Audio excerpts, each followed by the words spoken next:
Hi, guys.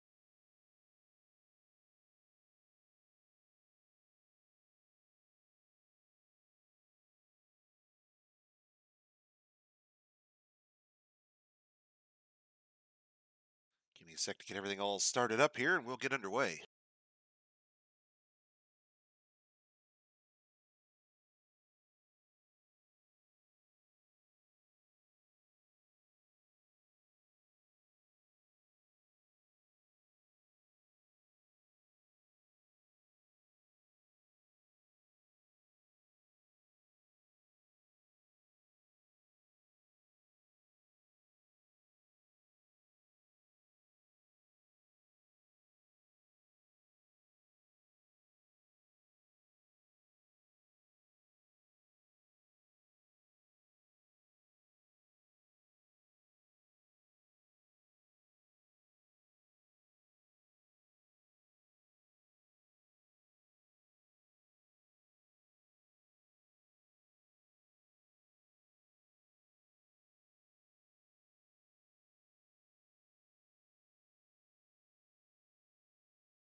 Okay, let's take a look at where we were. We were clearing up our aquifer ridden areas on this floor and this floor when we left off. Let's see, what else had we not done yet? Still need to get our forge back up and running. We can now do our dining room properly.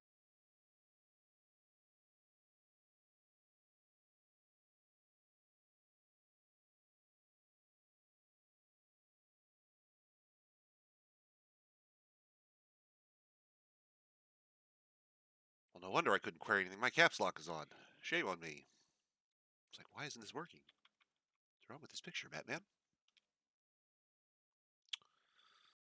And we'll go ahead and make this our meeting hall for now.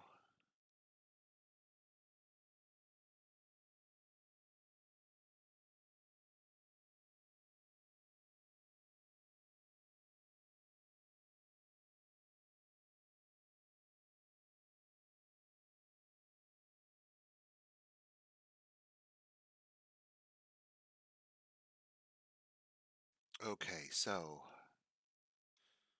go back up here. That's where we were.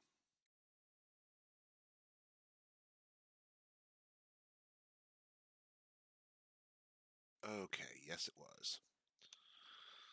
Let's go back down to our dining room, and now I'm ready to pick up where we left off.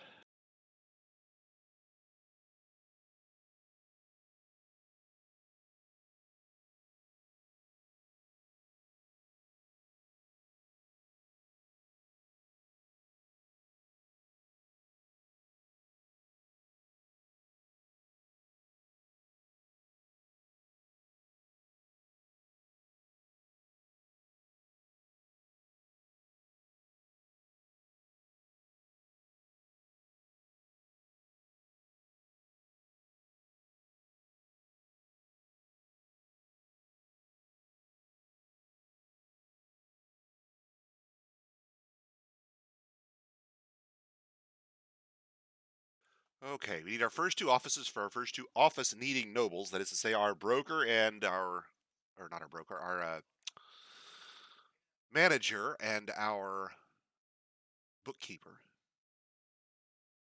who will keep track of our dwarven jobs and our dwarven materials, respectively.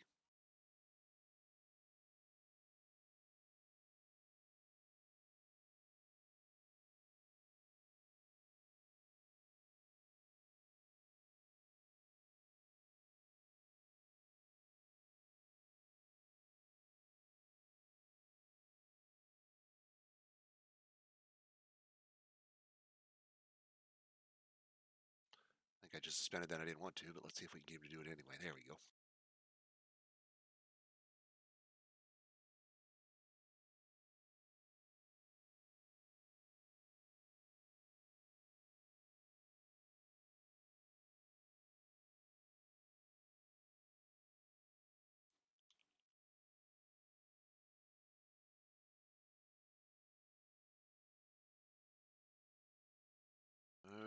this is taking a little while for the dwarves to get their bit done here, but as they wall off these sections of wall away from our fort, we're effectively going to seal out the water on these levels, which is good because in the future we're actually going to use that as part of the way to fill our drowning trap.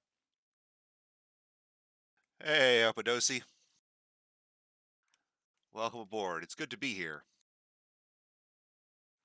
And all it took was 11 years in surviving brain surgery. Who knew?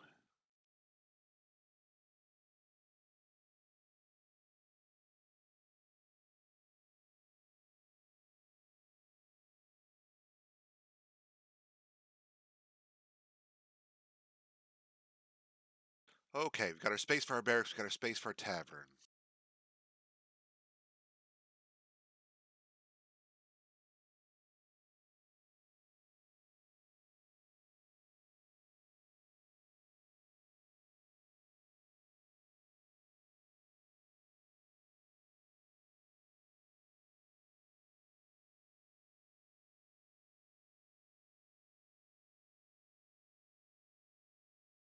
As before, I'm using DF Hack's planning tool to lay these out ahead of actually having all these tables built. I don't have tables ready for all of these places I'm planning to put them.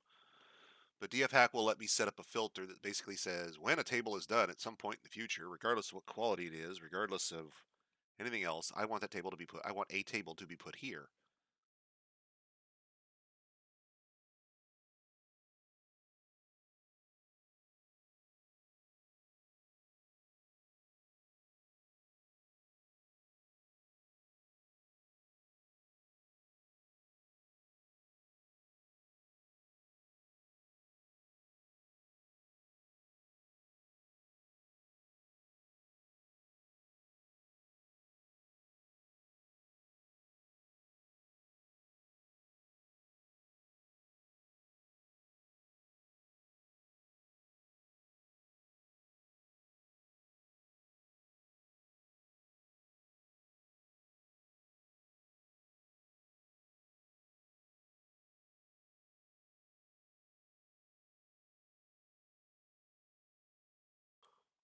And that'll give us some tables and chairs in the dining or in the tavern. Let's take a look and see where else we are here. Still haven't finished out our pancake stack. Did we ever get the cavern sealed up properly? Yes, good. Good. Okay.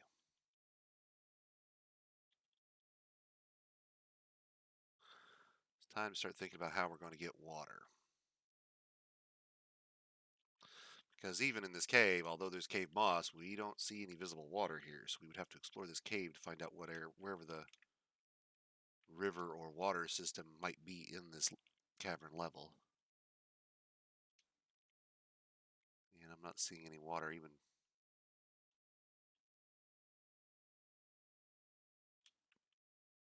on any of those levels. So that's not going to help us.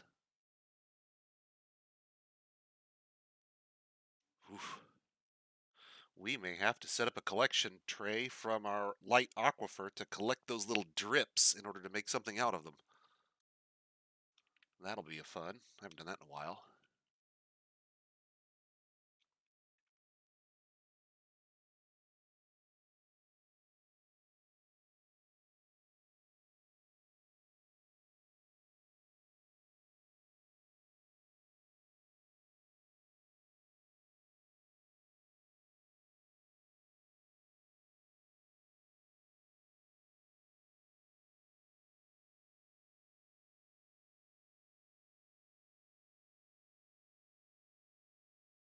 What I'd really like to know is why they aren't coming here and there you go, guys. Finish those walls. Thank you.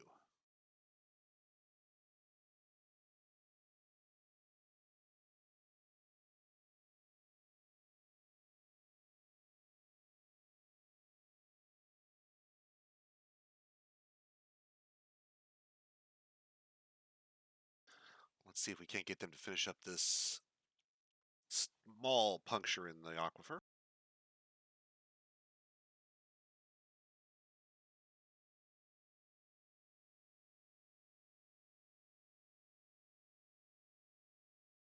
Check on our stockpile here. We're doing good. Got some food and drink still left.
That will get us 2 offices, one for our bookkeeper, one for our broker, our dining room laid out, our tavern tables and chairs laid out, and now we need our mason to go and do all of those things. Well, there's a couple ways we could do that. We could do it like we did the other day. We could queue at each workstation manually the number of tables we wanted and just walk away, leave it, and that would be fine. But there's a better way once we have a manager. So the first thing we're going to do is appoint a manager. We haven't done that yet. It looks like nobody has any particularly elegant skills for it, but Valdemar here will qualify as a decent enough noble, so we're going to make him into a manager. Congratulations, Valdemar. You're now first on the chopping block if we have to. Actually, I don't think I can make you. Pretty sure you're also all. No, no, this is ceramics guy. That's our broker. We're good there. Okay.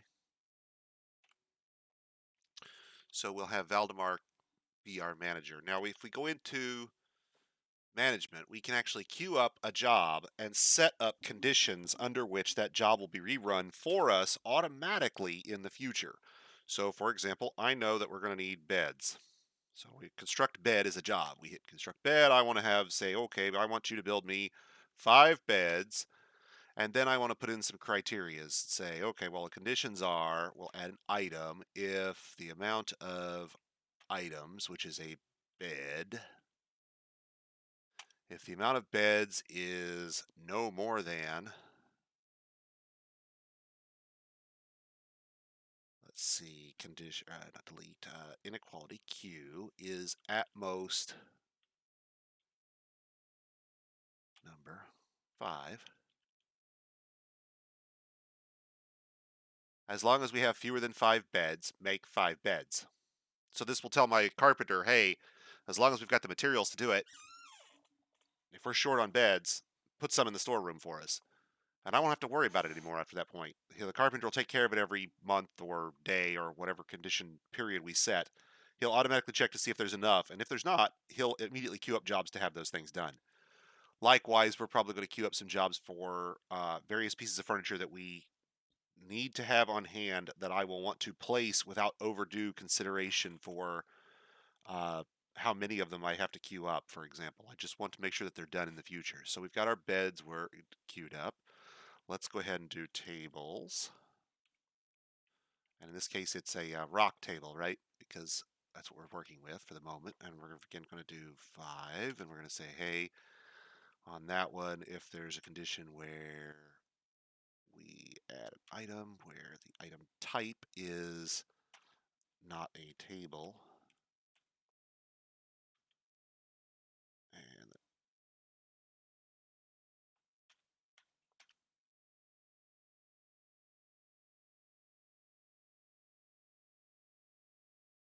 oh, not most than, excuse me, that's terrible, is less than 5. The amount of tables is less than 5, not at most.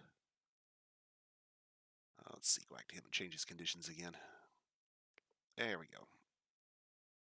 If we have less than 5 beds, 4 or fewer, we will make beds. Now that could mean we could get up to as many as 9 beds in storage potentially, because you could have 4 beds, which is fewer than 5, and need to make 5. 4 plus 5 is your 9, so you'd have to be able to store at least 9 beds. And the same premise applies to tables and such. We could use a smaller number. With this being checked daily, we could conceivably have our dwarves make no more than a couple tables a day, for example, or a couple chairs a day.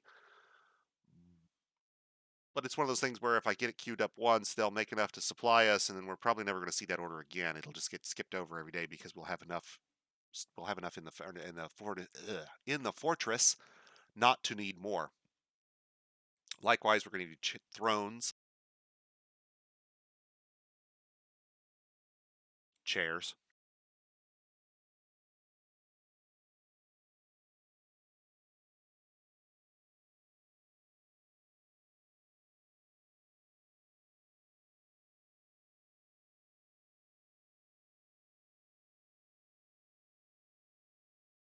Now, keep in mind, I'm being very generic with these. I'm not saying this rock throne needs to be made out of obsidian. I'm not forcing them to only be made from green glass. This allows you, in a way, to narrow down and force materials into your dwarven construction. If you're wanting a dining room where every table is made out of clear glass and every throne is made out of green glass and everything has gold inlays, this will be what you need to do that. You'll have to queue up the thrones to be made. You'll have to queue up the tables to be made. You'll have to queue them up to be decorated with the appropriate gold filigree. And then you can have those placed in the dining room automatically using DF Hack's placement blueprints.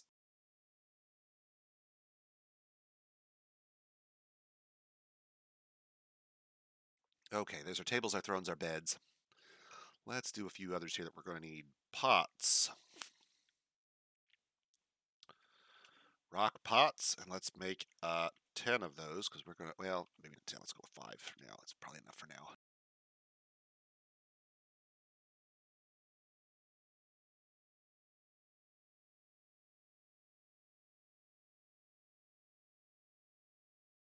Notice that it goes from rock pot up here to the large pot is the item type. That's just an eccentricity of how Dwarf Fortress qualifies these types.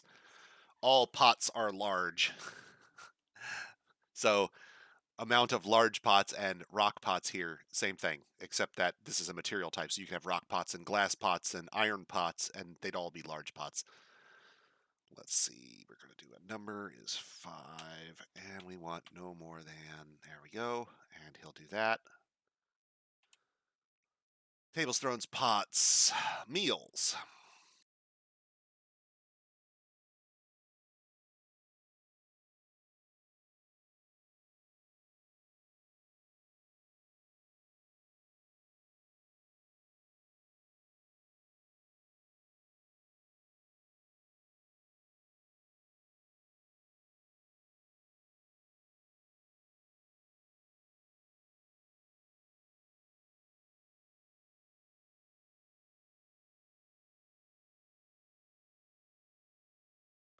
Okay, set him up so he'll start, our cooks will start cooking meals for us automatically. He'll cook prepared meals as long as we have less than 200 of them in stock. That number is large enough for now to keep us well supplied with food, even for a fairly large number of dwarves for a long period of time. We're going to have to do a similar thing for brewing uh, alcohol, booze for our beer, our dwarves.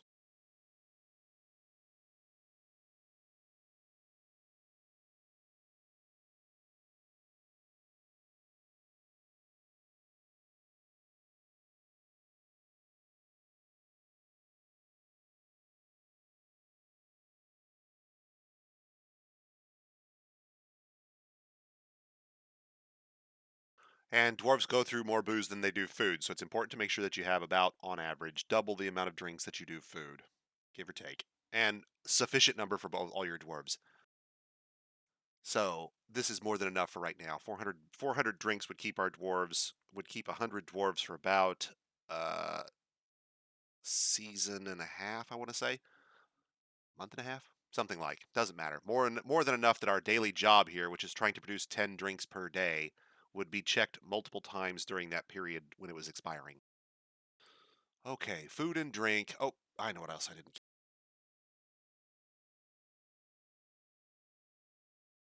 Oh, sorry. Excuse me. I forgot. When it's glass, we don't call them doors anymore. We call them portal.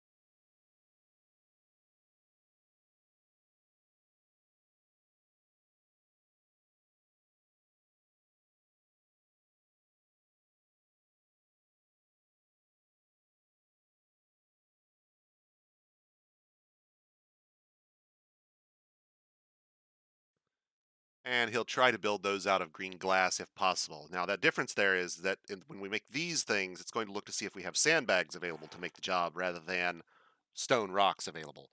But the dwarves don't care. They will queue this job up in the glass furnace. They will take care of this just the same as I had done this. If this had rock doors or glass doors, they don't care. They just get told which door to make.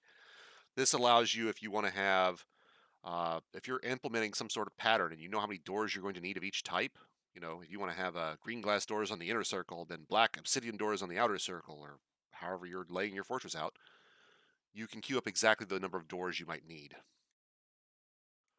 Now, it's easy to overlook how useful the ability to queue up jobs like this will be down the road because we will be using it heavily to order. Oh, in fact, there's some other things I forgot now that as I'm scrolling through my fortress trying to remember all the things I need to make that I don't have on automatic queue here.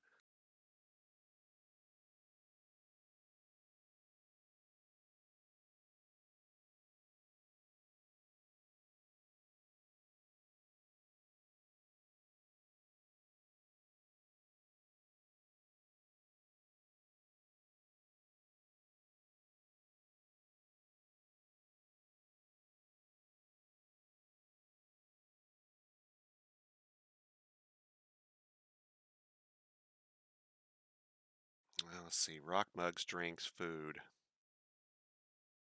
instruments, instrument parts. The other things I like to queue up so I don't have to worry about them ever again. Just make a few and then I can sell off the poor quality instruments as we go, and or craft the poor quality instruments as we go and get rid of them as trade goods or stick them in the tavern or whatever. Let's see. What else do we have that we haven't finished yet? Crafts dwarves. I could look at making some bolts.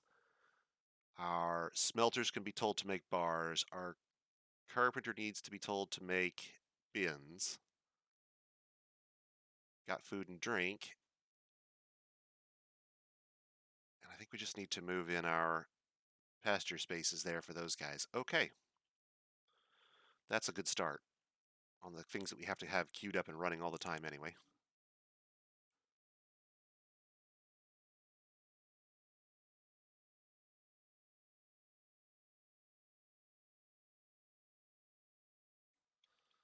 What are they mining up here? Did we finish all of our aquifer sealing? Yes, we did. And what should happen is this will start these single tile 1 unit of water will dry up, leaving none behind, and our tower tunnel here will basically evaporate. Now, unfortunately, I wasn't able to get to it last time, but someone was asking about traps, and this room here we're going to use to house weapon traps. We'll try to favor traps that will reduce the number of pieces we have to deal with, but unfortunately, whether you do it with parts and pieces or you do it with clubbings, you're still going to end up with dead pieces at the end of the day when you use weapon traps, regardless of their type. Thanks for that, Norton.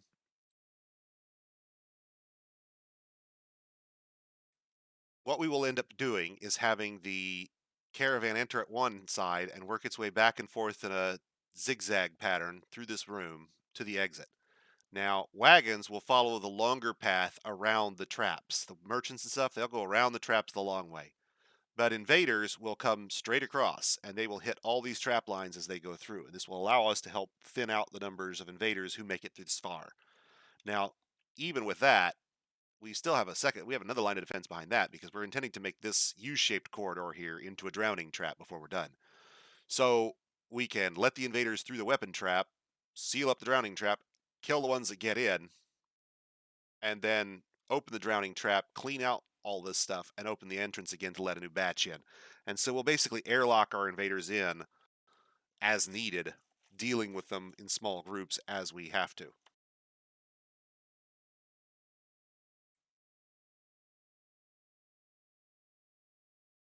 Now, our merchant won't validate any of those orders until we actually get the tables set up and running. So let's go ahead and make a few more tables and see if we can't get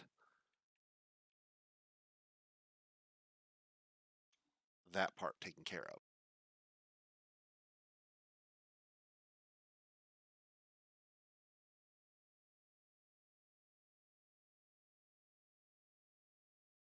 Now, we also only have one mason at this point, so it's worth noting that right now our mason is going to do all of the work that we want him to do. He'll make these 20 tables, he'll make these 20 chairs, right? But you may end up in a situation, usually fairly early on in your fortress, where you have multiple masons and you don't want them all to do all the jobs, for example. You can limit which workshops house which skill levels. You can limit workshops to only allow certain dwarves into them. And then you could fill the other workshop with jobs that you want low skilled dwarves to be doing. For example, low skilled dwarves are often best used to make blocks, which raises their skill, and blocks are not affected by quality level.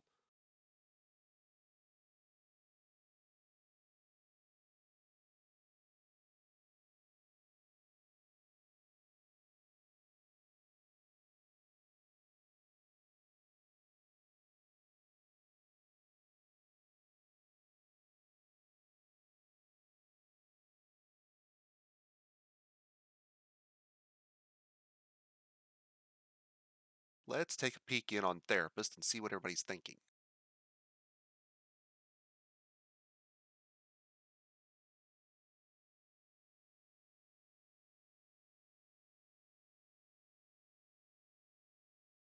Keep meaning to experiment with it, but for some reason, Dwarf Therapist never wants to load. If I load it before I load a world in Dwarf Fortress, it never wants to read the new memory state.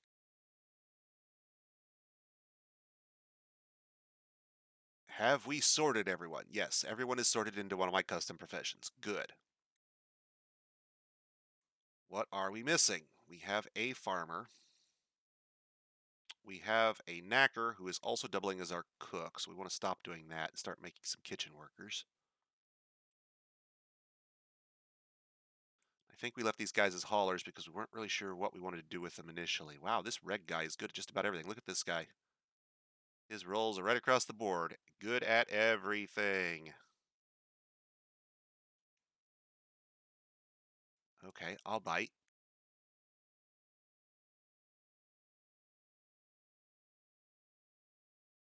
Doesn't care about leisure time. Well, that would kind of explain it.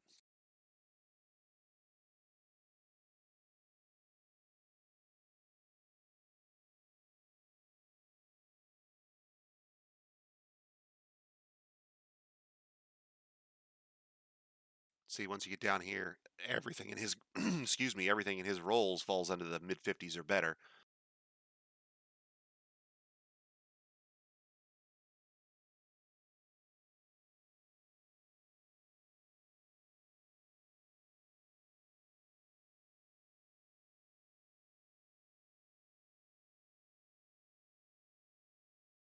I don't think this gives me rolls for.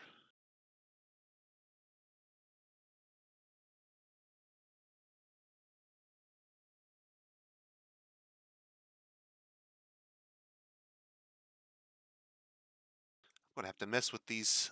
Now that I'm looking at this, I'm going to have to mess with these tabs because the roll tab includes the standard labor, but doesn't include any of the military skills, for example, or any of the new social skills that have been added since the roles tab was originally added, it looks like. So if I wanted to have a guy in my fortress who was, my ideal fluids engineer, one of those useless, semi-useless skills that you're going to use only in your library, right? If I wanted to have a dedicated librarian, which of these guys is best suited for it? See, there are other skills, all these new science and, library-related skills that I don't get a role layout for.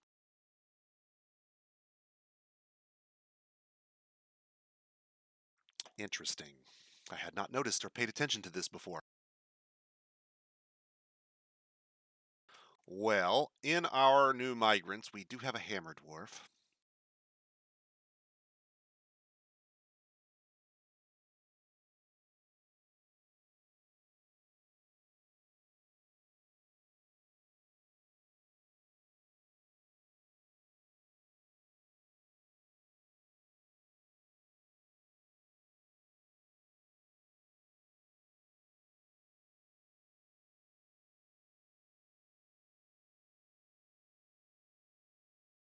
We got to have at least two so they can pair off and spar. So we'll have the more experienced one teach the less experienced one, and we'll go from there.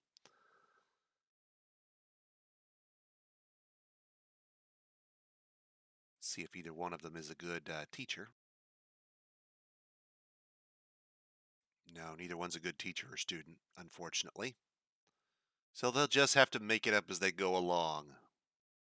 Such is life. That shocking moment in your childhood when you realize that all the guys in the white coats aren't really know-it-all geniuses who know everything. They're just smart people faking it like everybody else.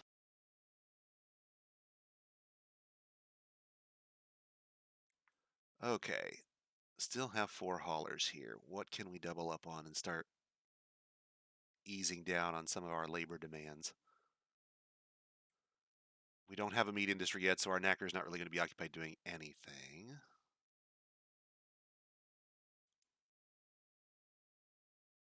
And I don't think I need you doing that if we're going to have somebody else do.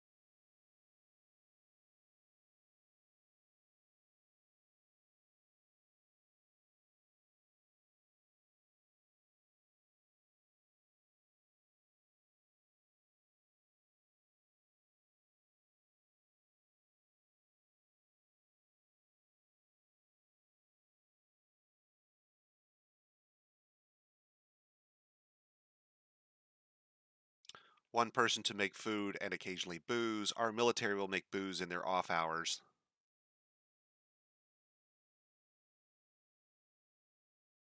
And I like to use glass making as a handy way to produce trade goods and things, give dwarves who need a chance to uh, express some artistic talent. Glass making requires no real resources other than dwarven labor, filling the bags with sand and dragging them to their storage place until they're used.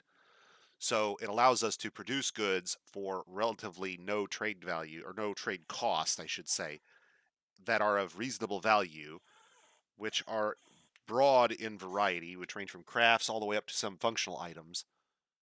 So it gives, and if, heaven forbid, we end up with one of our random low skill peasants gets a mood, glass making is hardly the least useful thing you can have a mood in. High skilled glass items are valuable, and as I said, glass is almost as broadly used as metal. Much more broad than pottery, unfortunately, in this the way this has been laid out.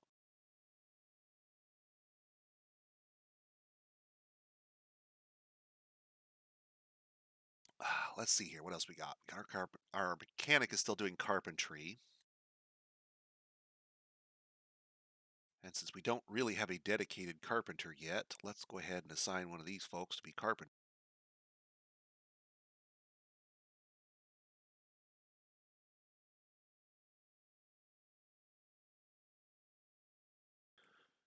Put somebody else on that job a little more full time. And we can get our mechanic busy making some mechanisms. As stock.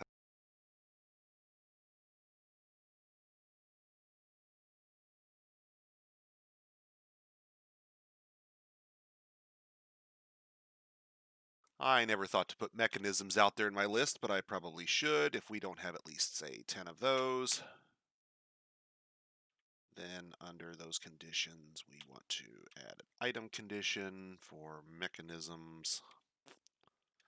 And if it's less than 10, make 10. That'll give us somewhere between 10 and 19 at all times. Now that's a fair number of mechanisms to be sure, but if you're going to suddenly undergo some massive construction of, say, weapon traps, or you're wanting to lay in your lever complex for where you're going to, have all the levers that control your drawbridges, for example, you'll need a fair number of those at once to allow your mechanic to simply put them in rather than wait on them to be built. So having a small number of them on hand, not 200 of them, but say 10 or 20, is not going to kill us. We could use 20 in a go pretty quickly without having our mechanic make more then. Let's see. So mechanisms. What else are we missing? We should probably have our carpenter make a few bows. We don't have any bows on hand for people who are not going destined for melee combat. Generally speaking, I like to put dwarves into a limited rotation in the military in the current version, say 1 month out of every 6 or every 12, just to give them some exposure to the military. And I want to equip them, I think, in this fort with crossbows, generally speaking. So all of our peasants are going to basically be carrying around the closest thing Dwarf Fortress has to a pistol in case of trouble on the surface, or you know invasion by sneaking critters like kobolds, for example. They can get past the traps and get into our fortress before we realize they're there if they're not spotted. It will help to keep our dwarves out of melee combat if they are accosted while they are off duty. And we will have dedicated military specifically to go into melee combat. In order to get our dwarves to train, we can set them up to use the barracks, like I said, 1 month out of 6 or 1 month out of 12, once every 3 months, however we need, whatever rotation we feel needs to be kicked up to allow us to uh, meet our dwarves' needs and not overwhelm them with military duties. Where since they're supposed to be reserves after all, they're not supposed to be our full-time guys. And our primary military will kind of do the reverse of that. They'll be on duty, 2 out of every 3 or 3 out of every 4. And they'll have a little off time to pursue skills and see family and whatnot, but they're going to be in training often. Let's see, what other things do we want to have that we do not yet have? We've got our woodworking for now. We don't have anybody taking care of the animals or hunting. And I don't normally do hunting, and I definitely don't want. Now that I'm thinking about it, I definitely don't want to do hunting on this fort this early because we are at war with the necromancer, and I don't want our hunter to be the first thing that encounters a swarm of zombie deer. Um, let's see, nobody's doing fishing. We don't really have any good spots to fish right now. That's right, because we don't have any good water sources on this fortress yet. Ew, ew, ew. So, let me see, what else? Our ceramics worker, we could do a couple more of those. Do we have any good folks? Nah, no, we're good candidates for glass making here. This guy's okay. Well, I still don't have an official beekeeper and wax worker.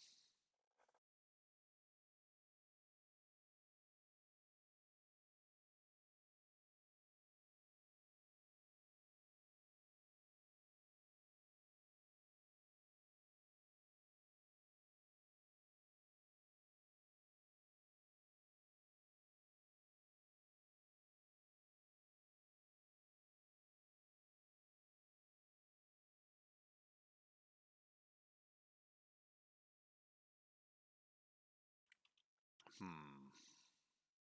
Don't need this. We do need to get a clothing operation up and running. And this guy's reasonably skilled at that. So yeah, let's do clothing making for him.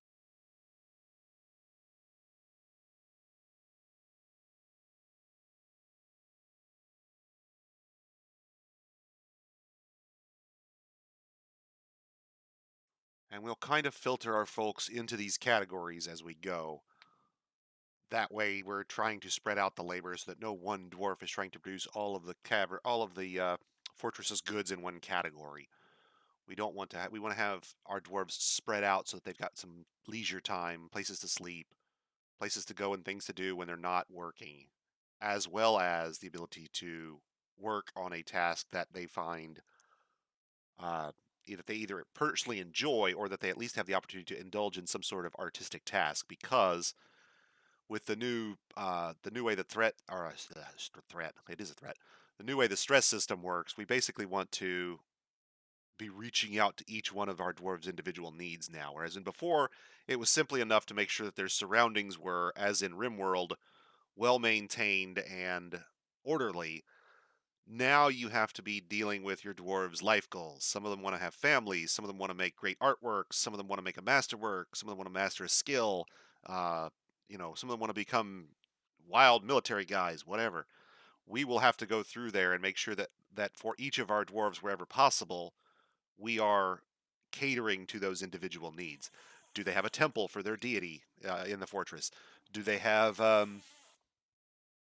is there a library with sufficient bookcases and writing materials to allow our dwarves to express themselves intellectually? On and on and on. And every one of these needs that we can meet with great vigor, if you will, raises the likelihood that we're going to end up with happy dwarves long term. Whereas before, you would simply crank out trade goods in the hundreds and thousands and never look back. You'd keep your crafters busy nonstop all the time. We are now forced, currently in the current version, to make sure that our dwarves are getting off time. We are not just managers any longer. We begin the role of overseer in the literal sense. If we say work, the dwarves work, and they will literally work themselves until they are haggard and drawn and die of exhaustion alone at their workstations in true fashion. Karoshi, right? Wasn't that the old mm,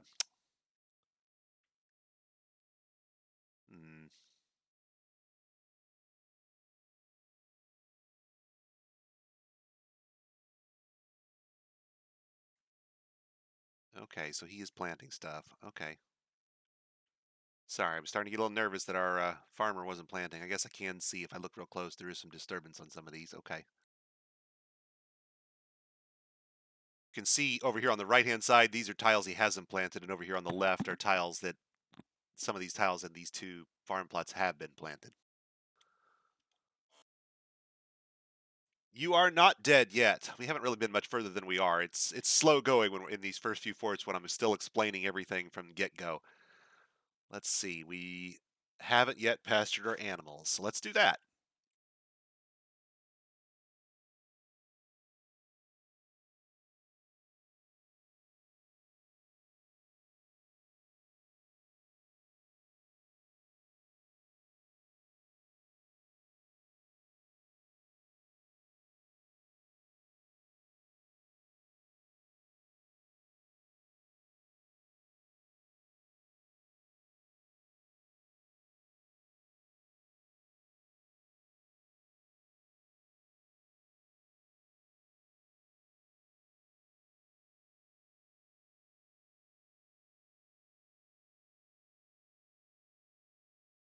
Okay, in this first pasture, we'll stick our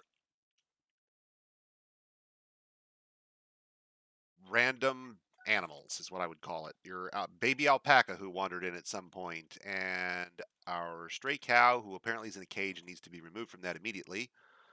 The piglet can go in here. Oh no, let's not do the piglet. We'll put the pig in the pig pen. Actually, now that I'm thinking about it.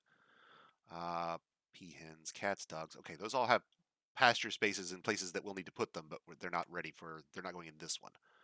So let's go over to this next one. We did our random animals in one, and now we got to put our birds into one because we want to have an egg area dedicated for those.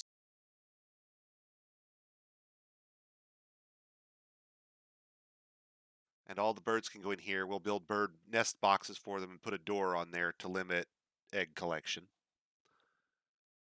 And then in this last one up here, we'll put uh, our sheep eventually, and we'll put our pigs on a different floor. And the reason is pigs are one of the rare oddities in Dwarf Fortress.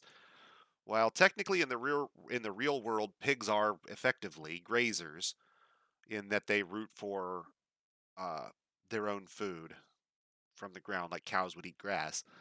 In Dwarf Fortress, they don't actually require grazing land, which makes pigs one of the more versatile animals. You can actually rear them in a stone pen. Um, if you can only bring one type of animal, sheep are probably better because you can get wool. But if you are not sure you're going to have grazing terrain, pigs are the next best thing. You won't get the wool, but they can be raised without grazing terrain. They can sit in your dining room all for the rest of the game if you like, without negatively impacting their health. So we'll go up a floor or down a floor, excuse me, and we'll put a little small pasture off for non-grazing pigs. Oops, I didn't want to do that. That was zone. I don't want to do the zone yet.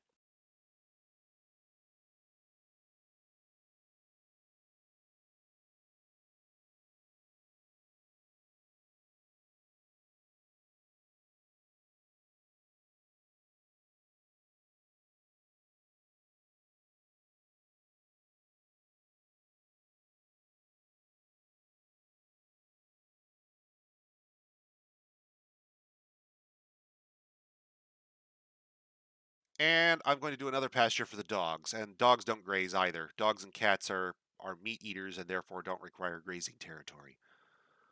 Now, as far as other animals go, outside of those, I use dogs for defense, obviously, and I will happily take, capture, train, raise, rear, and put to pasture other large predatory animals for use in fortress defense, especially if I can get mated pairs going. Um, Elephants and really large grazers, even if I might want to use them for defense, are difficult to consider in the current version because of their grazing needs. Keeping elephants underground would necessitate digging out most of a soil layer, I suspect, if you wanted to keep them in any large number at all, and using that entire soil layer as one giant underground pasture.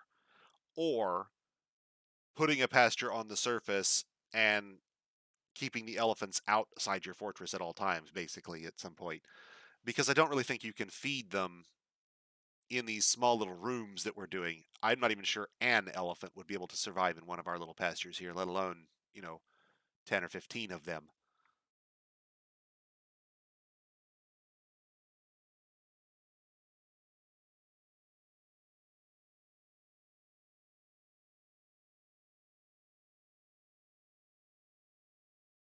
And while we're on the subject, I was going to do this the other night.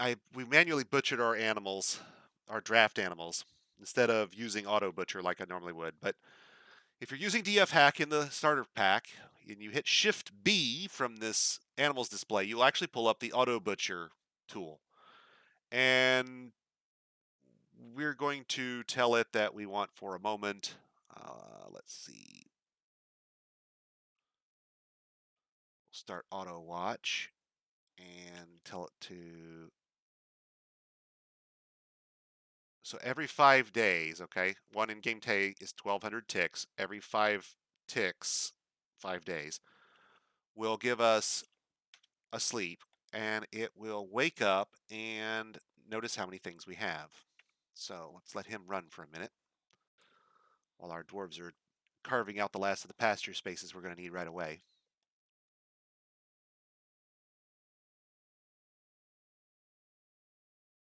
See, and werebeasts are one of those things I've never really tried to keep in a fort. They're vampires you can at least make an argument for. They are productive members of your society when they're not sucking your other dwarves dry.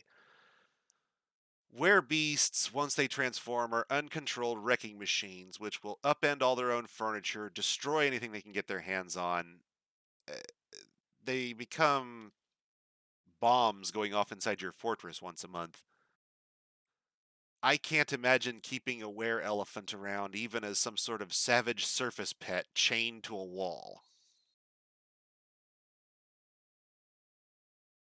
You could do it, I suppose, but I'm having difficulty picturing it being a good idea.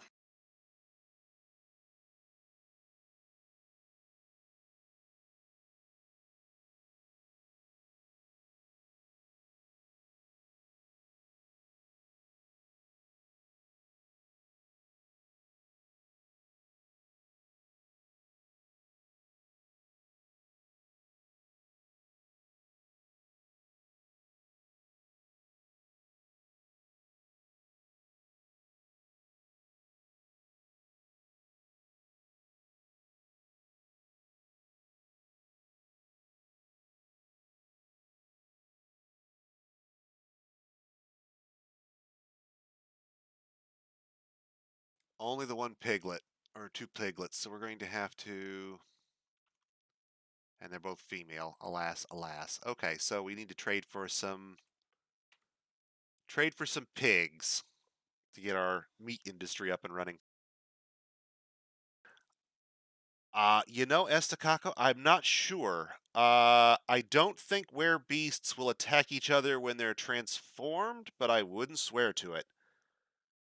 Beasts of the same type are friendly to one another when transformed, I believe, but I'm not sure about the cross species aspect, if you will. If you get a were elephant and a were tiger in the same room, do they, immediately try to kill one another when they transform? I'm not sure. I'd have to look that up.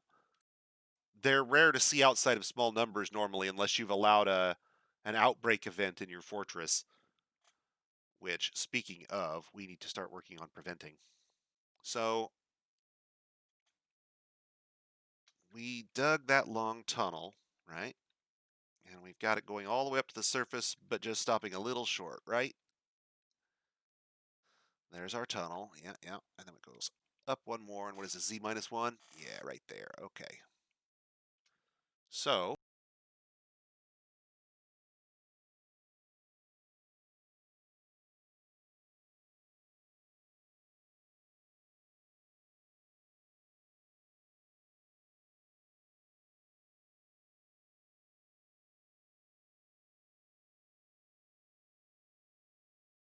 that's a little closer to the edge than I'd like.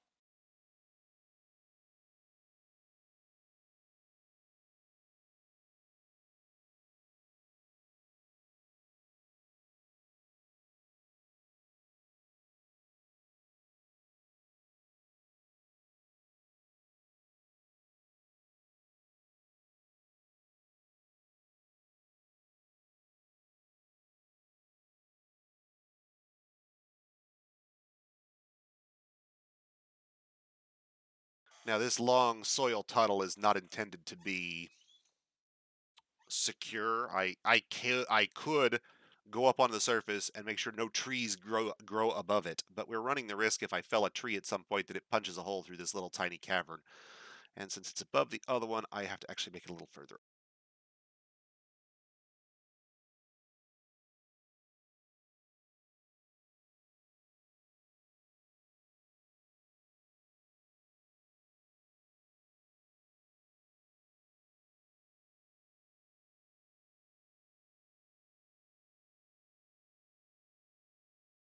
Yeah, that's a little better. Okay.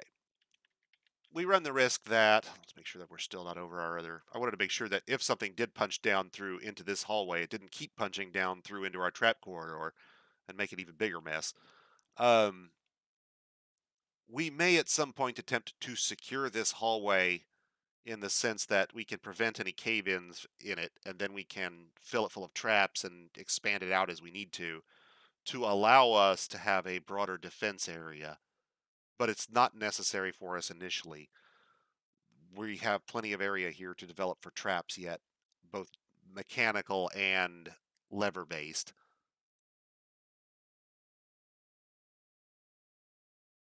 See, the problem with the segregated fort, Estacao, is that every you have to provide for all their furniture and their needs, like you would for so even if it's a lower quality fort, you still have to give them beds and you have to give them food and drinks. You have to make sure they have mugs. You have to make sure all those little things are met, just like they would be in the main fort. They even have to have their own temple and everything, right? And the problem is going to be every month when the werebeast transforms, they all run around everywhere and they smash all the furniture. So every month you got to rebuild everything.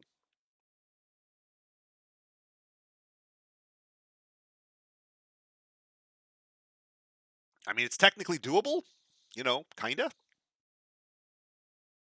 I suppose if you were really careful with it, you could probably, segregate them out on the regular when you knew they were going to transform. But I think that starts to get into a little more micromanagement than it's more than I would want to do, and it's certainly more than I'm going to tell a new player that they have to do.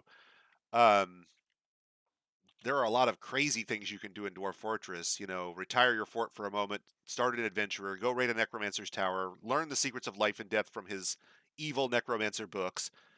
Take the necromancer book back to the fortress you abandoned, leave it in the library, retire your adventurer, resume the fortress, and suddenly the secrets of life and death are on the shelf where all your dwarves are going to go into the library and eventually read them, and they're all going to become necromancers.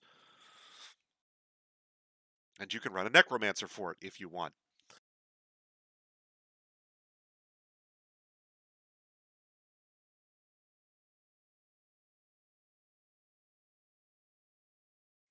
I have used necromancers and their undead as a defense mechanism in prior forts. Make a pit, put the necromancer at the bottom, wall him in so he can only see the bottom of the pit.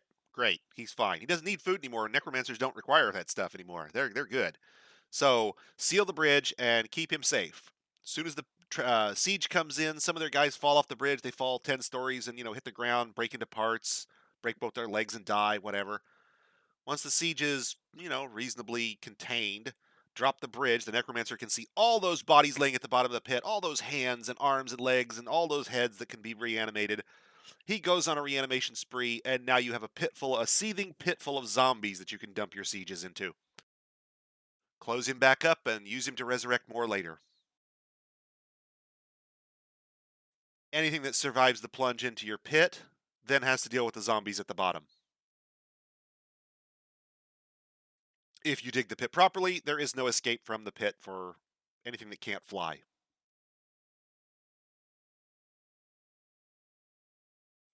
Vampires can be used to, the common one that people do is they set up a vampire, lock him into an area, and basically use him as a dedicated lever puller. You don't care that he's slow because he's living in a one-room fort all of his own. You're throwing in clothing periodically and chucking him in some necessities as he needs them, but otherwise he's living in a bedroom that contains an array of levers, and his sole purpose is to run around pull levers for your fortress.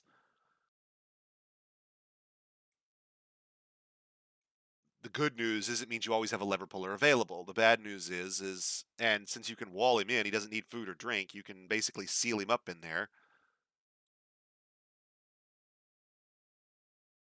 But other than as expendable shock troops, I can't think of a good use for werebeasts. They're just too destructive. They cannot be easily bent to purpose.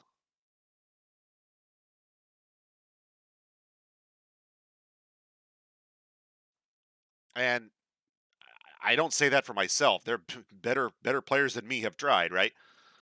Um, if I come across a good way to deal with them in a way that can change them from being a guaranteed negative and potential fortress ending event into something that is potentially risky tool with a greater potential benefit, I say, than the shock troop example, like I said, because having to rebuild the quarantine fort every month until the siege shows up is that just seems like a lot of pain to me. But you could do it.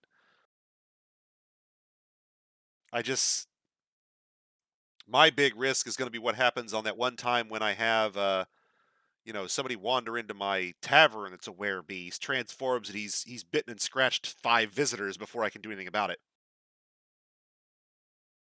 And unlike my dwarves, who I can assign to the bridge bait battalion, visitors are a little more difficult.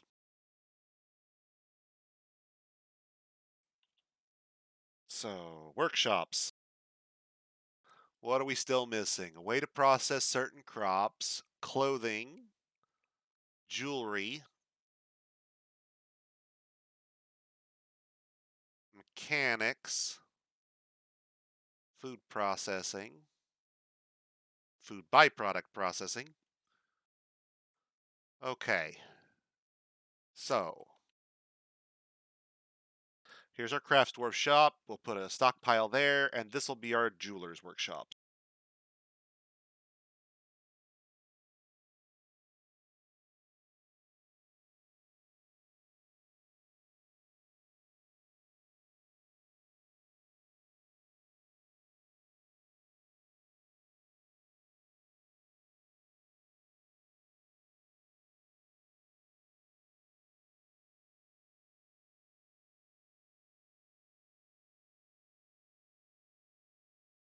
For right now, I'm not allowing anything in these stockpiles, and I'll come back and set them up later. But what we're going to do is we're going to set up a stockpile that will contain finished gems and a stockpile that will contain rough gems.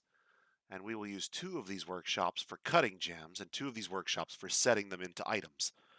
So we will at eventually once we're really set up, we will have a glass making industry that exists to churn out raw cut uncut glass, which we will then use our jewel cutters to cut into glass gems, which we will then use our jewel setters to set glass gems into the side of glass mugs, goblets, and those glass gem encrusted glass goblets can then be sold or used.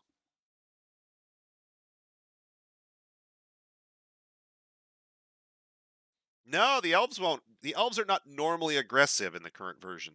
You can start in some worlds where you are already at war because your civilization is already at war with the elves, for example.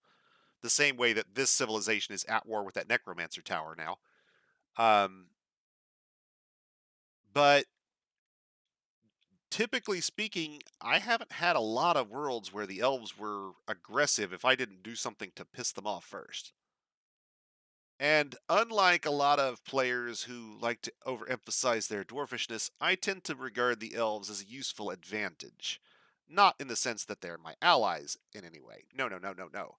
But they do bring me useful trade goods in the form of animals which I can't easily acquire myself from far off exotic locales, and certain crop types that sometimes don't show up in the other caravans. Elves have a tendency to bring me sunberries, for example, and if I can get a sunberry crop up and going, you better believe I'm going to do it. But if we lost the elves, what we would effectively lose out on, from my perspective, is the opportunity, the slim though it might be, to acquire a mated pair of guard animals and set up a more uh, durable defense than the average guard dog battalion.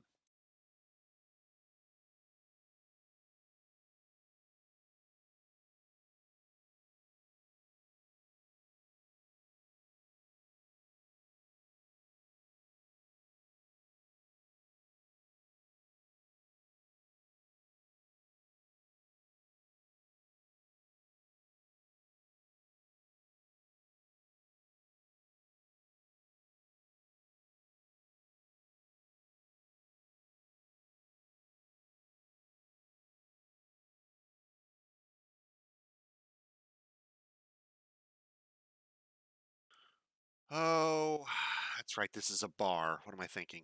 Bar of. And this is where it starts to get weird. In order to make sure this works properly, this condition, we have to specify the material of the bar because bars could include iron bars and soap bars or silver bars or gold bars or who knows, as well as charcoal and coke. So what we want to do is then set the material on this.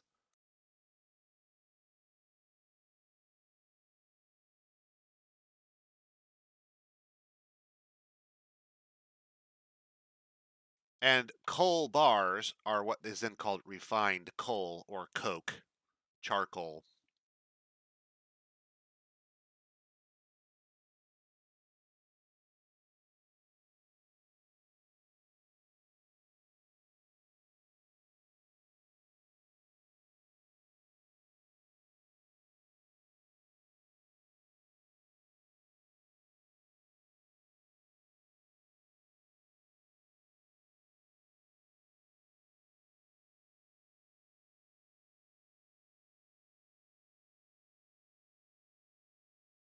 And let's see, we can queue up the bronze as well.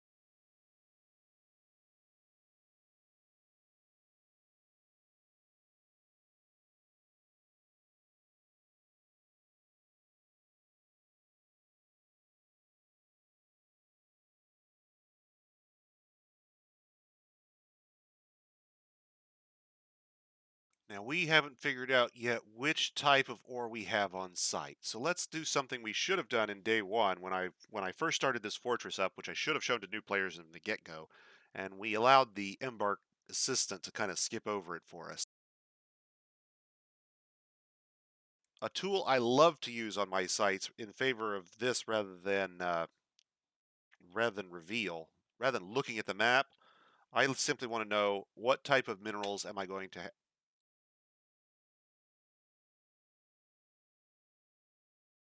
is it prospect? Ah, Jesus, it's been forever. Duh. Couldn't remember why it wasn't working. Why isn't that right? This will tell us what minerals and other materials are on our site. Doesn't tell it, and it will tell us the Z levels if we're so inclined to go find them on. What I really want to know is we know we embarked with iron and copper, and we were supposed to have tin, and I'm not seeing the tin here now that I'm looking at this, but oh, prospect all. Duh. Bet that shows our tin now. We were only prospecting in one biome. If you do prospect all, you get the whole embark. So this tells me that we have copper in the form of tetrahedrite, tin in the form of cassiterite, hematite and limonite are both iron ores. Galena is silver and lead, I think. Sphalerite is zinc. So I need to tell it to smelt hematite as well as limonite in my orders here so that we keep, no matter what source the ore comes from, we're still producing our iron.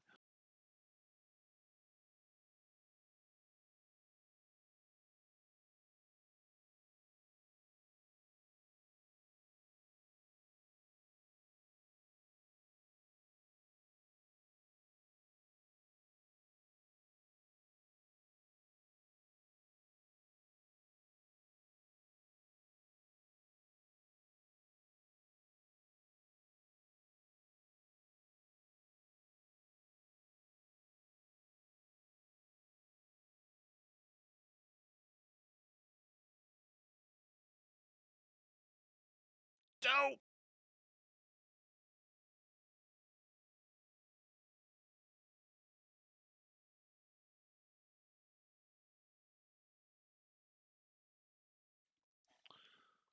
And that will try to smelt any hematite or limonite we may have on hand anytime we get fewer than 200 iron bars in stock. Now I am going to promote these a little bit here because I want them to be done. There's no point in trying to make the pig iron before we have the iron to make it with.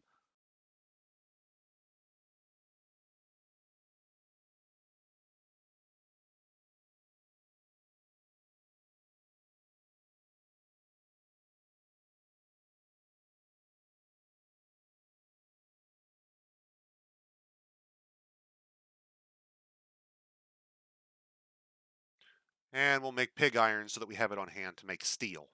Um,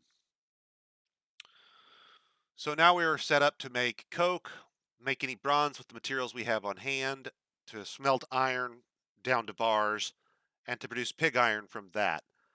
At that point, we have everything on hand except the flux stones themselves to produce steel.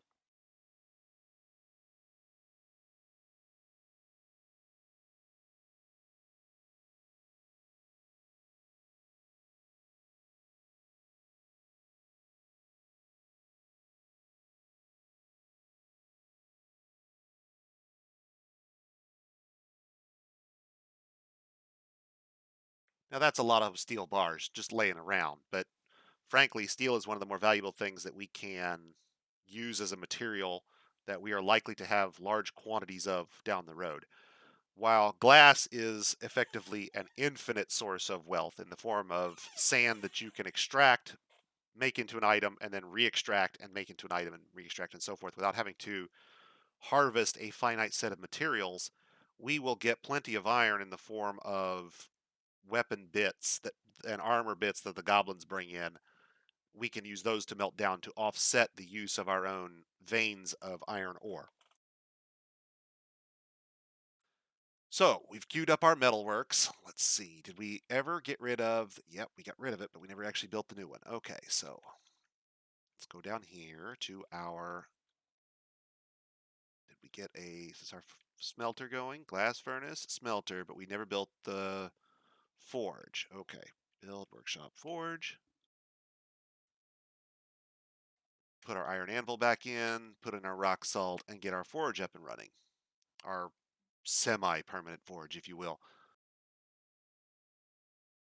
Now, for new players who are wanting to just mess around with it, if you're wanting to mess around with making a lava forge and you don't want to go through the exercise of digging to the bottom of the world because you recognize that it's going to require that at some point, either that or a volcano, but you just want to see how it works, you can use DF hack to excavate a small pit and put some liquid magma in it and then put your magma forge right over the top of it and never have to worry about transporting the magma.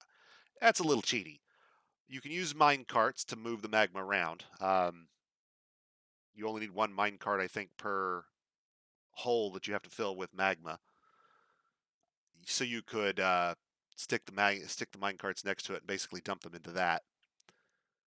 For right now, we're going to run on a standard fuel-based smelting system. So we'll use a lot of fuel if we get down to where we're making pig iron and steel. I have done a sea fort, not actually on the sea and like a dock fort, but I've done a fortress on the ocean edge. The only problem I have with ocean forts is the wave motion seems to eat frame rate heavily for me. Watching the waves go is pretty, but it also means that I'm losing frames to do it.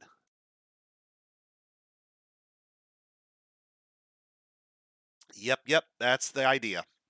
That's part of the reason why I avoid oceans. The other reason is, of course, you have to deal with the salinity, and salinity is not really a big deal. It just means you have to build yourself a reservoir, but and pump the water in to remove the salt. But it's not too terrible. The salinity is not the worst thing you could run into. Now, we never did get up, so that was the next thing we were going to do. We got our jewelry, we built our forge,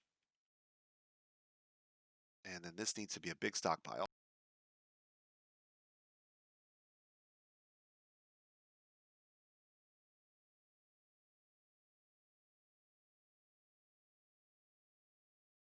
And this is where we'll store all of our random finished goods. Uh, Musical instruments, goblets, you name it. all that stuff can be encrusted with glass gems on the floor right below it where the jewelers are. So sock the rough gems away. And I wouldn't say I did it to shut you up. It was a novel concept at the time. I just kind of knew what I was going to get into. The other thing I had issues with in the sea fort when we did it is typically I will build a fisherman's hut to allow my fishermen access to a safe place to fish where they can't be attacked. But if you do that on an ocean, and if the ocean freezes, which ours did, the grates I would usually use to allow the fishermen to fish out of the hut without exposing themselves constantly break off every time the water under them freezes, resulting in the grate falling to the bottom of the ocean over and over again and having to be replaced constantly.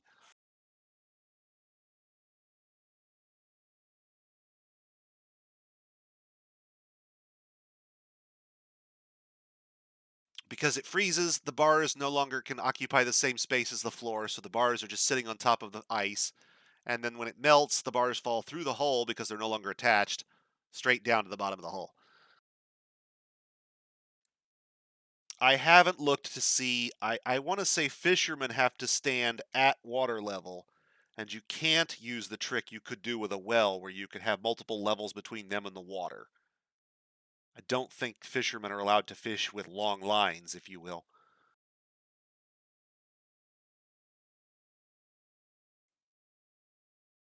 Okay, we've got our food queued, drinks queued, tables, chairs, armor stands are going to get built. Beds are queued. Has our carpenter made some beds? No, he hasn't yet. We've had this on pause because I've been running through here kind of seeing what I haven't queued up. Still got plenty of room here. We do need a cloth industry, and we might as well put it down here right below the hospital because the hospital will be one of the primary consumers of our cloth goods. And we will put clothing there and leather on the floor below.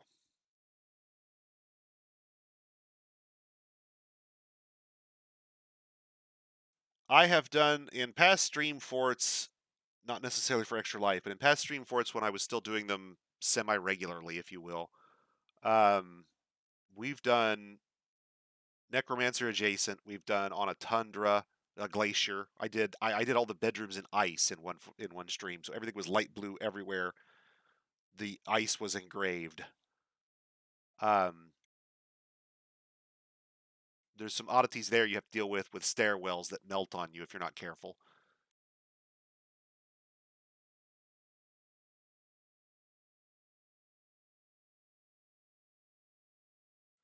I've been wanting to, and I would have to sit down and do some hardcore research on how to make it work.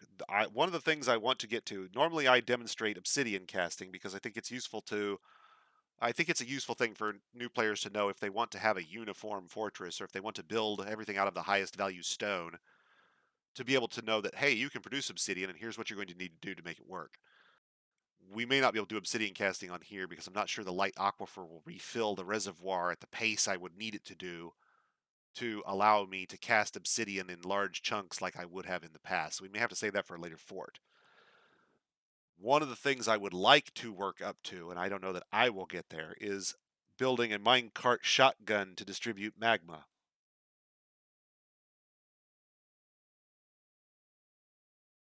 Siege comes in, we spray them down with magma, we collect the remnants once they're gone.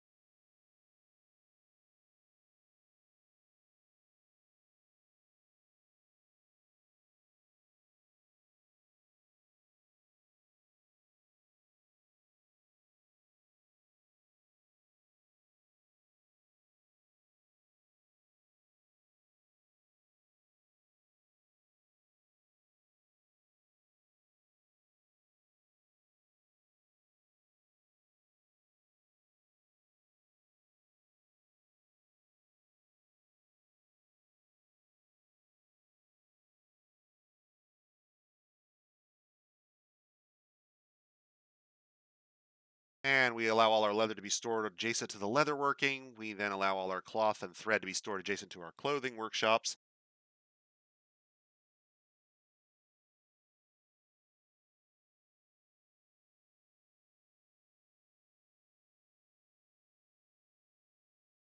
Clothing and leather goods are stored in bins, so we will bin all of that stuff up. And we've got a couple levels still left here to start talking about storage. So let's do some of that.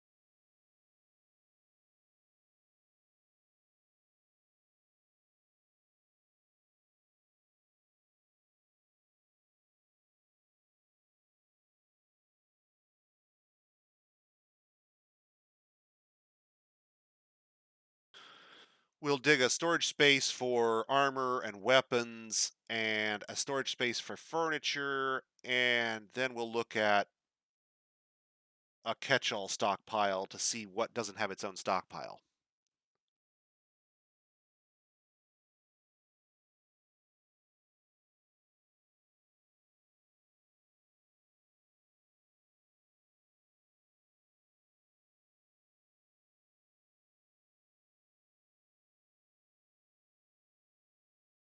Didn't make any wheelbarrows for our stone stockpile. Need those.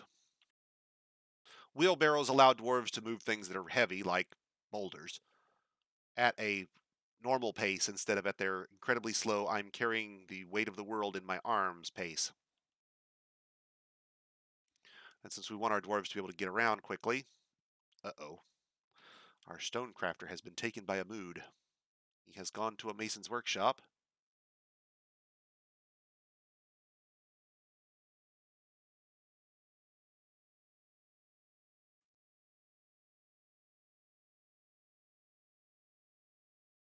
And he's claiming things, so that's good.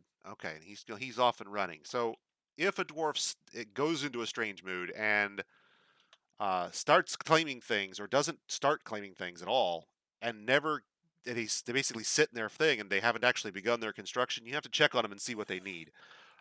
This guy had everything he needed on hand. We had everything he needed on hand, so he just immediately started. He grabbed his 2 rock salt and his rough, clear tourmalines, and off to the races he goes to build whatever he's building. We'll find out what artifact we're going to get here in a moment. Come on, artifact table or chair we can stick in the dining room.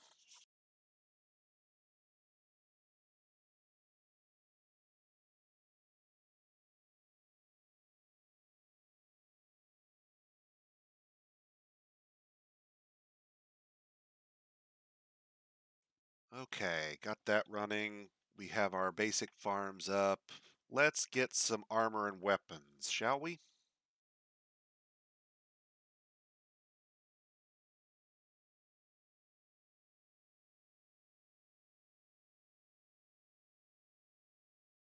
Proper weapons for our Smasher squad. And then we'll work at getting some basic bronze armor up for our first squad, since we don't yet have any iron available to us. I mean, it's there somewhere, but we don't know where yet. There's some here. I think this is limonite, right? Was that limonite, not gold? Let's look. Yeah, that's limonite. So there's some iron ore laying here, and this is a vein of iron we could follow.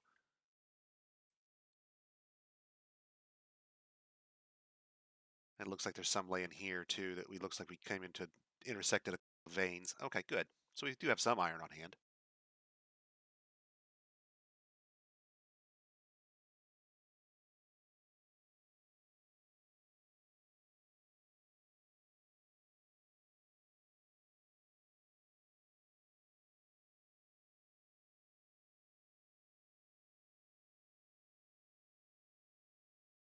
Since I don't think we have a large stockpile of coal ore, that is to say bituminous coal, laying around, I'm going to put this job on repeat so we get an additional stockpile of coke built up before our bronze work starts to kick in.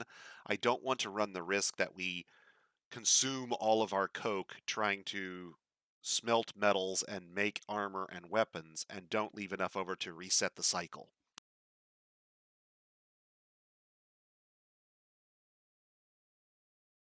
So we're going to set up another smelter specifically to allow us to put coal on repeat there as well. A rock salt cabinet, which he claims is a family heirloom. That's good, except he doesn't have a bedroom yet, so his family heirloom's just going to sit there for a minute. Okay. And I need to convert our dining room into a meeting area.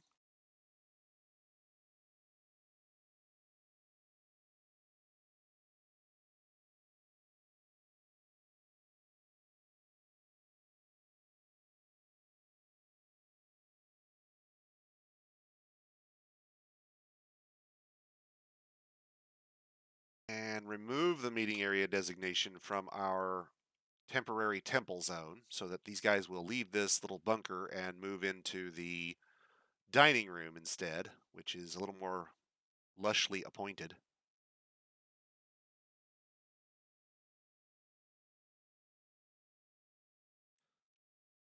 Now, we never pastured our cat earlier, so it's a good moment to start talking about what I use my cats for. Cats are vermin elimination, and you need vermin elimination primarily in your food stockpile.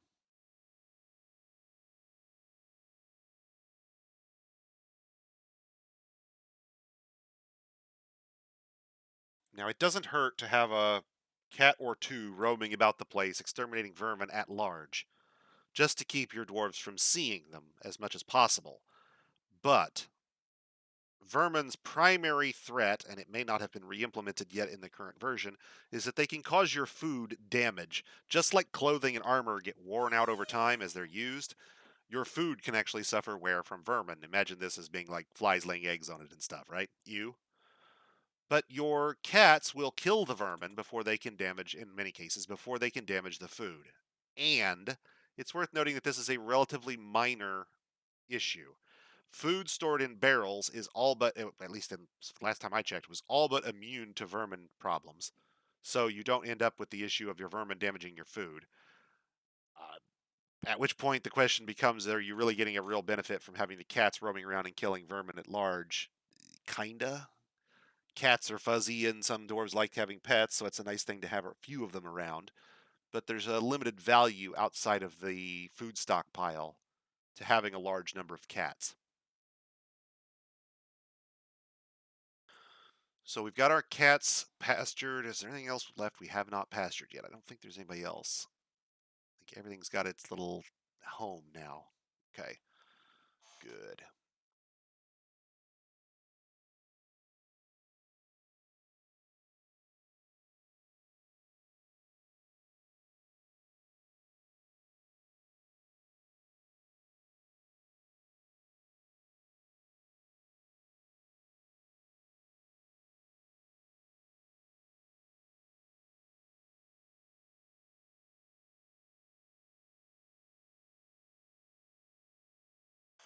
And we'll chain a couple of animals out front to help us spot potential invaders trying to make their way into the fortress.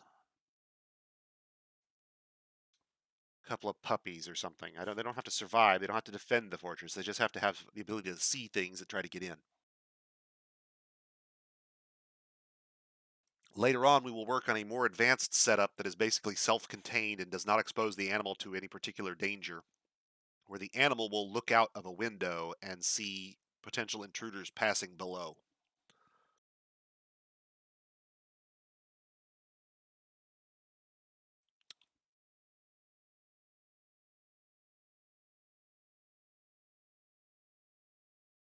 And I need a couple of iron chains. Go ahead and queue those up to replace that one rope that we've got there for later. Good. The dining room's looking nice. Good, good.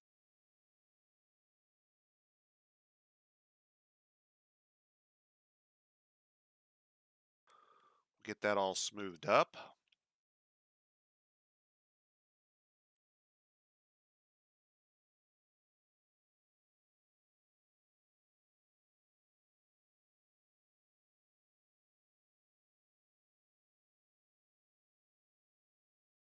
And this will be our dormitory, and eventually we'll remove the dormitory designation and just make it a hospital. But for right now, I don't have any place else for my dwarves to sleep. We don't have bedrooms individually. So they kind of need a place. And the hospital will also be here. So we'll go ahead and set the hospital zone up.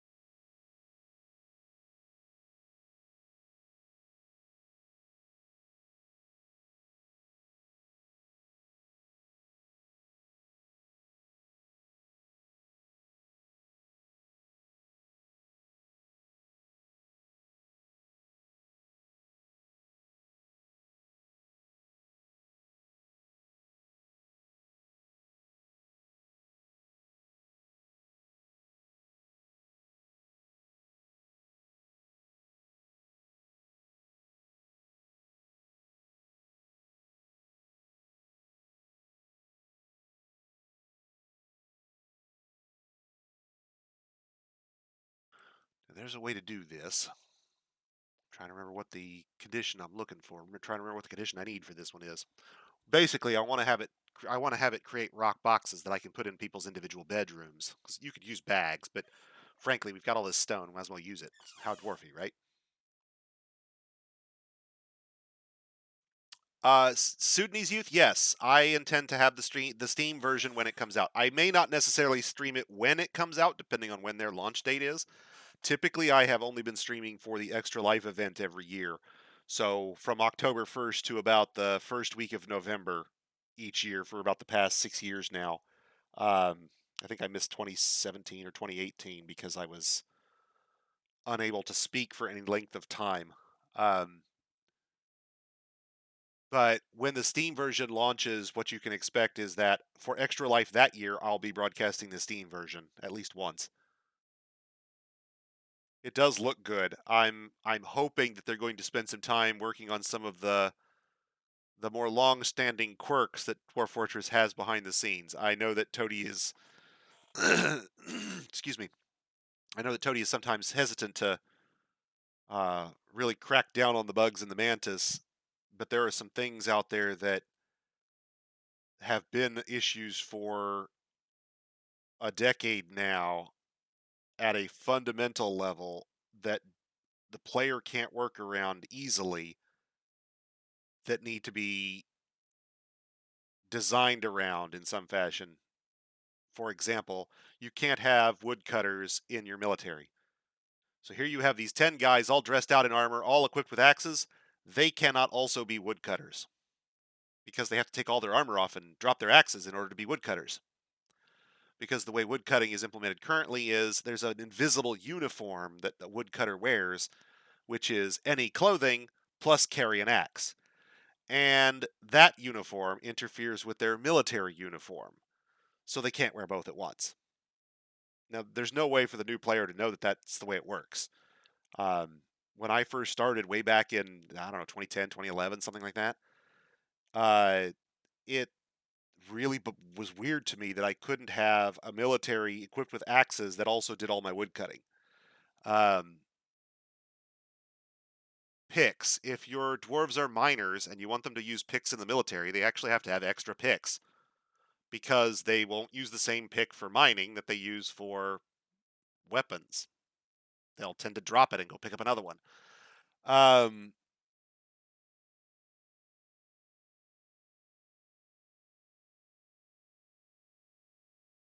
well, I don't want to sound negative. I love this game. I must say up front, I really like this game. But we've been on a real feature tear for a while, which is good in the sense that getting more Dwarf Fortress to play with is always good, right? But I am concerned that the number of things that stack up in the Mantis and become accepted by the community as the way it's always been rather than this isn't working right. Um, I haven't seen whether it's the same in the current version or not, but it used to be that tavern keepers would poison your dwarves with alcohol because you get the performers serving alcohol to the dwarves and the tavern keepers serving alcohol to the dwarves. The dwarves drink too much alcohol and they die. Now, it's more common with the visitors to your tavern who aren't as alcohol savvy as your dwarves, but it can happen.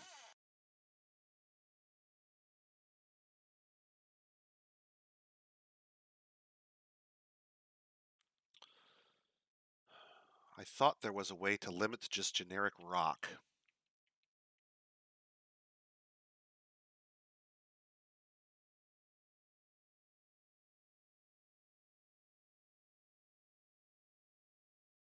Must be a trait.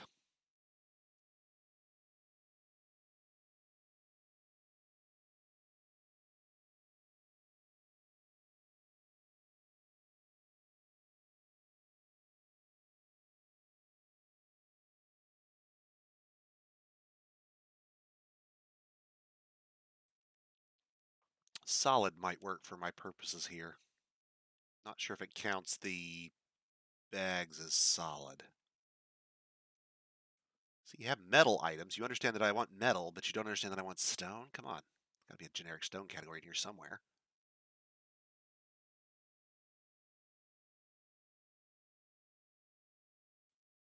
Non-economic items.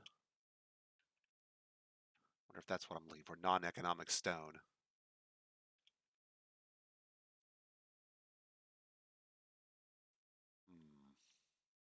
Let me see.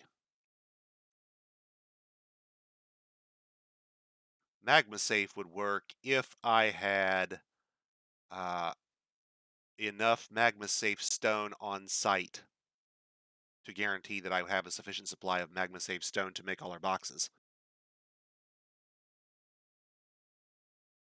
Well, look on the bright side, Sudanese youth. While it may have its issues with the alcohol, at least the cats are no longer poisoning themselves by licking all the alcohol off their fur.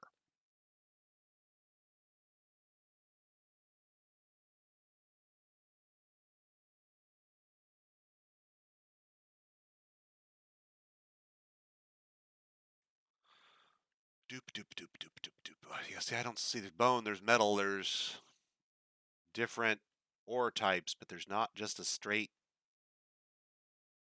stone. Am I missing it here? Huh. I don't think I've ever noticed.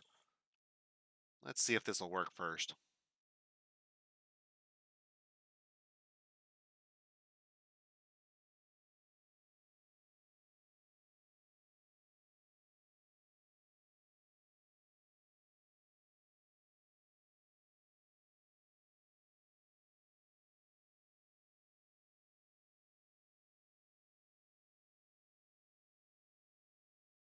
And I don't need to specify the material on this one. The reason I have to specify it for the bags is because coffers fall into the same category as leather bags and silk bags and cloth bags, and since I don't want to put cloth bags in all my dwarves' bedrooms, I have to demand that they make rock coffers.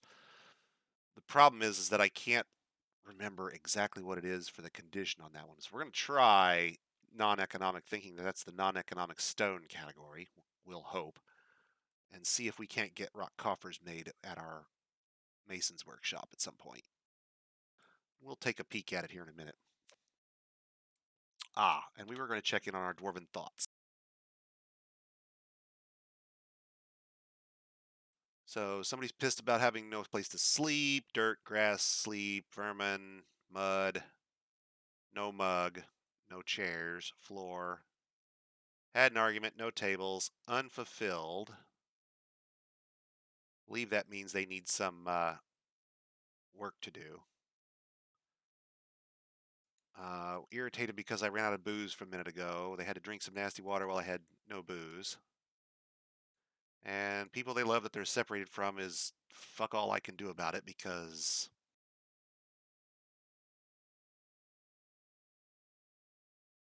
turns out if you don't bring your loved ones to my fort, I can't reassociate you with them. Who knew?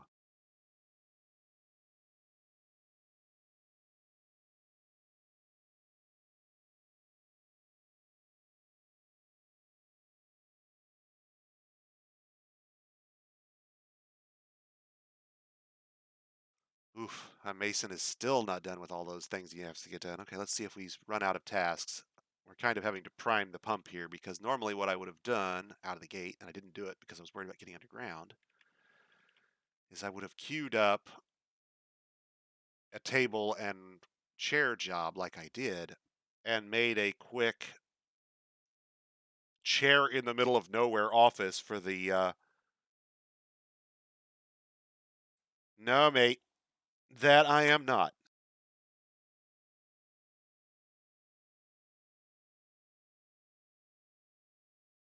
I am just a casual player who really likes the game.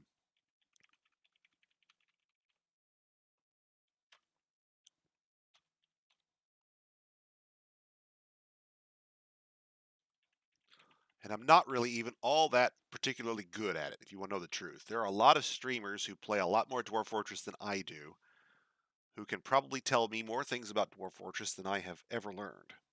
But that's not the audience I'm seeking. Oh, you mean our role? So this would actually kind of be how do I put this?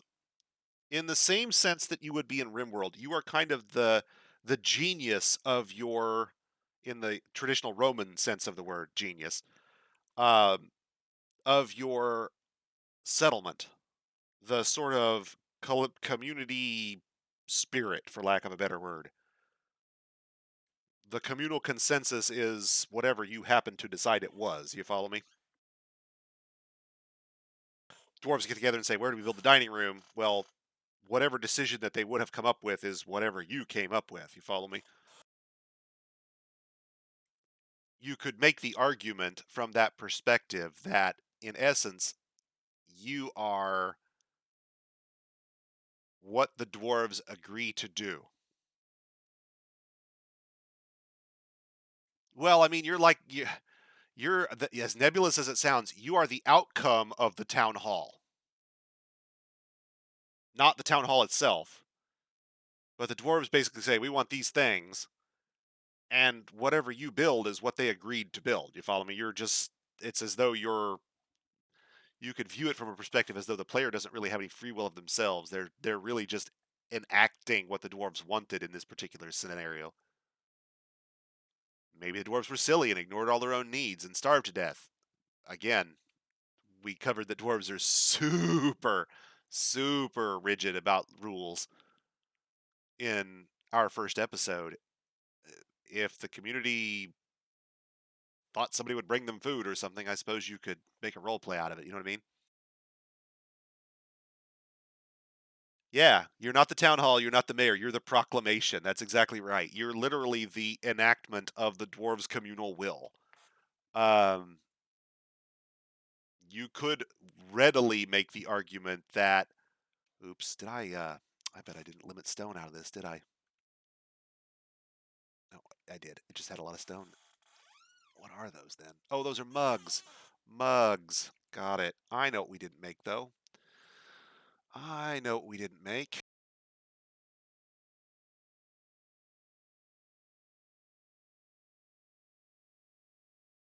Bins. Bins, bins, bins.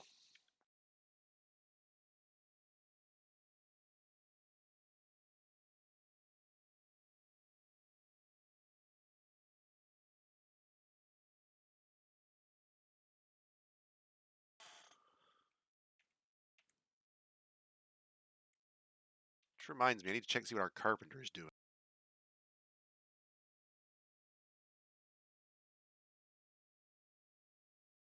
Oh, of course he's sleeping.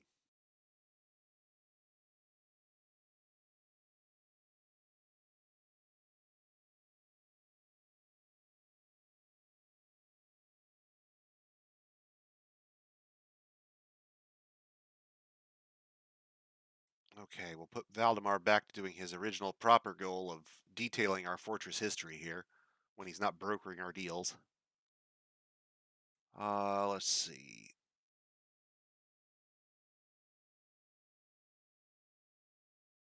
Actually, we're going to put you. Yeah, we call him a noble, but he's actually our engraver. Let's see, do we have anybody still on hauling detail? We do. Would this person make a good manager?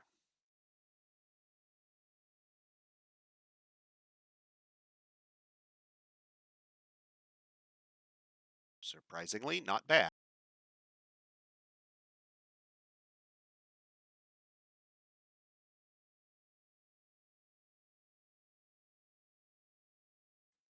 Okay.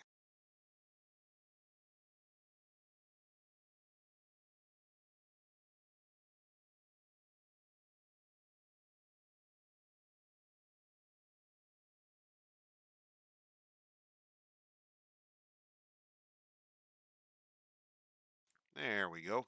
Put Valdemar back on his history detail.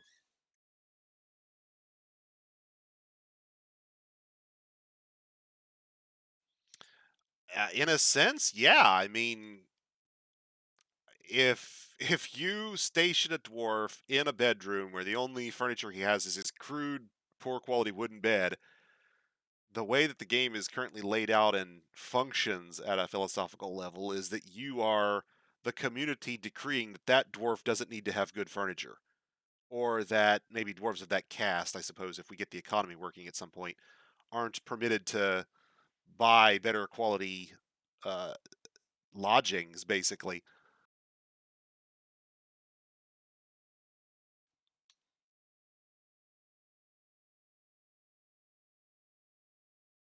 Now, who is idle? Who is not having something to do? Our ceramics guy needs ceramics to make. Butcher doesn't have anything to butcher right now. Carpenter says he has no job. What the hell are you doing?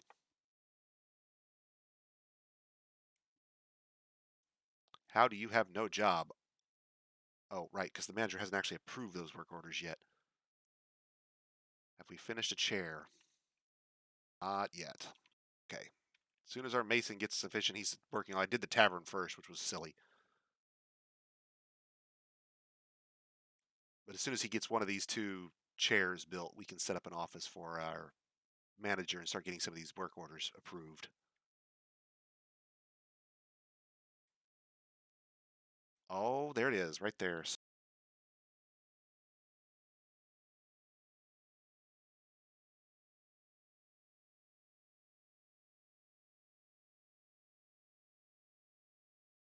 And now our manager has an office to work in. And the reason that's important is all of these jobs have never been validated. We've added them, but our dwarves have not been told to do them.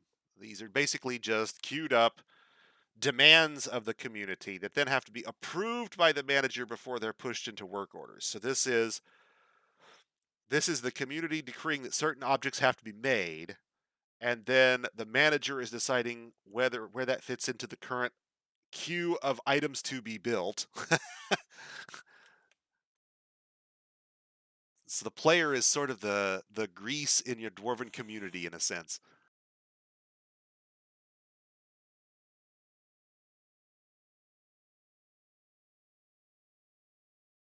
You could make an argument that the you could make an argument that the player is literally taking on the role of Armok.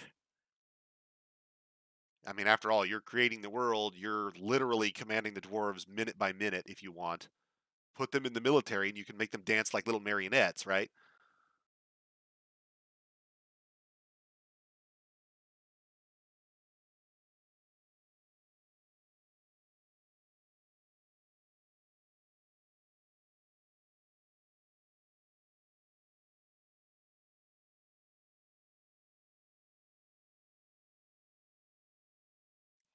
So we have a great but not fantastic dining room.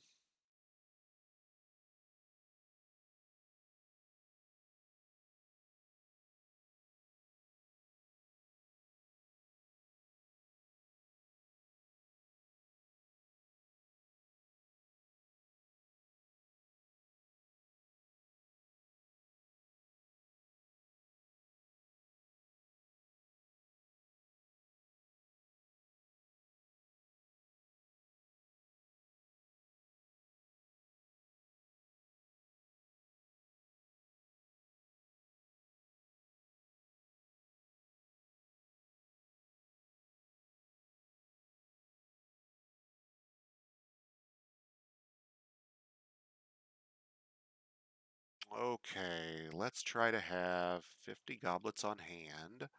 Let's try to have 20 stored instruments on hand. We have a good sized dance floor. We don't have any rooms associated with the tavern yet. We need to get a container or two in the common area, and it wouldn't hurt to have a stockpile. Okay.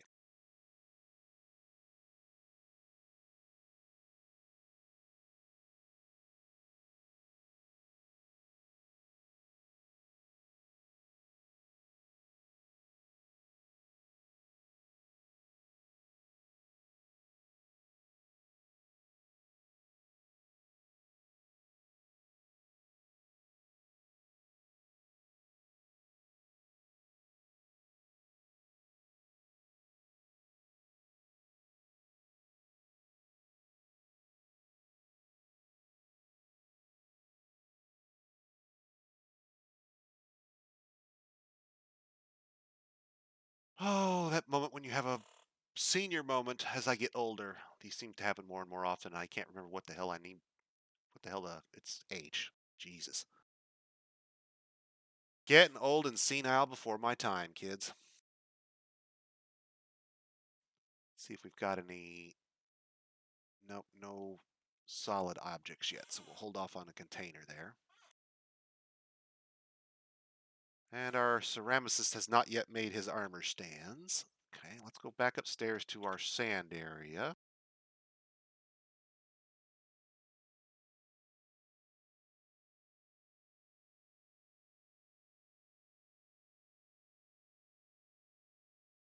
Get us a sand collection area going so that our guys know how to collect sand for themselves if they need to.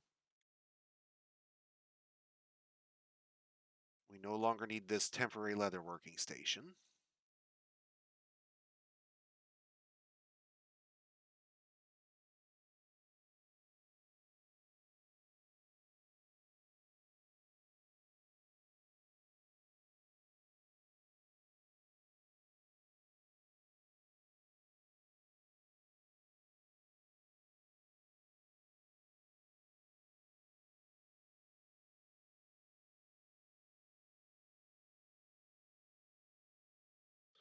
Need a place to put in our farmers' workshops to process our certain crops. We'll need a quern or millstone.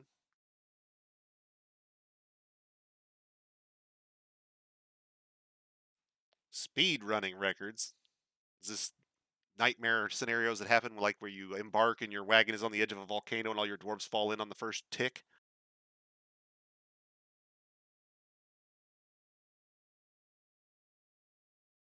You embark on the middle of a pond just as spring sets in and it thaws. Don't laugh, this happens.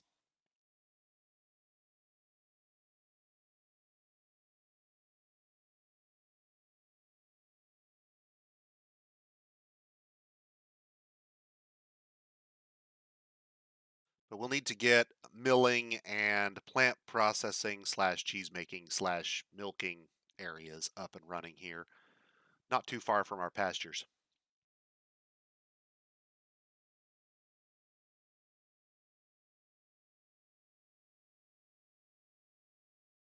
Ah, and see here, we've run into the aquifer again. It's dry over here, but as we get further to the left,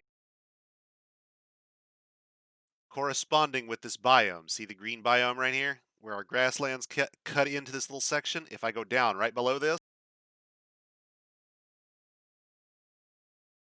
that's your grassland biome right there. So once you know where your biomes are and which ones have your aquifer, you could then plan around it in this case because we know that this right-hand section doesn't have an aquifer and the left-hand section has a light. What we will do is we will peel this back and then smooth it out so that it doesn't leak. A little bit of leakage usually isn't a problem.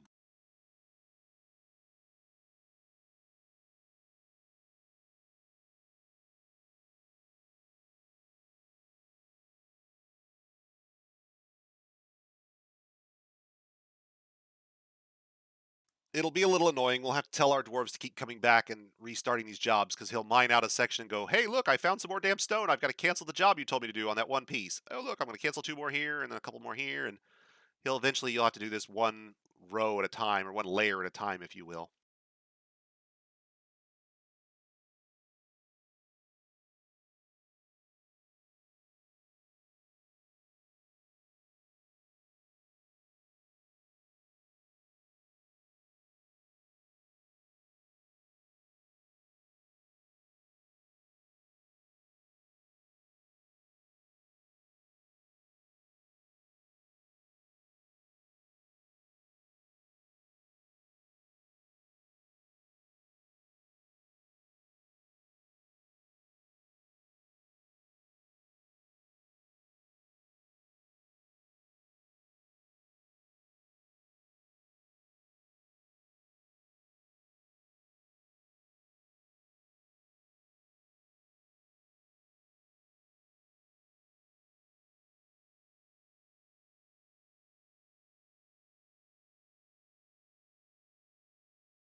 Only a few more little pieces left. Now, This is one of the announcements we disabled on day one. These damp stone announcements would normally pause the game and recenter everywhere every time they discovered a new piece of stone, any piece of stone that was damp.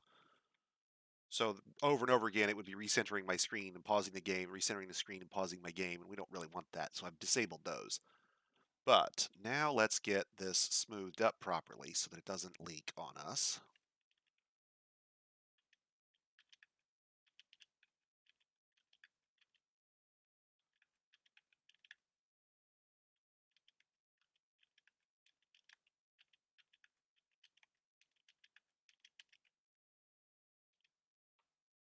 And I'm pretty sure if you squint really hard here, you can actually see the biome line right there in the gray. Left side is a little darker than the right.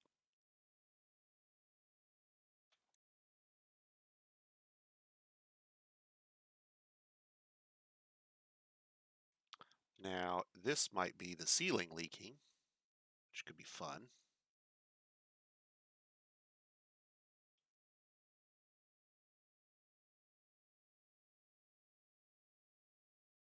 Yeah.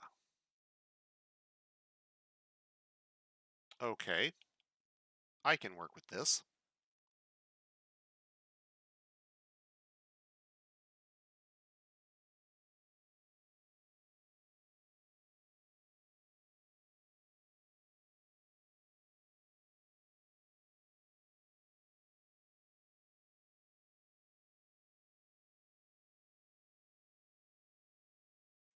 Let's see how aggressive that leak is going to get.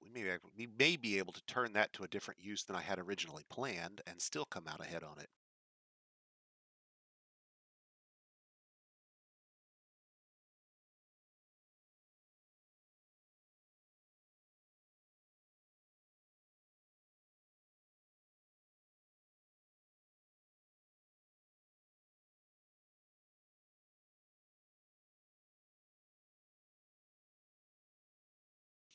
Because with this much exposure, this aquifer is actually leaking pretty good. Maybe we'll turn this into a water collection instead.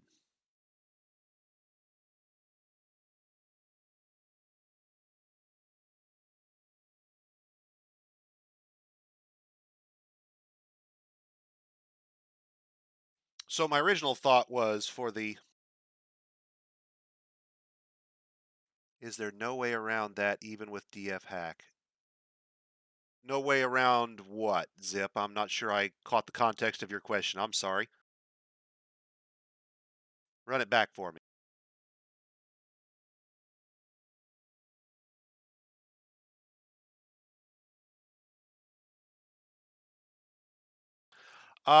You can disable the announcement, and that stops it from pausing the game and recentering it on you.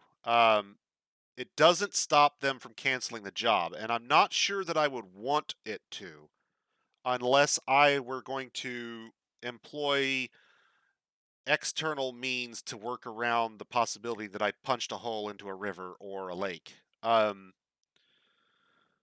Damp stone, as it currently exists, is there to protect your fort and warn you about the potential that you have just touched an aquifer. Um, in this case, for example, we started getting damp stone warnings the moment we exposed the stone that was actually part of the aquifer. Once um, the problem rises when you know that there's going to be damp stone there. For example, I know this entire stone layer is aquifer in this biome, so anything I dig out in this area is going to be damp, and it's going to cancel all of those jobs repeatedly. And there's no way I know of to stop the canceling.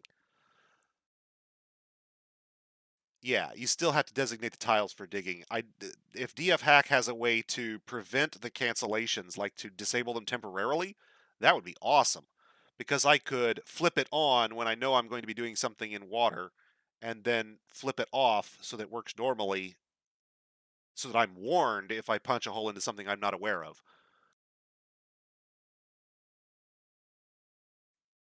Oh, I think this collection idea I had for the so back to what I was originally planning. Excuse me, sorry, I sidetracked a couple times and lost my train of thought again. Train of thought derailed. 200 people killed. So this big open area here, in this layer here and this layer here is aquifer, and we could dump that into a reservoir, say on this floor, with a couple of shafts that run down into open ends to fill this area, and then have a drain that pulls that water back out.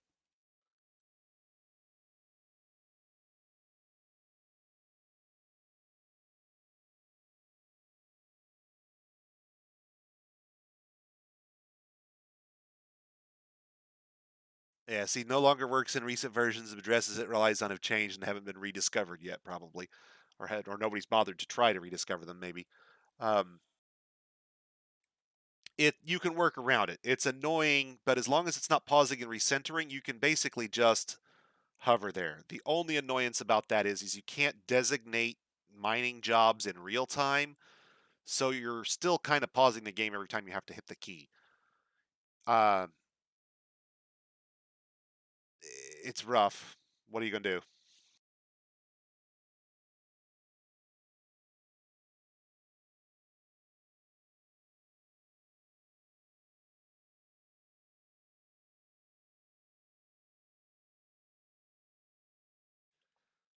Okay, so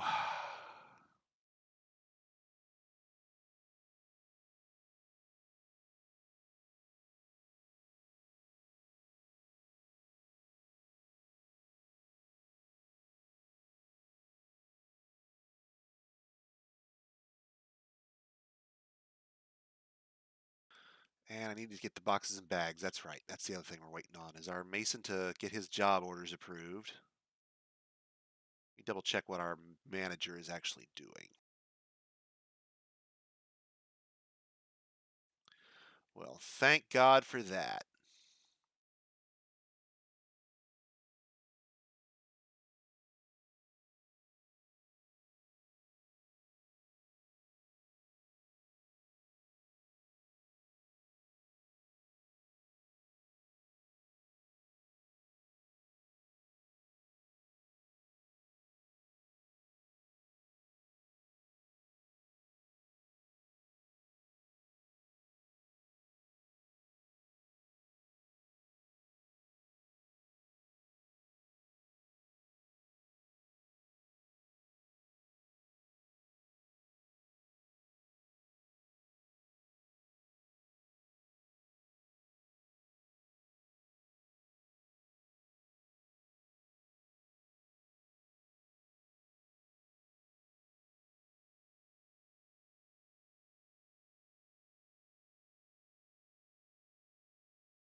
Okay, and who's idling? Because we're okay. We've got some folks socializing. That's good. Socializing is good for helping to keep your dwarves happy. If they're not getting any time to socialize, then you end up with a situation where they end up getting all weary and tired on you. To be fair, Zip, I gotta tell you, man, if you didn't tune in for our prior broadcast, my only criticism here, and it's not really a criticism, it's just the weakness of my setup, is I don't have a giant 4K monitor. So 32X tile sets tend to smudge out a little bit at the resolution I play at, even at 1080. Unless I zoom in, I'm not getting to appreciate the detail on these guys. It's all lost because the the zoom level at which I'm playing just doesn't allow for that level of detail.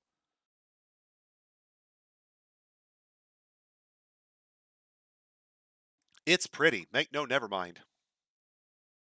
But the reason I had stuck with Phoebus as long as I did, and I'll let you know a confession here in a second. But the only reason I started with Phoebus and stuck with it so long is that 16x tile set. It's very clean, um, so you can, even at a really high level of zoom, still see what's going on and tell exactly where things are. Now, part of that, I admit, is my experience with it. I couldn't tell you what this dwarf's profession is at a glance, for example. Typically, though, I'm not too worried about that. It doesn't usually matter. Um, I think at some point, because my monitor has started to act flaky in recent days, I'm going to have to replace it at some point. I think in the near future, I'm going to replace it with a much larger monitor and see if I can't get a little more benefit out of that 32x tile set than we're getting currently. It tends to be a little, it just loses enough of the detail that it's not necessarily, I won't say it's hard to tell what's going on. It's more of a random smudge does something to other random smudge. And it's hard to even tell sometimes what's a dwarf. It's hard sometimes, I think, in for me personally, with a 32x tile set and my old feeble old man eyes, uh, it just I can't appreciate the. I mean, when you get right up on these things, holy cow, man! If you really got up in these guys up in your dwarves, they have huge detail in this tile set. I mean, that's a miner dude, and his clothing is detailed. You know, you can make out the detail of his nose, his little mining light. You know, but you lose all of that at about right there. You're not going to see much of that detail. His light is no more than just a little stick at this point, and then once I'm out at a more regional zoom, he just starts being a gray blur.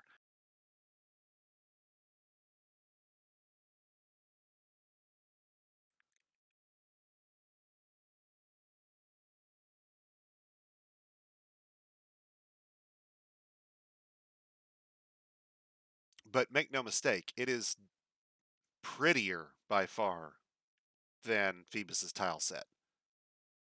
Not that Phoebus's tile set is bad, it's just the additional detail here is because the additional tile size is gorgeous.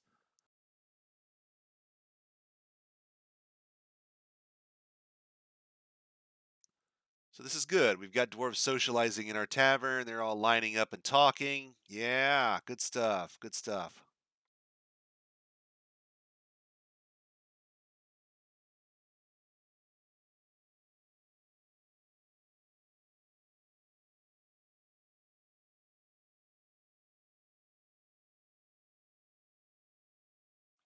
Let's check on our food and drink stockpiles. We've got some meat, but we are starting to run low on plants for brewing. We've got a good stockpile of seeds. So let's go check on our farms, make sure our farmer is planting. We may need to get a second one up just so we have two of them running.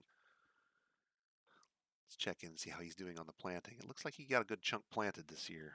Okay, good. Oops, wrong query. Yeah, he got a good plump helmet plant going. Okay, good.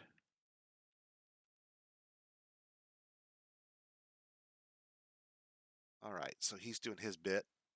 Let's let them do their thing for a minute here because what's basically happening is we've got a bunch of stuff ready to roll and we need dwarves to do it, and we're running real short on dwarven labor. And like I said before, if you run your dwarves too ragged for too long, they get all moody and withdrawn and upset. Oh, that's beautiful. Okay.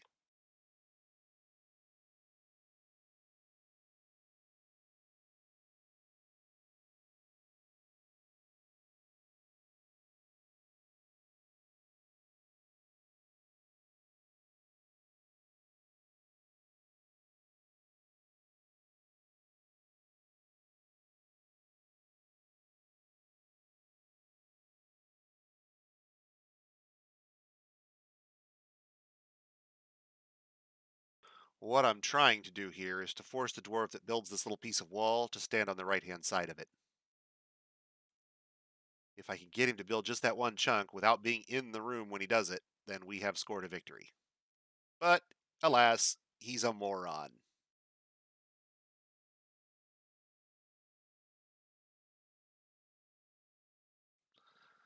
Now, the other thing I could do is I could build him an exit. But this is actually really nice. This aquifer is just heavy enough that if you expose a good chunk of it, we can get water collection going. I was worried we wouldn't have our drowning trap would have issues.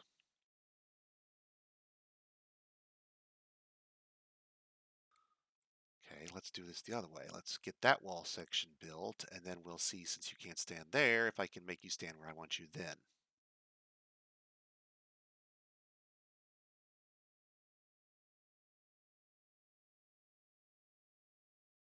Side of a construction when they are doing it. It's just the way the logic is coded behind the scenes, if you will. Not that there's any special cultural significance.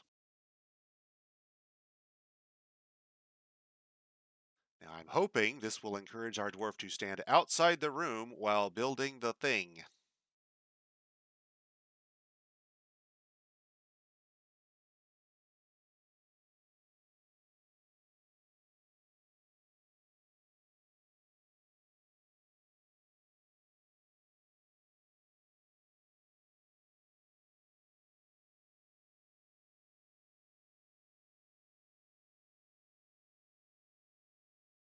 That goblin is going to literally run through the entire fort.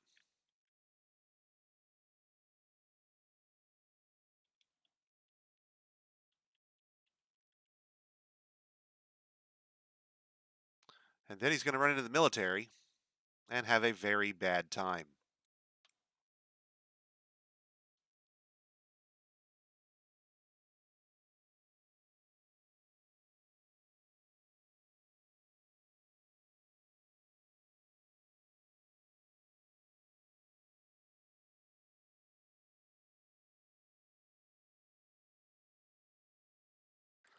And we haven't even put in the armor stands, and the barracks has already been christened in goblin blood. That's just how we roll, dog.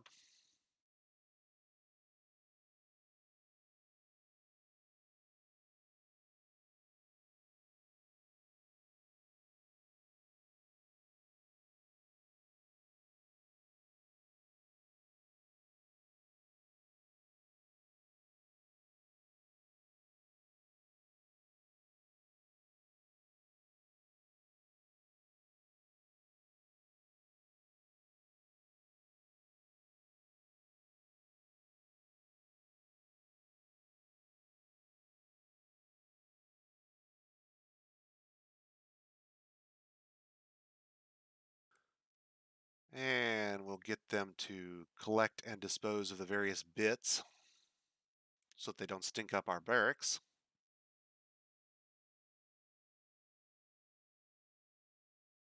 Also, small measure of shock at the speed with which that blood was cleaned up. That's different from prior versions. Don't remember cleaning being such a high priority task before.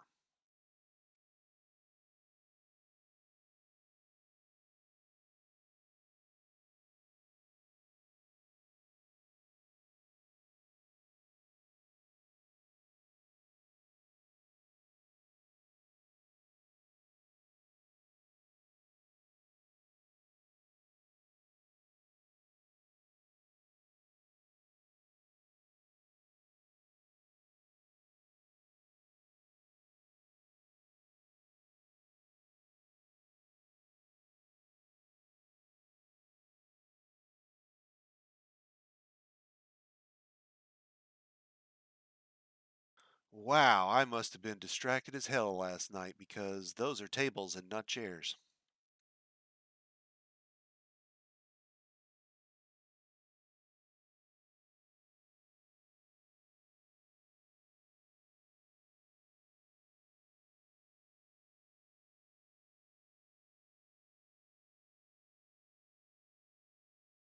All right, let's get the tables and chairs in the appropriate ratio, shall we?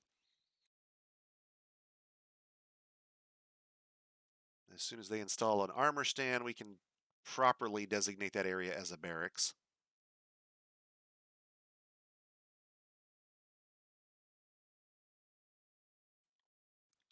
I think we're clear on the lower level, aren't we? Yes, we are.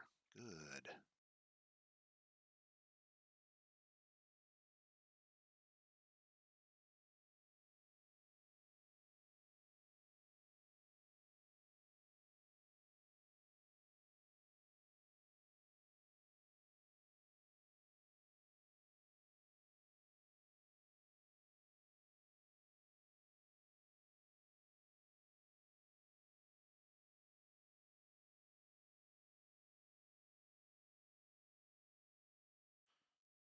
Okay, and I don't like having this giant room, but at the same time, this is the most effective way to make this work. North of our barracks here, I'm effectively digging out an archery range. And the reason I'm doing it the way I'm doing it, I'll explain in just a second. But the gist is the archers will stand at the south edge of the room and fire at targets at the north end.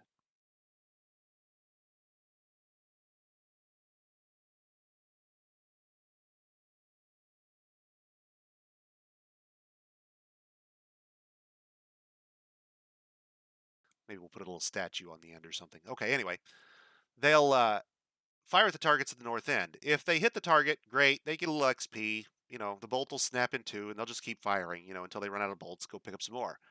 This will allow all of our little civilians to practice training with all of the bolts we're going to need to make.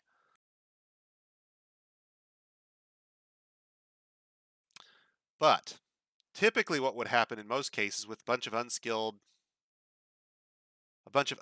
dwarves is that a lot of those bolts would hit the ground, miss, hit the ground, and break. There's one little quirky exception to this. In the event that a bolt hits what would be a floor, and there is no floor there because it falls down to a lower level, then what happens instead is it falls down. So, for example, let's go back to our barracks. I'll explain a little better here.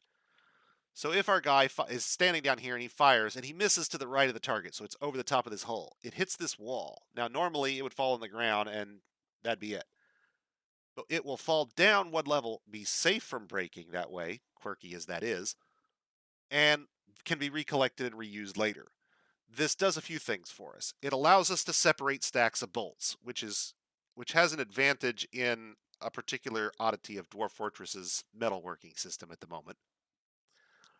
But it also allows us to reuse bolts more commonly and thereby save on ammunition burned up during training. We're already going to go through a huge amount of bolts, just training up military even to a minor, training our guys up to a minor level in their archery skill is just going to burn enormous quantities of bolts. We will at some point probably have to set up one of the somewhat exploity loops to produce metal bolts for training because I don't think in this desert we will be able to import and harvest enough wood to make training bolts. And I'm dubious that we would get enough bones quickly enough to use bone bolts for training for any length of time.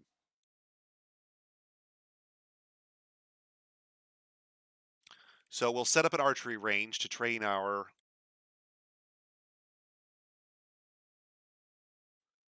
archers and our civilians. And you can see the green glass doors have started to arrive here. So now I know our make green glass door job has been approved. And we're starting to stockpile our drinks. That's good. Now, do I have...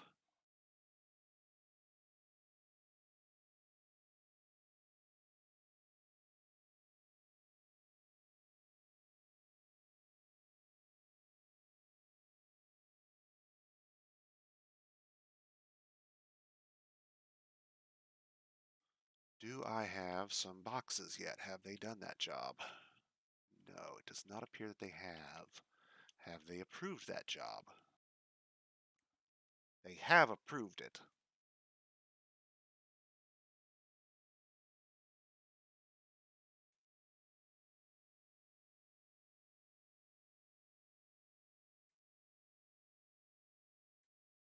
Nope, that's the wrong trait. It's not that one I want. So,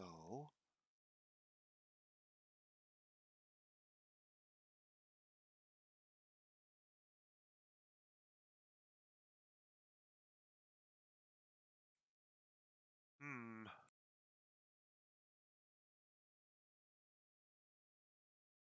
Let's try solid.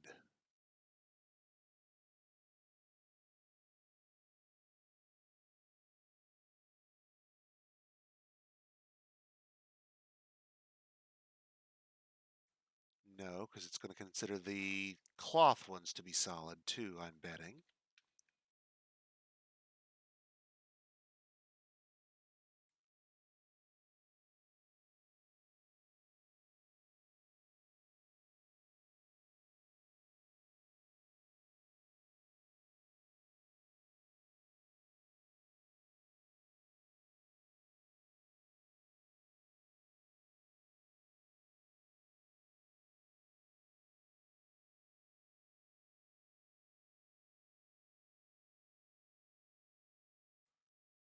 Hmm. Well, we'll just cheat this then. Not quite that many. For now, that ought to get us going.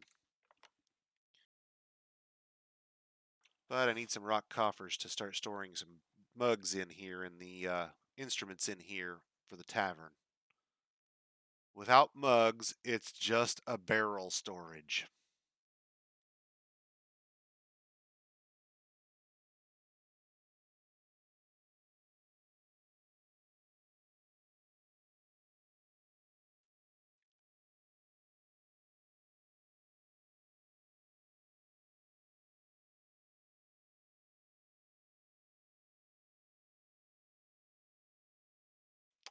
I think we want to go ahead and close up our back door here more permanently now,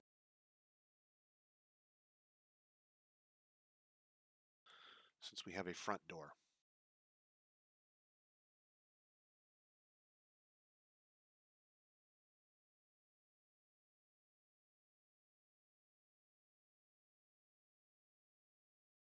What has not been moved? Sandbags, some coal, copper bars we brought with us and never used, some bauxite, and coal. Okay, so nothing super critical was left. We've got stockpiles for all the important stuff. We're still needing bar stockpiles, and we still need a, yeah, on this floor.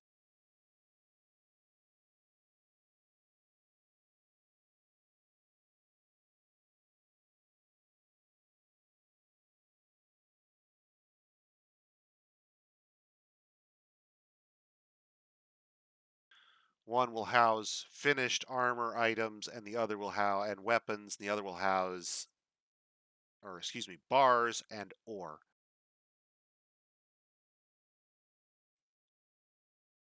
And then we'll put the finished armor and weapons in a stockpile closer to the barracks.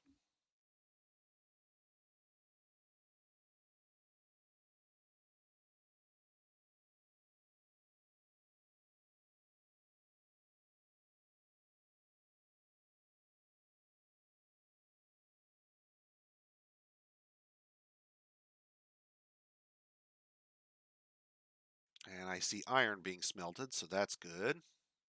And we've prepared some prepared food. So now we've got a good chunk of prepared food.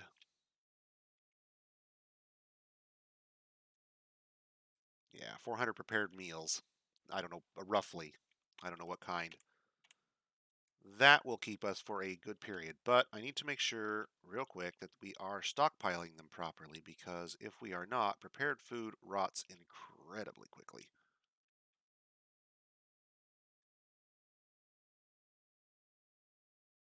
Okay, yes, we are storing it, but we need to move it out of this area so it doesn't overflow here.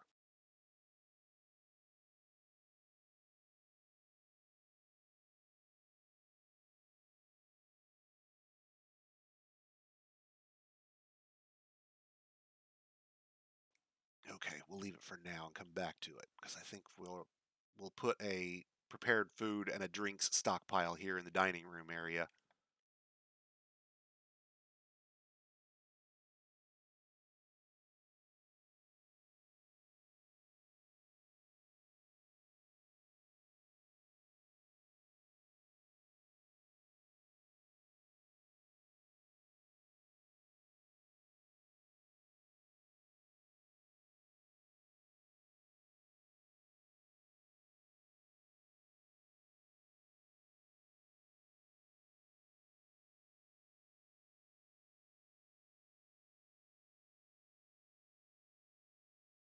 Aha, I see a rock salt coffer. Good.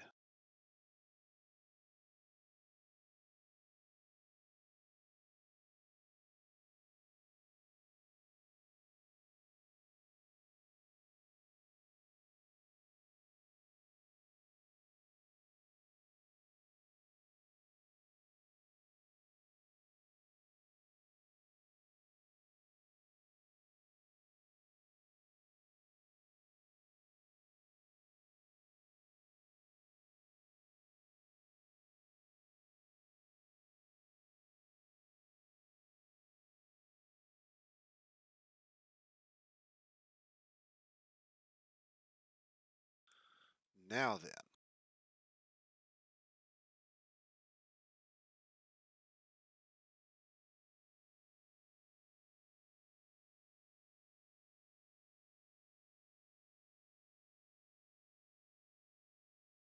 let's harvest us some herbs real quick to get us some additional plants.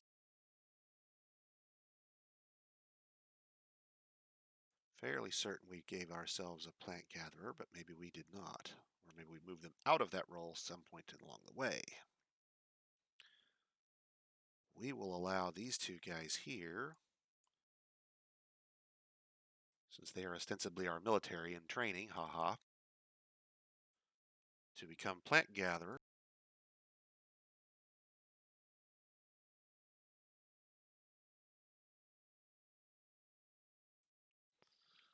We'll see if we can't give us some materials.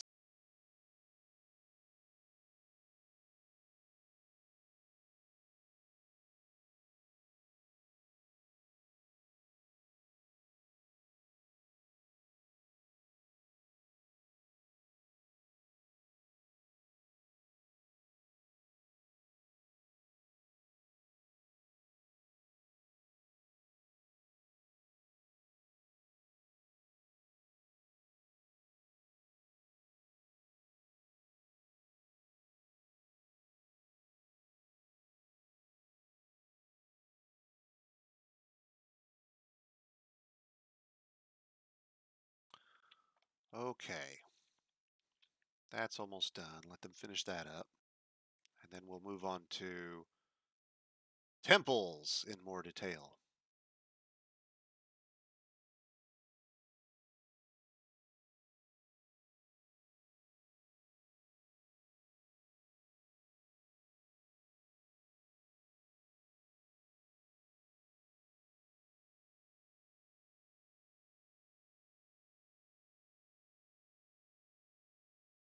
Is our dining room looking a little more grand now? Yeah, getting there.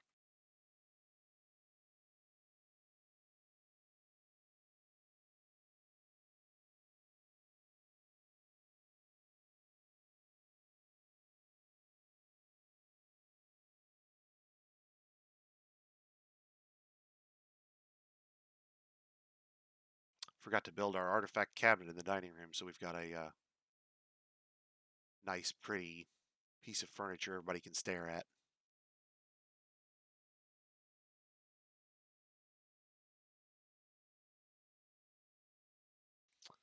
So, somewhere along the line, I'm guessing from the dwarves, we swiped their large serrated steel disc, and one of those with no quality markers is nearly 4,000 dwarf bucks. So at this point, we can pretty much buy anything we want and not worry about it. Let's see here. Wooden armor, yummy. Arrows are not bolts, but we could use the food, I suppose.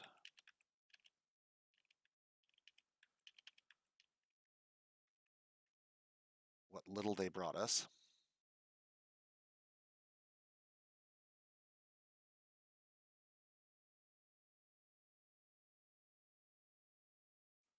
Well, that was yikes.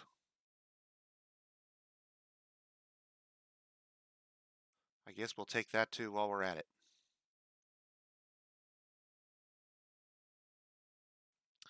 I just don't see anything else in here I care about. Wooden arms and armor aren't really valuable. What's the profit on that?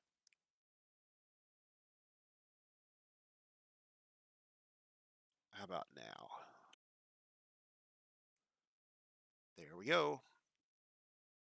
We could probably have purchased his entire caravan if we really wanted to, but I don't want to have the additional clutter floating around in the fortress. It's not necessary.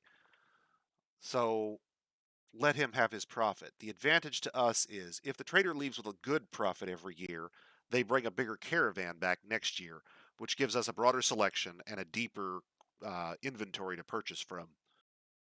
Ideally, we will get the elves happy enough at some point that they will start bringing large quantities of animals for us in cages, at which point we can decide what we want in terms of guard animals and meat animals and so forth.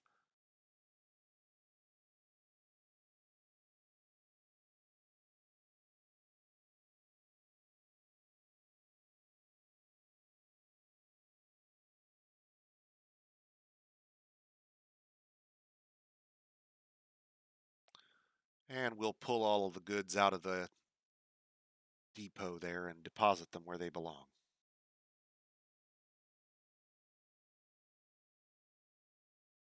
Now, since our armor stand is complete,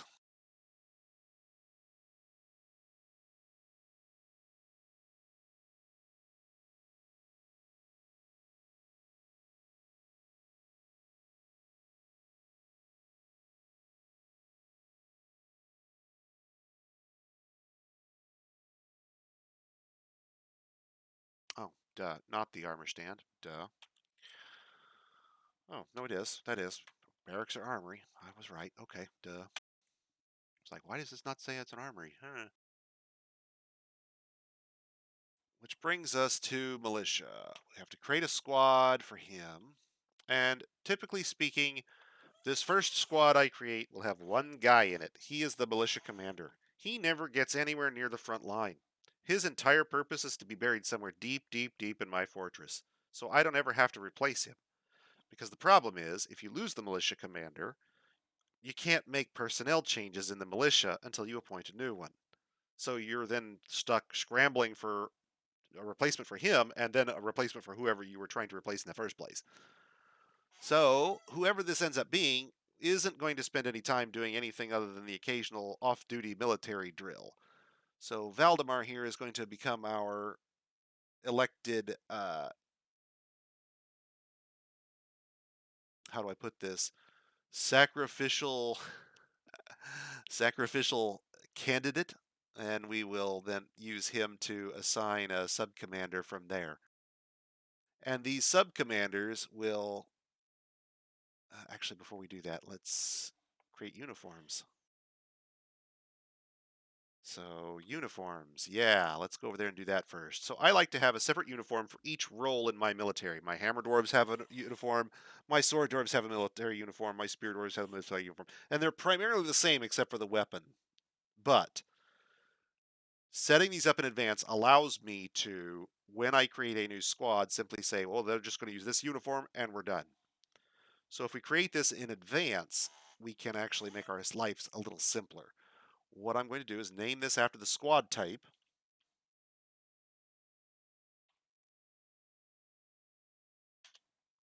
And then we'll just run down through the types of items, adding what we need. They need a mail shirt, they need a breastplate, I want them to have a cloak. And then we're going to go to their legs, and we're going to say, well, you guys need to be wearing greaves and helm. I want them to wear a helmet with a hood. Gloves, we're going to wear gauntlets. Boots, we're going to wear high boots if they're available. If not, you'll have to suffer with low boots.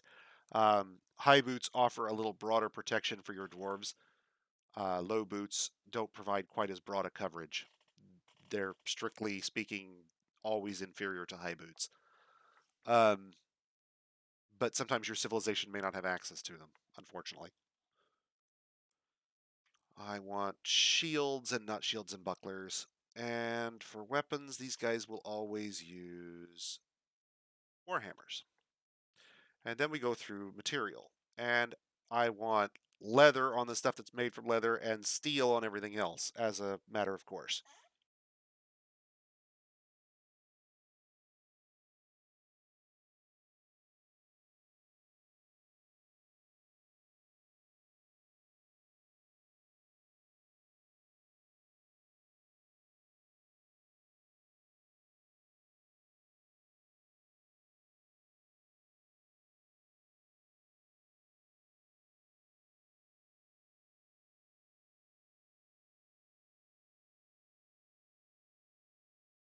Now, obviously, we don't have access to steel in this fort currently.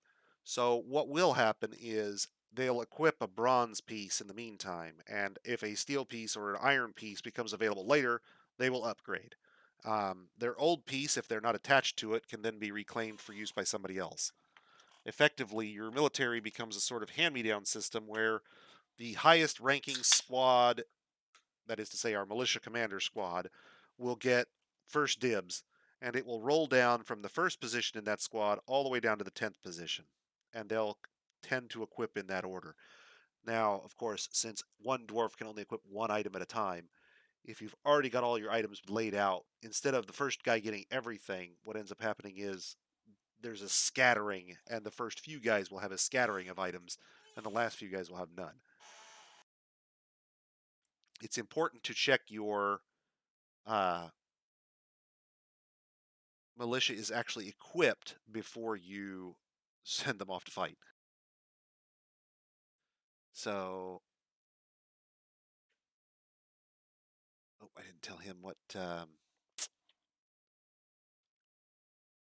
just go ahead and make him a likewise. We'll create a new squad, which will use our new uniform, and we'll name it.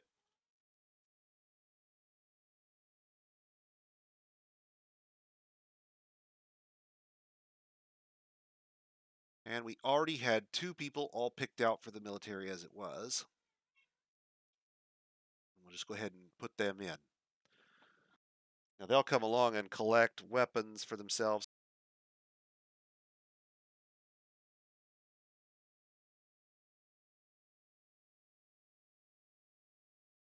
Let's see. So we'll get those guys set up for that.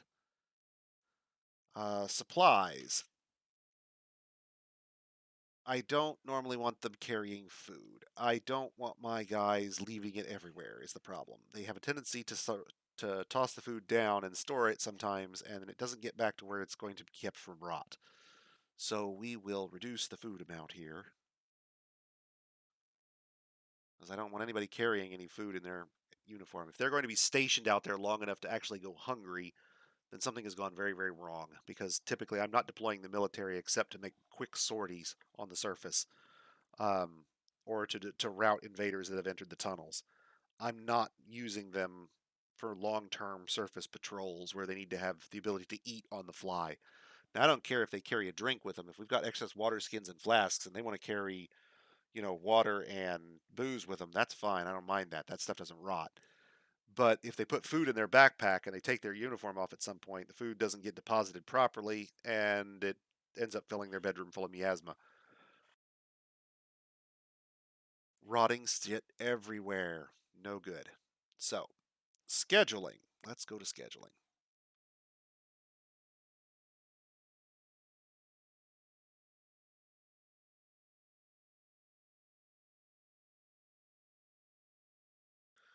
So, I don't want him to have an order. We're just going to cancel all of his.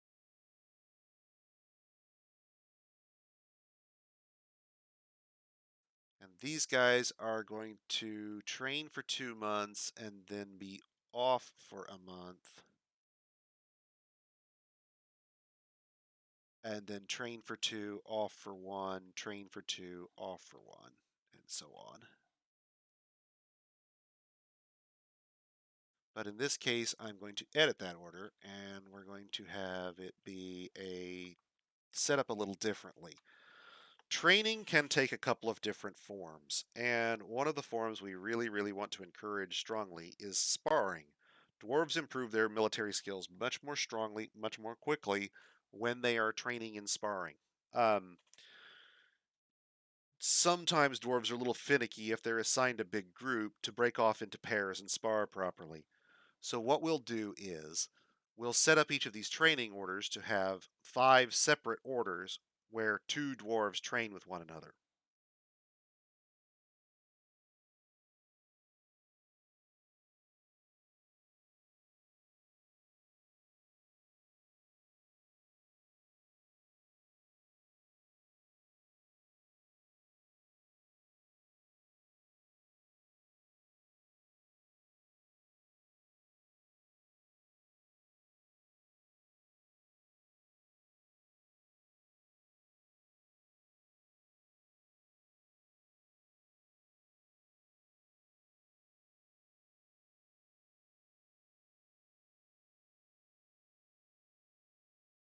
So what this says is, once I get a squad of 10 dwarves, I want each pair, basically, two dwarves in a pair, to be following each one of these orders, that which will encourage them to break off into pairs and spar.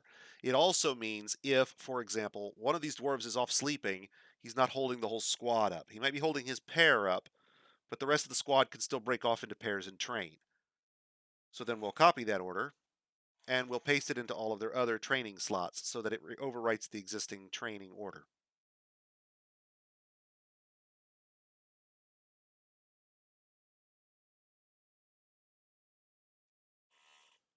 And now we have a militia that knows that they need to report to a barracks and train 2 months out of every 3, break off into pairs and spar, which armor they're going to equip, all set up, ready to go. One squad is ready to deploy right now if we wanted to, if we had the equipment.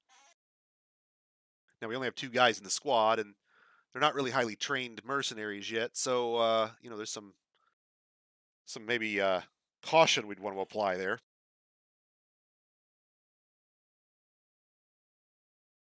Let's set up our basic alerts.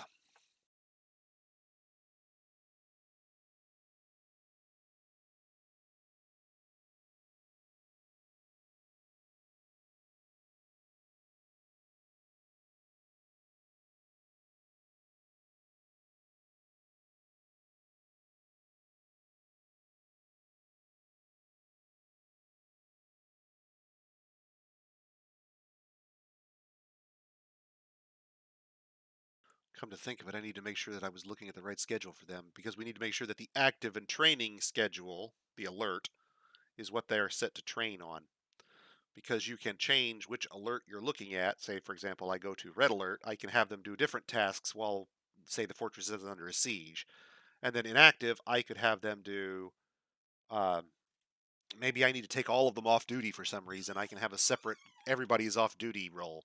Hey, we just lost, 5 of our major crafters, and our military has to stop being a military for a moment and go back to doing civilian duties to offset the labor loss. I could set them all to inactive and give them jobs. Um, but they're set to train currently on the schedule we want. That's good. The red alert we'll get to later, but I'll use this alert in the event of siege to force all our dwarves indoors and to set up automatic patrols on our walls, for example. You can set up your dwarves to have patrol routes, and then once you trigger that alert, you're basically telling the dwarves, okay, report to this station and start following this patrol route until the siege is over, until you call off the alert. Um, we can then rotate our squads into and out of those patrol jobs if the siege goes on long enough.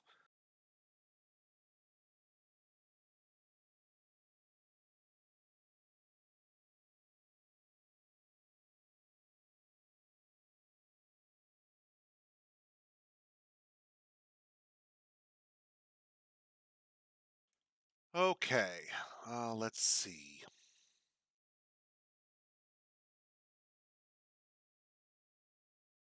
Now, right now, our this guy is just our civilian militia commander. So he's not doing anything. He's not training. He's just a regular civilian. He just happens to be in the military. Our blunt weapons squad will be on the training rotation, 2 months on, 1 month off. In the event of siege, what would happen is I'd come in here and enable this as the civilian alert. We'd have a burrow set up, which we don't have set up yet. The civilians would all run indoors, and I would set our squads to an active position where I'd have some sort of role for them to do on that schedule. Now, I've just provided for the alert here. I don't have any schedules set up for it. And the reason I don't is I don't have any place for them to really defend yet. There's not really any point in setting this up. If something attacked right now, I'm not sending our 2 untrained dwarves out to fight it. I'm sealing the doors and waiting for it to go away. Unfortunately, we're just not there yet.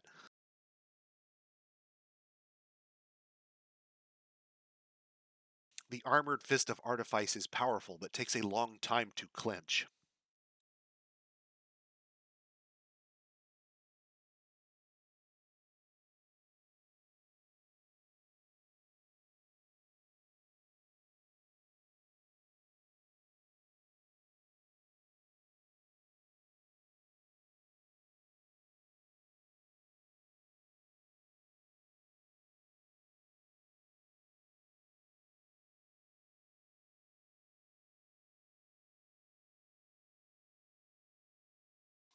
Let's see, what else can we get out of bronze early on that might be useful to us while we're waiting? I could do crossbows, I suppose. I could do trap components. That would be valuable for trade. I could do certain crafts like chains that we might use in other tasks later on, or I could make us some interim armor. I think what we'll do is a sheep.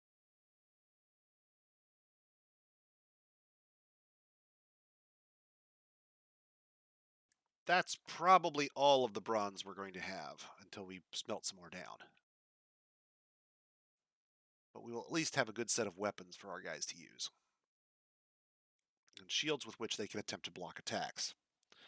If you can only make one piece of armor for your dwarves, the armor piece you make is a helmet. If you're willing to accept shields as armor, the first piece you make is a shield.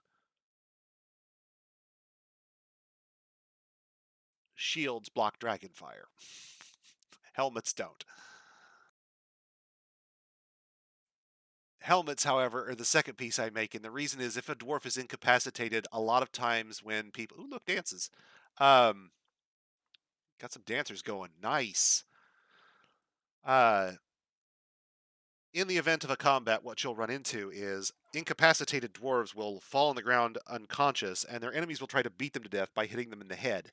If you have a sufficiently solid helmet, you can actually, their dwarf can actually survive for a long period of time, while enemies with inferior weapons try to crack that helmet rather than just stabbing the dwarf in an unarmored part.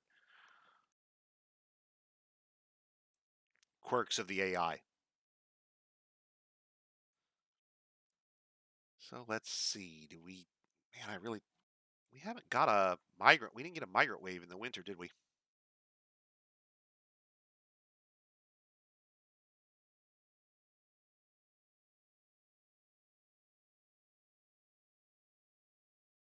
Or did we already sort them out? No. Spring, summer, autumn. This is our starting seven, and then the two waves after that. We didn't get one in the winter yet. Interesting.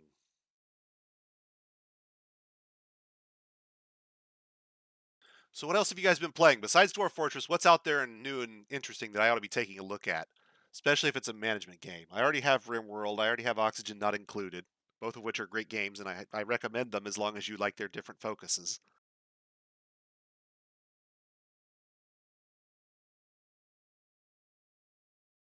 What else have you been experimenting with? What's new? If you're a dwarf fanatic, I highly recommend Deep Rock Galactic, in addition to Dwarf Fortress. That's sort of a first person space dwarves shooter. Get in the cavern, mine the ore, shoot the bugs, get out.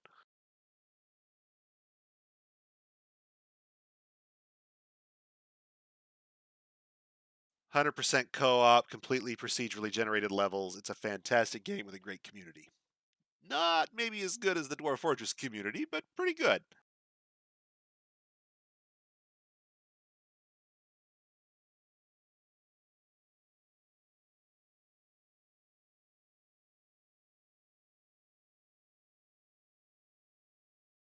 I did get to play Red Dead Redemption earlier this year, and that was much better than I had actually expected it to be.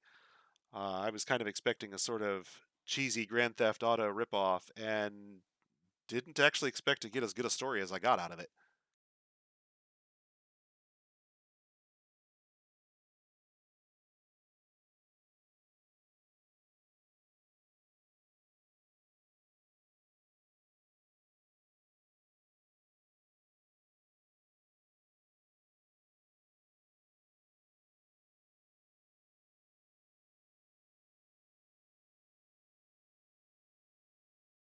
Oh, I'm sorry, Red Dead Redemption 2. I don't think the first one ever came out on PC, and I don't want to be one of those guys, but it's been a long time since I owned a console that I played games on. I mean, I have my old, PS2, so that I can go back and play my old PlayStation and PlayStation 2 games. But RDR2 was much better than I expected it to be. Um, I when I picked it up, it wasn't even on. I don't even think it was on sale when I first picked it up, and I wasn't really disappointed at having spent the money. There's a reason it gets the praise it does. but it is also a really long open world kind of sandbox game. And if you're not looking for that sort of game, then it's not going to appeal to you at all. And I unfortunately never got to play the first one. Like I said, that didn't come out on PC as far as I remember.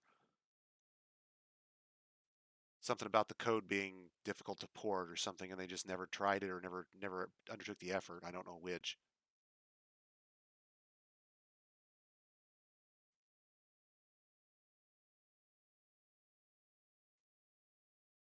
Where are all my rock coffers going? Okay, so we did queue up the rock coffers, and that worked really good, except now we're producing a whole lot of more of them than we need to. So we're going to get rid of this guy for now. We've got enough rock coffers in stock to handle our tavern and a few bedrooms if necessary. I have not seen Townscaper. Should I?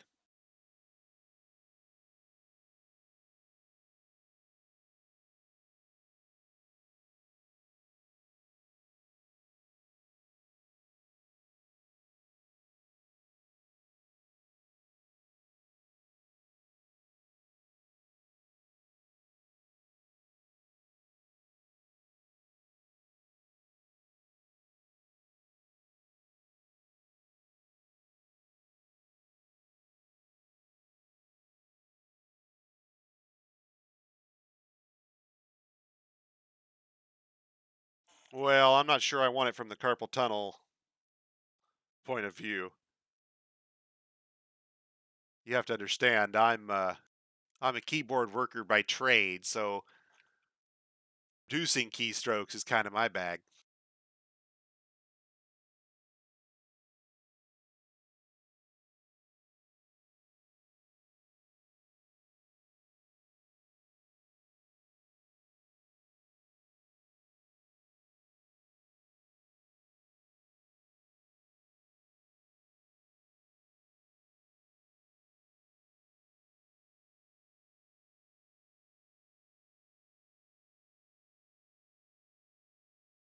But I'll take a peek at it. If it's management game style, that's always been something that's fascinated me for a long time. You go back to what, Sim City, maybe Populous 2, combination management or RTS kind of style games.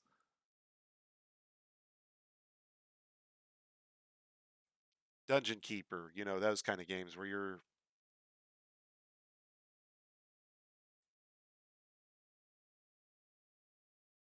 Oh, see, now I'm not really looking for. There's a couple things that I don't really look for. I'm not big into sports games, generally speaking. If I wanted to play sports, I can go play sports. I'm not super big usually into what I would call the mill sim stuff. Call of Duty doesn't really do anything for me. If I wanted to go be in the military, I'd go be in the military. You know, but did he get his workshop?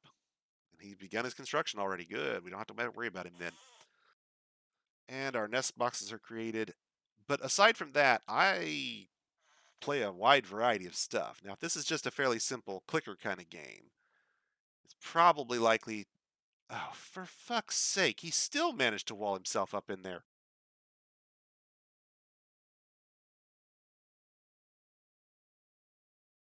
And this is going to be messy.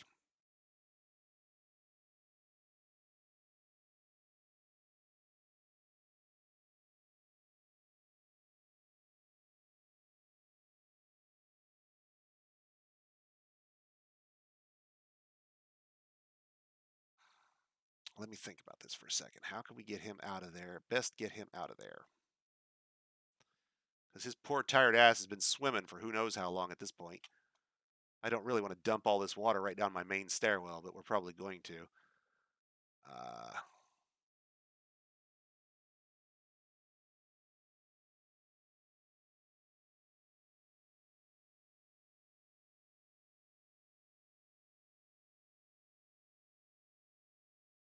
Hermph. Dumb dwarf seals self in water-filled room. Is drowned. Film at 11. Well, I don't see a good way around it, so we're just going to do it. This will cause a minor flood.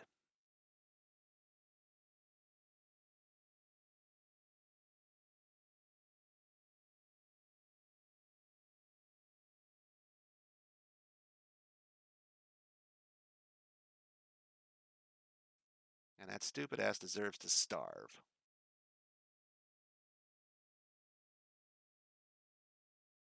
Yeah, we know. I don't need to remove that one, though.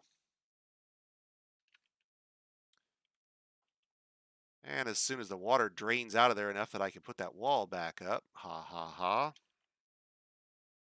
Grumble, grumble, grumble, grumble. This is going to flood several levels up before it's done. Okay, well, we'll let that go for a minute.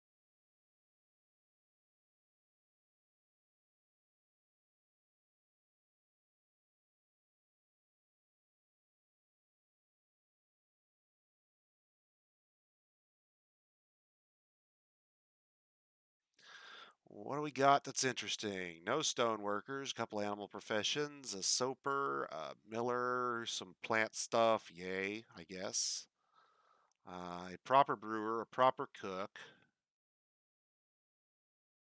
Not a lot going on here. Really fantastic weaponsmith in the middle of all. Well, he's probably a vampire, so we're going to have to look at him. Uh,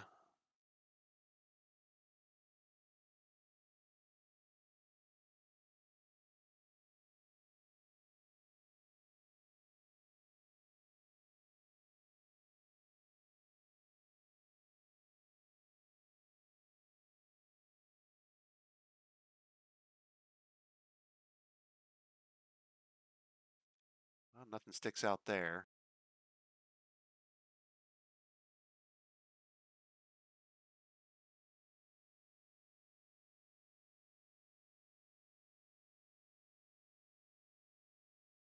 If this is a vampire, it is not a very strong one.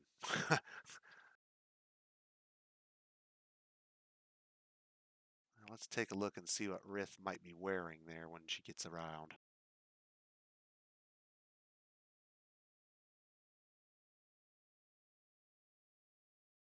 She's still a better smith than all of our others.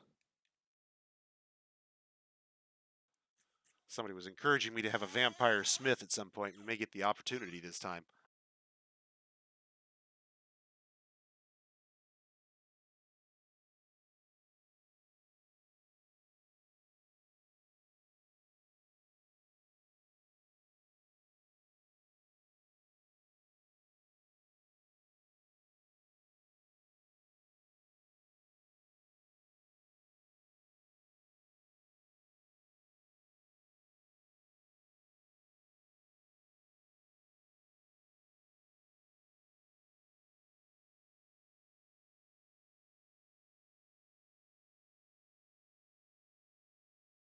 Okay, and that'll probably get our kitchen workers good. Now, don't have any glass makers in this mix. Did we have a... Still no wax workers. Klinidev still has not gotten his dwarf yet. Just a reminder, if you donate $10 to charity, I will name a dwarf after you, or of your naming choice, provided it's not too terrible. Not just in this fort, but in all the other forts I run from now until the Extra Life event ends in November. All 38 days of the event from here on in. Well, I guess it's now 35 days. You can have that same dwarf in all of the forts on camera. And if you're willing to spend $25 for charity, then I'm willing to give you one of the starting 7 in all succeeding forts. Some of them are still available. Not going to advise when the window closes. So that guy's doing our strange mood there. He's probably going to do a glass making mood. That's kind of cool because, oh, no, that's not glass making. It's gem setting. Never mind. He's going to end up doing either a mining or metal work.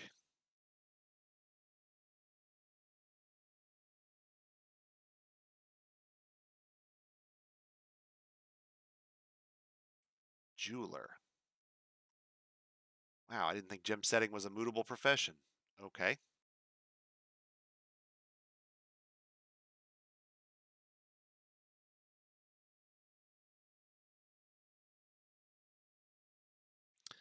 And our dwarves come filing in from off the map here. We're going to have a brown zircon mug, family heirloom, my right testicle. That's going down in the display case here in a bit.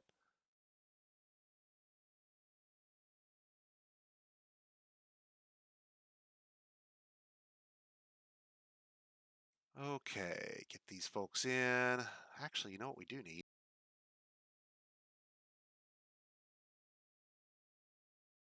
Yeah, we really kind of do.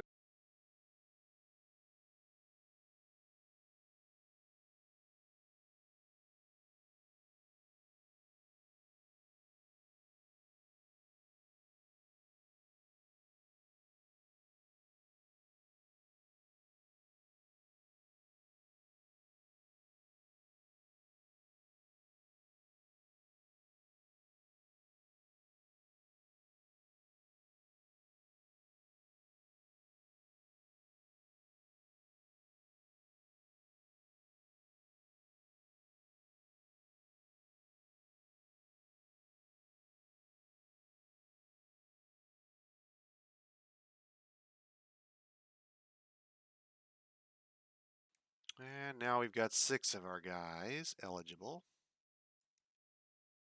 Set them to do our plant gathering and brewing on occasion when they're not busy.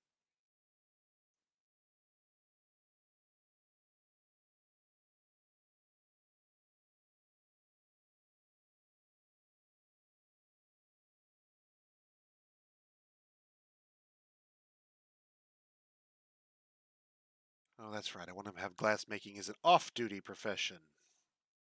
And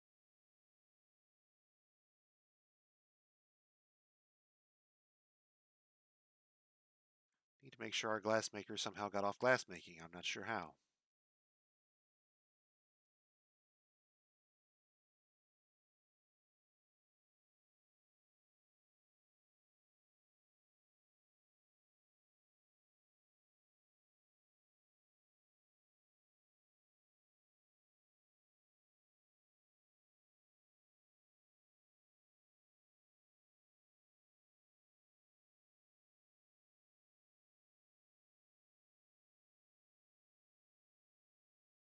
Come to think of it, I don't want to do that because I only have one glass furnace at the moment, and we're not producing glass items en masse yet. So let's not do what I was about to do.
And we should get some folks coming along here to pick some of these.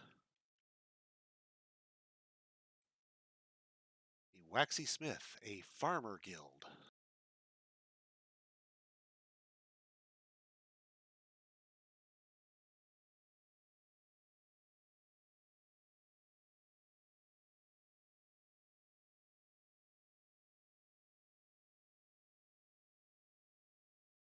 Almost shallow enough for me to start doing it.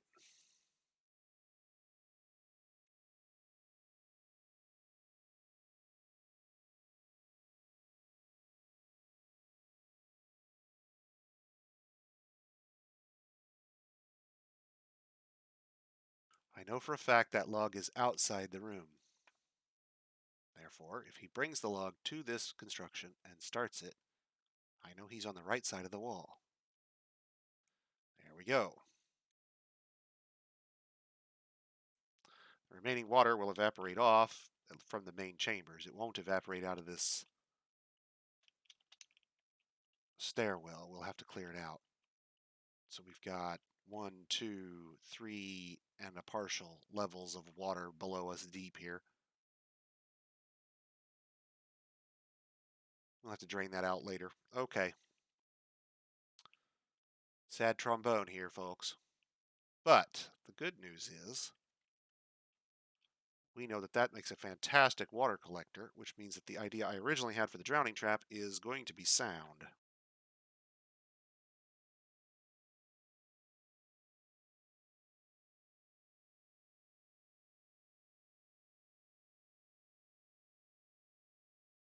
To wit,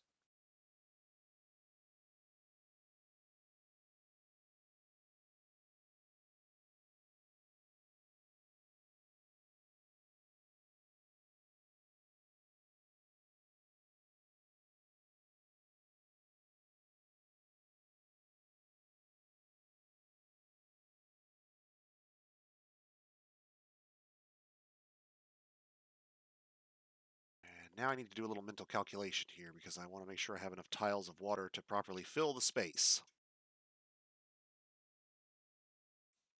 We are 3 by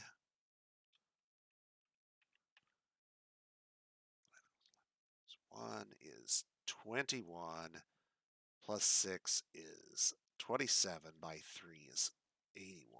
So let's call that 3 times 81 is 240 tiles.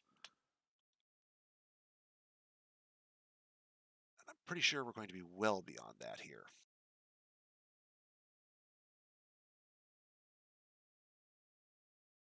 21 by 21 is well in excess of 400 tiles, if I'm not mistaken. So that will work for our reservoir, our cachement, where we'll hold the water before we deploy it in the drowning trap. What we'll do is I will dig stairwells from above the aquifer down through the aquifer into this room, which will allow this room to fill from the aquifer above. And then when we effectively pull the lever, we can drop all this water into the chamber below almost instantly. It'll basically teleport there.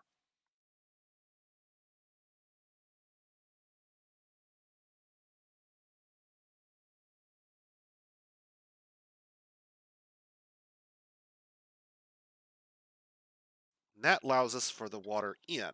Now we need to think about water out. So we've got this dropping in the middle, and what we'll do is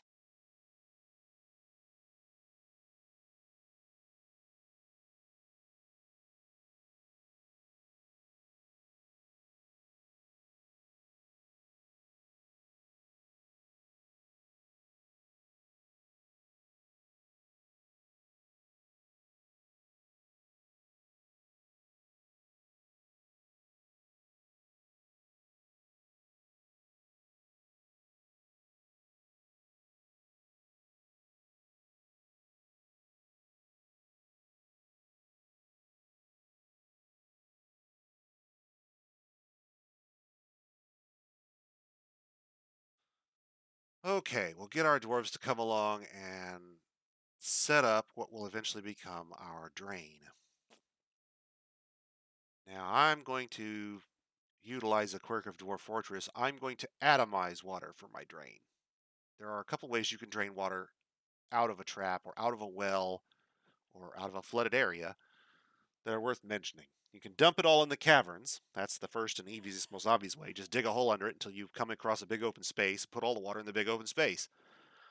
You can dig to the edge of the map, smooth, and then carve a fortification in the last tile. You won't be allowed to excavate the last tile, but you can smooth it and fortify it.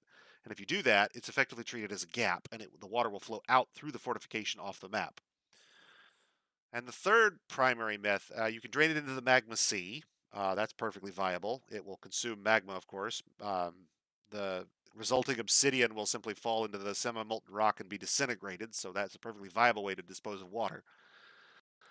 Um, and the last method I can think of is atomizing it with an atom smasher, that is to say, a drawbridge.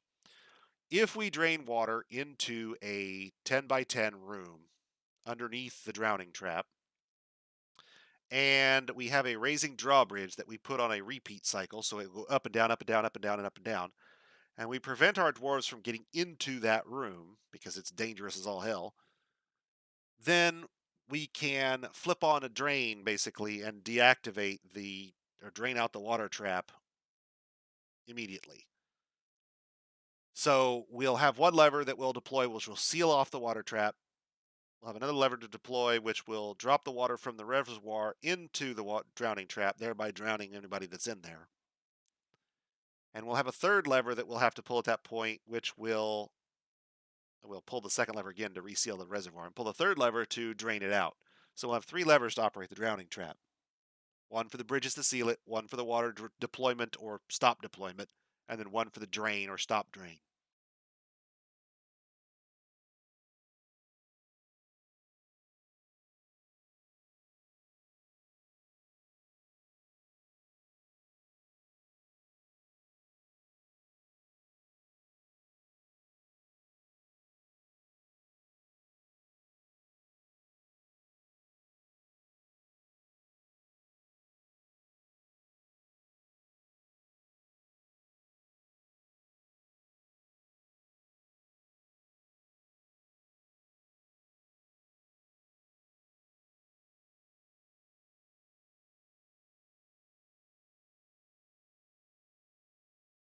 And once those two bridges are built, we'll link them to the same lever in our dining room here in a second.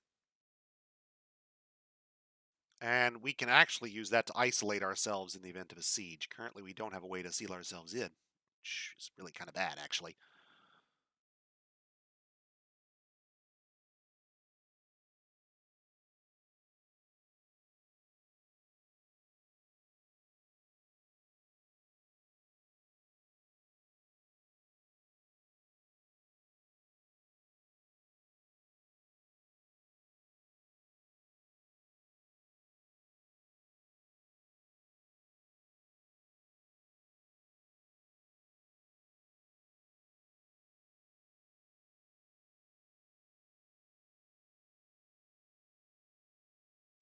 Probably ought to allow them to cut in from the surface, and we'll build a bridge that we can use to seal off this entrance.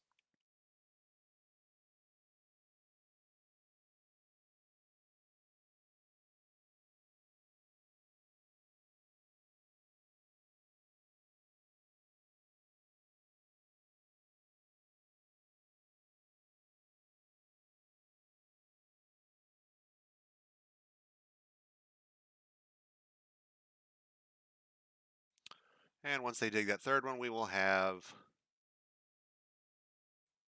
a wagon path, finally.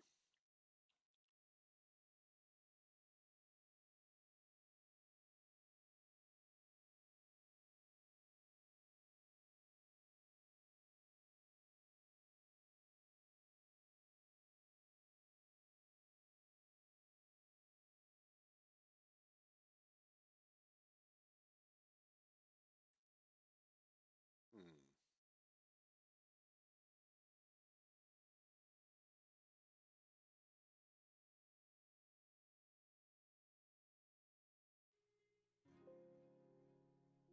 Just realizing it's awful quiet in here.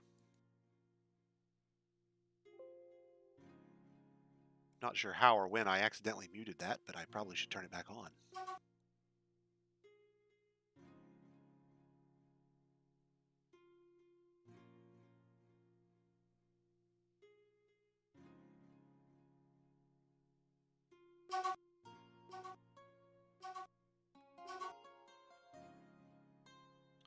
Okay, let's see what we're canceling and why. We don't have any iron ore, so that's okay. I don't care about that. They can't brew anything because we don't have any plans to brew it with. And otherwise they're just complaining we don't have enough iron ore. Okay, that's fine. We can deal with that.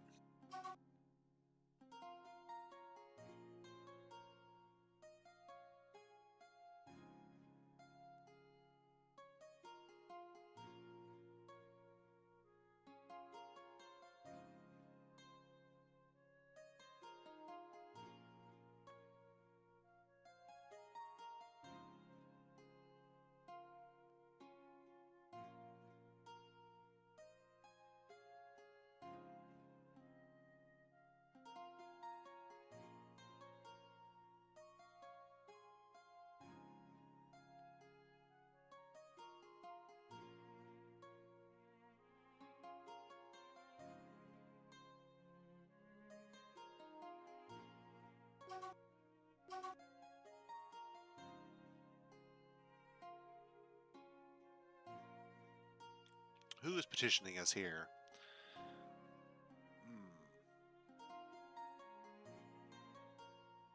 Yep, we're going to have to give him one.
And that is our temporary temple. Okay.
And once we get these bridges up and built,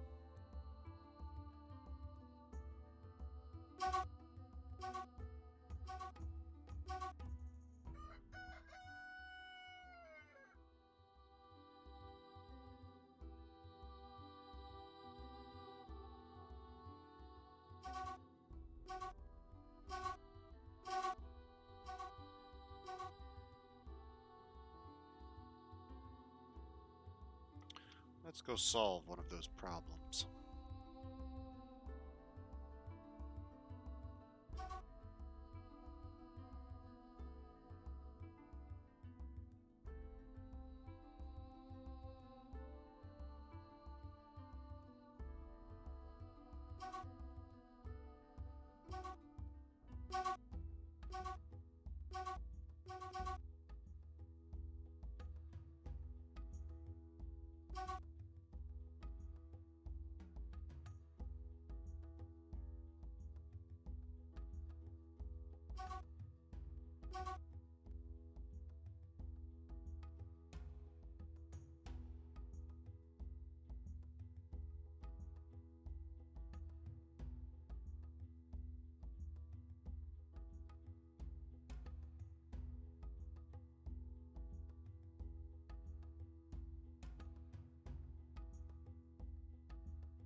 Oh, that's right. We only have the one architect. Kind of bottlenecked on the one guy doing all the bridges here.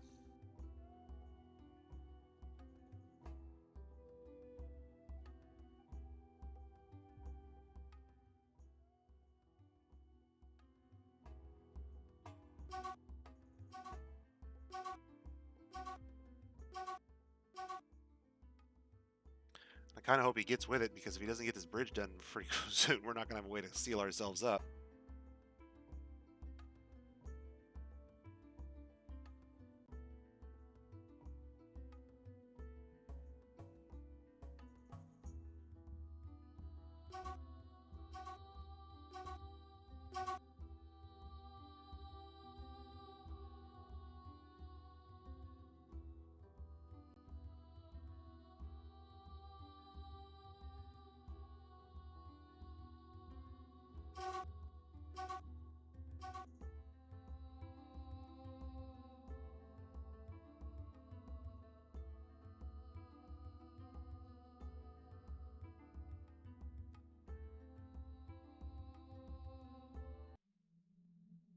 Summer is upon us.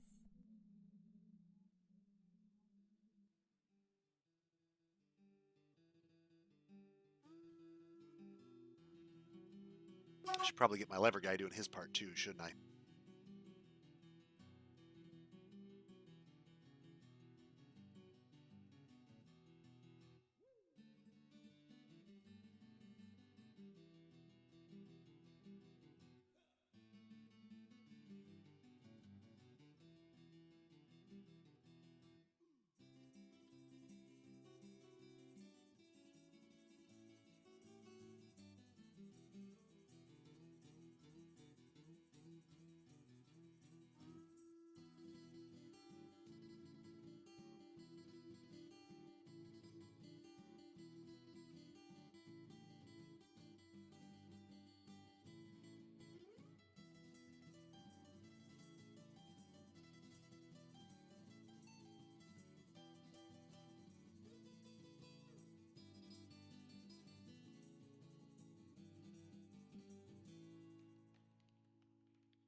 Now, the entire purpose behind this little 3x3 room here is purely to have a couple of guard dogs on duty.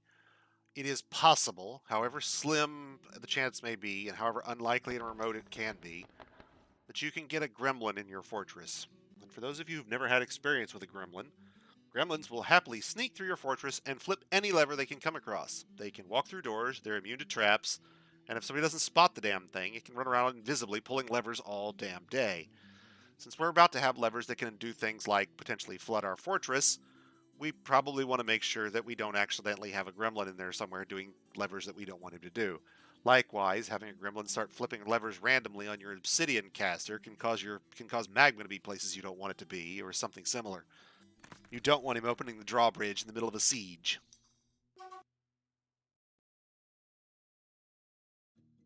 So we'll stick a couple dogs in that room, chain them up, or put them in a pasture. That'll be sufficient to keep a gremlin out.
And what I am doing here is I am using the DF hack tool dig V to simply designate the entire vein at once. Now that saves me from having to go back periodically and redesignate the next tile in the vein. I can simply mark the whole vein at once and move on.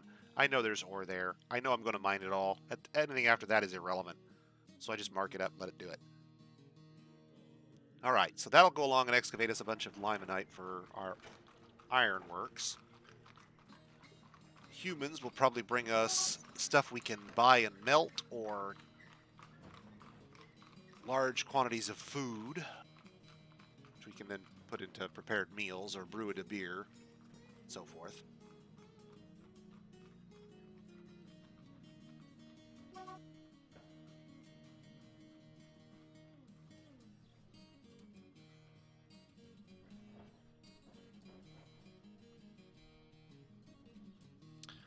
I need to check something.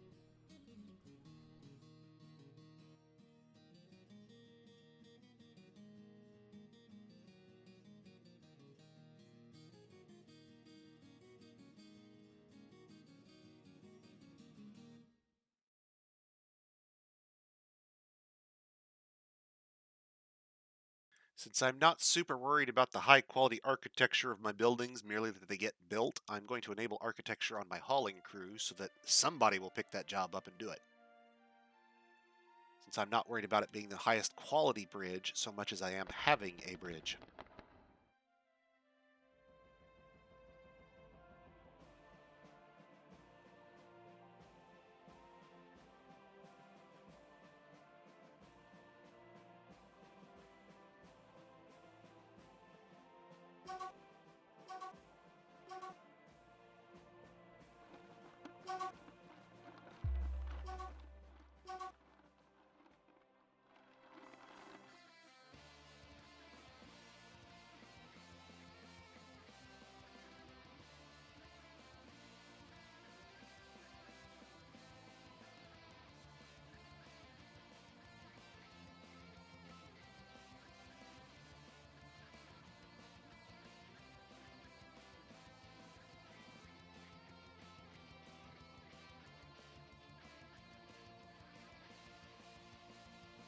Speaking of dwarven needs, I think it's about time we started dealing with another one.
Because it's time we start excavating bedrooms and giving our dwarves some place to actually stay that isn't a hospital dormitory.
Well, our ceramics guy just got himself appointed mayor. Let's see how long he keeps the job once he starts making mandates.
Don't have quite enough trap components to go quite that crazy just yet. Okay.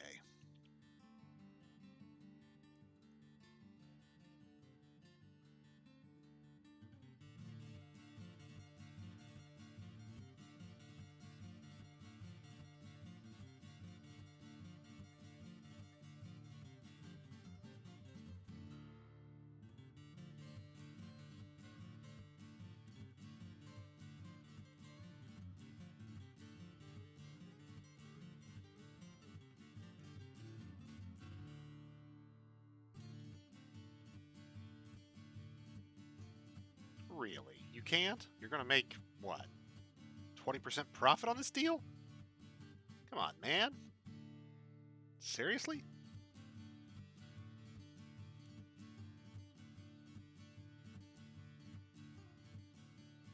20% profit's not enough to get him out here, apparently. No, I want the quick climb. I can get rid of that extra flour bag, though. Guess we'll chuck some more cloth out of the wagon. There we go. Do you have anything else I really cared about? Big pile of food, some bolts. Not really.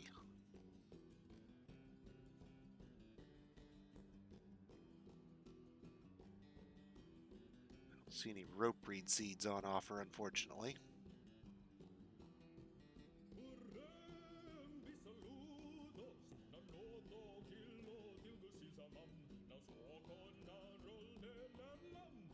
Some cheese and some miscellaneous stuff. All right.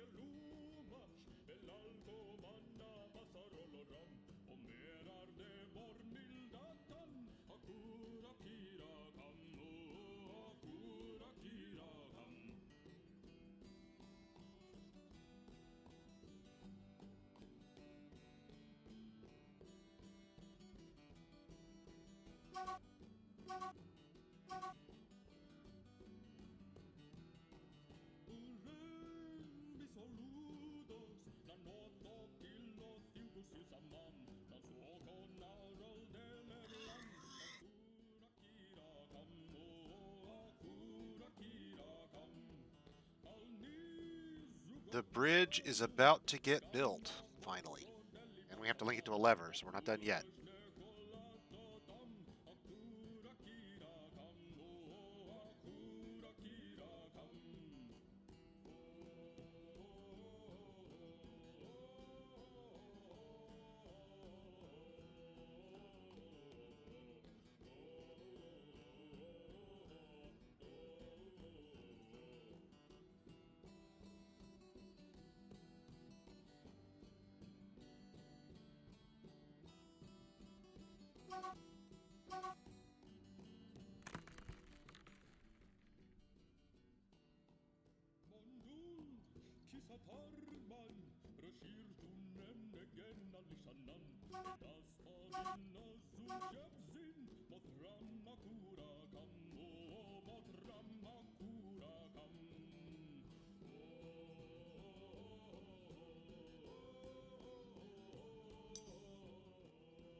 And there's the 3 levers we're going to need to make the drowning trap work.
Okay, Auto Butcher here, which we started to use earlier and never actually finished, will automatically monitor new animal races that arrive on our map and set them up to be butchered if they exceed our population threshold.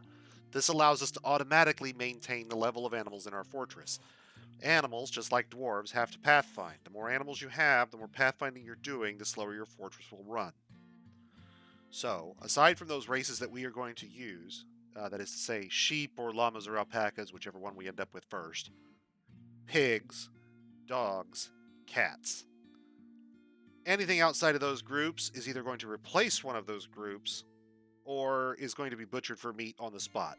Um, Large grazers, typically, I don't want to mess around with having the uh, pasture space necessary to deal with them. So, water buffaloes, yaks, elephants, giraffes, those kind of things, right out. Done. Not even messing with them. Gone. Slaughter them for their meat and call it a day. Dogs we use for defense. We'll breed them in numbers sufficient that we can reproduce our population. For right now, I've set them up as a moderate number. We may have to increase that later. Our blue peafowls, I have to go back and reset because I haven't set that race either. We will allow a lot more chicks than we will adults, and we will end up with a fairly quick turnover of birds into leather goods, bone, meat. Um, Effectively, we'll say allow 40 female chicks and 40 male chicks, but we'll only allow 5 male adults and 20 female adults. And so once a year, we're going to butcher about 80 or potentially up to 80 birds for their products. This will also monitor new races as they come in and automatically set them up to have this 5-1-5-1 deployment. If you wanted to only keep one male and one female of anything that new wanders in, you could do that. But I don't mind if there's a few extra breeders around until we get rid of them. Let's see. I think that's pretty much everything we're going to need to do here. Auto watch will automatically watch for new things and adjust these orders as needed. Auto butcher will automatically task the butchering as necessary. So if we back out of here and give this a second to run, it will add new races to the auto butcher watch list and then get to work on butchering them as needed.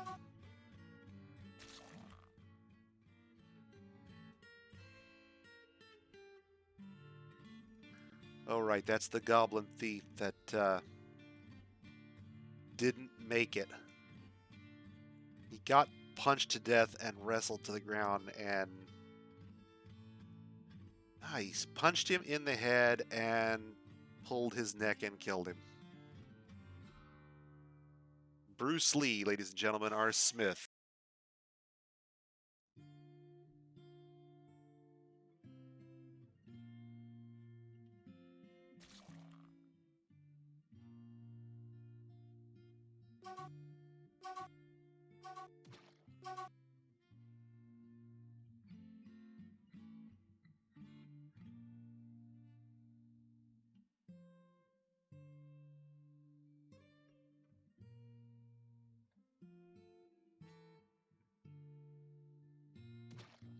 What's our mechanic doing over here?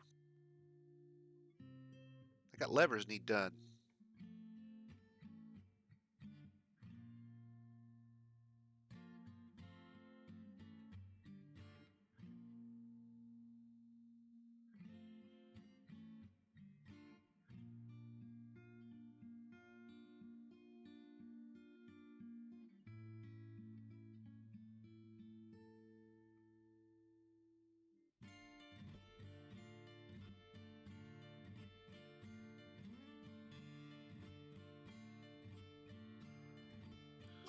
Mechanics is unfortunately kind of a time-sensitive thing for us here. We really need to get that done, so let's get another mechanic on the job. And while that will dilute our mechanics' skill growth somewhat, I am more concerned about having the jobs done.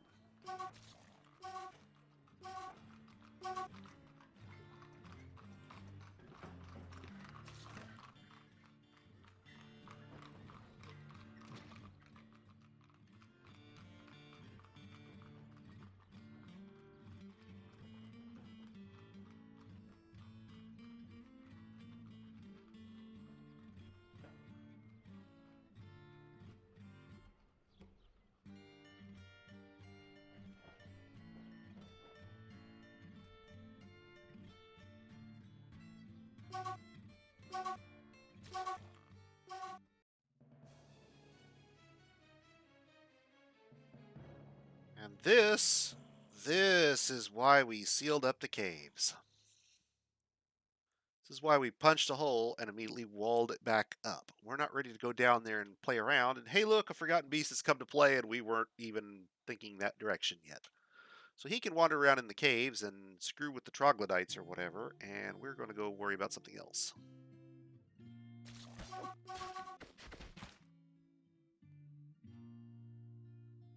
He's apparently taking on the Gorlax. Probably whooping their asses, too. Oh, yeah, shaking him around by the head. That's gotta hurt. Well, unfortunately, he can rampage his ass off down there because we don't care.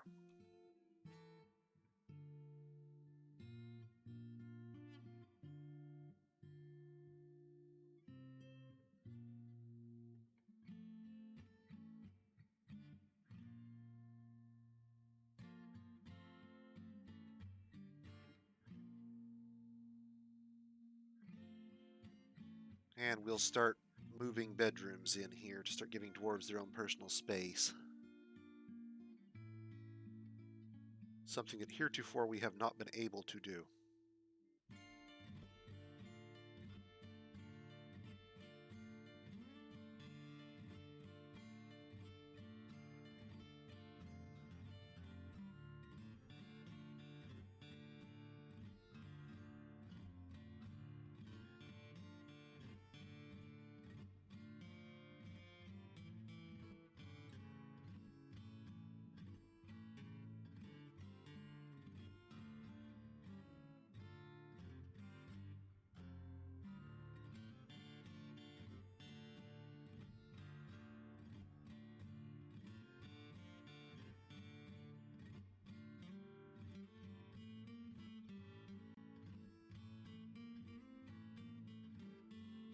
Everybody gets the super pretty green glass Coke bottle doors,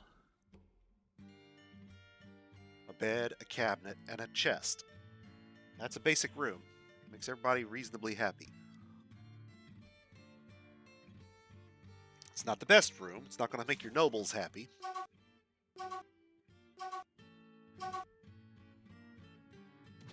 Okay, it looks like they finally used up, if I saw that announcement properly, they finally used up the last of the tin-bearing ore.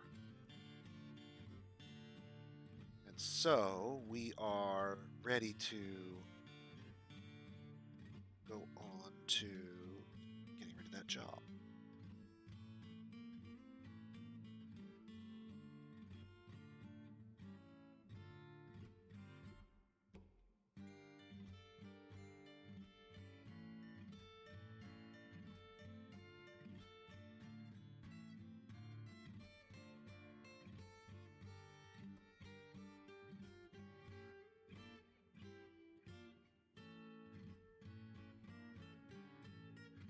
Now, you don't actually have to assign rooms to your dwarves. You just have to declare the room to be a bedroom. And at that point, they'll take care of it themselves.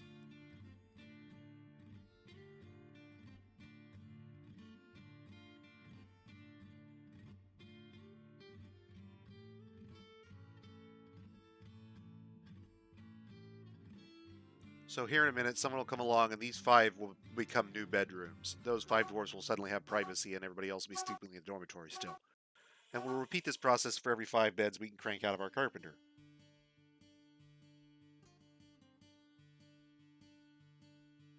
Oh, he has deadly blood. I didn't catch it. I didn't really read it for much further than that. Hang on a second. He's an enormous 3-eyed frog with a short horn and a bloated body. Its buff skin is rough and cracked. So this is less of a frog than it is like a toad with a unicorn horn. And it bleeds poison or something equally nasty. So we really don't want anything to do with it.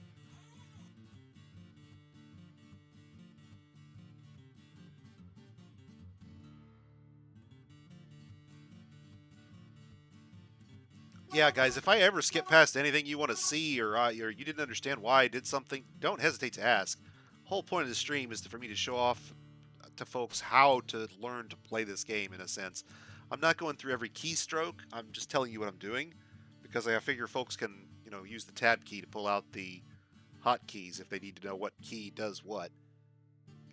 And learning that, I'm afraid, is just muscle memory for folks anyway. It's one of those things you have to just do until you learn it. And frankly, hours and hours of me reciting the keystrokes would get old really quick, I'm thinking.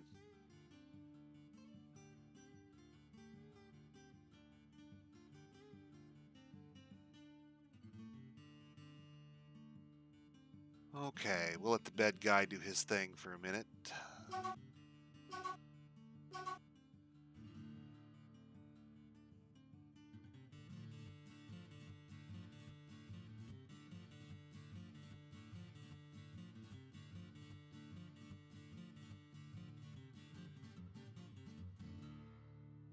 Now, this isn't intended to keep out serious invaders. They could just climb over these walls, but what it will do is allow me to direct sneakers to come through this area here, where I can chain up a couple of dogs, and that way we have a slightly faster exit for our dwarves than to run through the entire entrance corridor to get to the surface.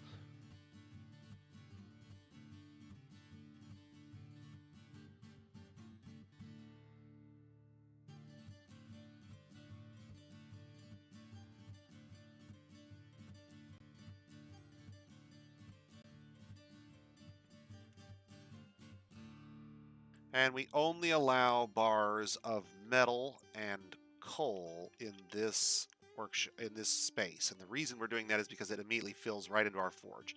And on the other side, we're going to set up a stone. Oops, darn it. We're going to set up a stonework pile, but that one is going to have wheelbarrows and other things. So hang on a second.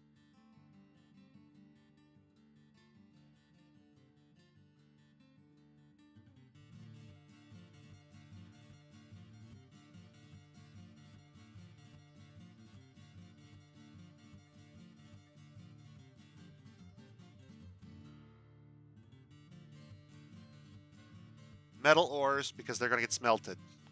Coal and lignite, because they are made into coke in our smelter. This allows us to pull the ore into this stockpile using idle workers, and then process it quickly when we have demand. Setting our wheelbarrows to 5 means 5 people would potentially work this stockpile, which is a reasonably high number. We need the wheelbarrows, though, because the stone is heavy enough that it will slow dwarves down dramatically if they have to move it by hand.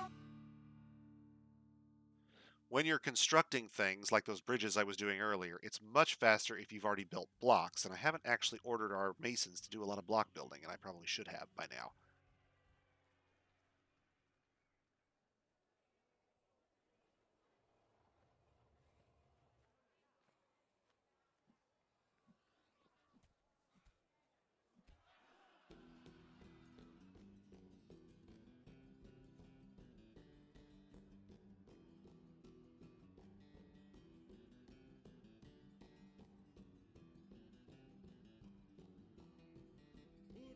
Here we allow only the, let's call them construction stone types. Technically, I could allow limestone and dolomite chalk and these other things, but I don't want my masons making furniture out of coal. Technically, it's valid and just flammable. I don't want them wasting my flux, the chalk, the dolomite, the limestone. I don't want them wasting those things on furniture and doors. I don't want blocks made out of those things. But I'm okay with every other stone type. Particularly, once we got there, I would probably block all the other stone types and just enable obsidian, and my masons would go full obsidian all the time using our obsidian caster.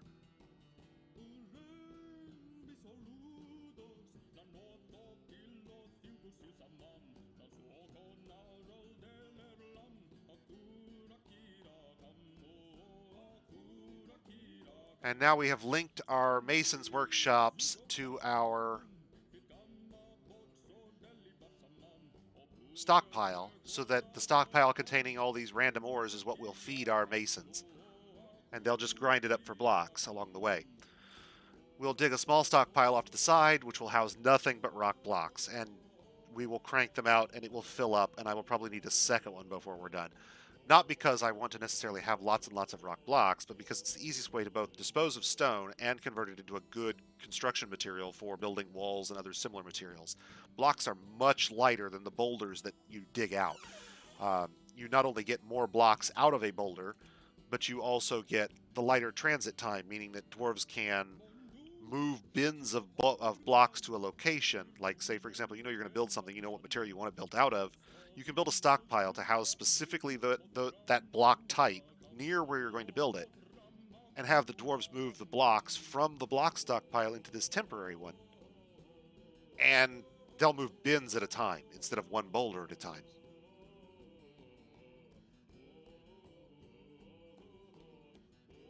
Oh, wait, that's a stone stockpile. Whoops, not a block stockpile. I got confused. Don't!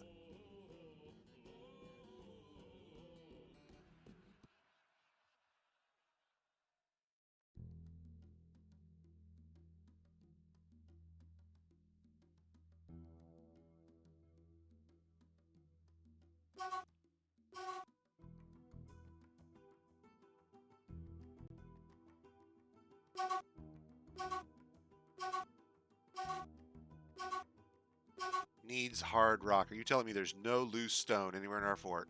Really? We've used it all? No, not buying it. What rock is this that you're telling me that this is economic and you can't get to it? Seriously? This is gabbro. You should be able to use that. It's straight back to the staircase. There's no doors on the way. We go up the staircase to where your floor is. Right there's the mason's workshop.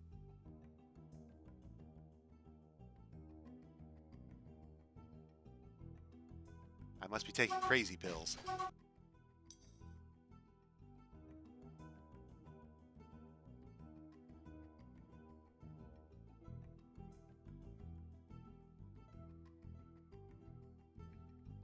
Pretty sure gabbro's not an economic rock.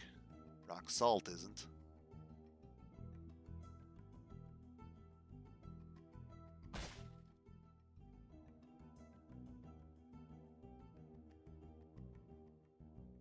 Oh yeah, now he's screwing with the troglodytes and the trolls. And he just absolutely is going rampage down there with that bite attack of his. He is like finishing him off. He just, bites him in the head, and apparently he's still fighting that troglodyte though.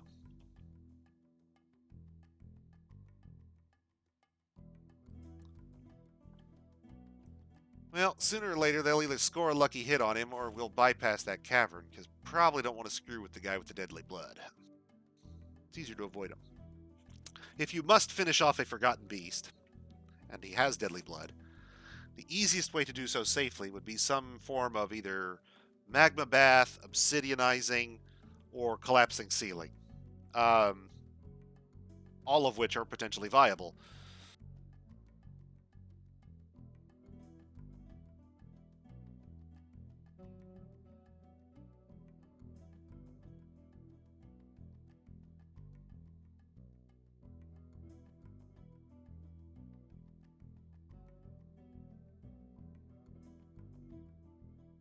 Now, it's worth noting that bars are the things that are used in other reactions, blocks are the things you build with. Anything that's made into a block, regardless of its material, is not going to get used for anything other than construction. You could melt them if they're metal bars, blocks down technically, but you probably won't have many metal blocks unless you decide to make them yourself. So, the occasional green glass block, or clear glass block, or wood block, or metal block, clay block of some sort, whatever, will all end up in the same bin. Even if somebody made a block out of soap or whatever, it'll end up in here and we're good. Whereas if it's a bar, I want that somewhere else because it's going to be used. For example, I want my not barrels, I want bins. I want my dwarves, for example, to have soap on hand in the hospital.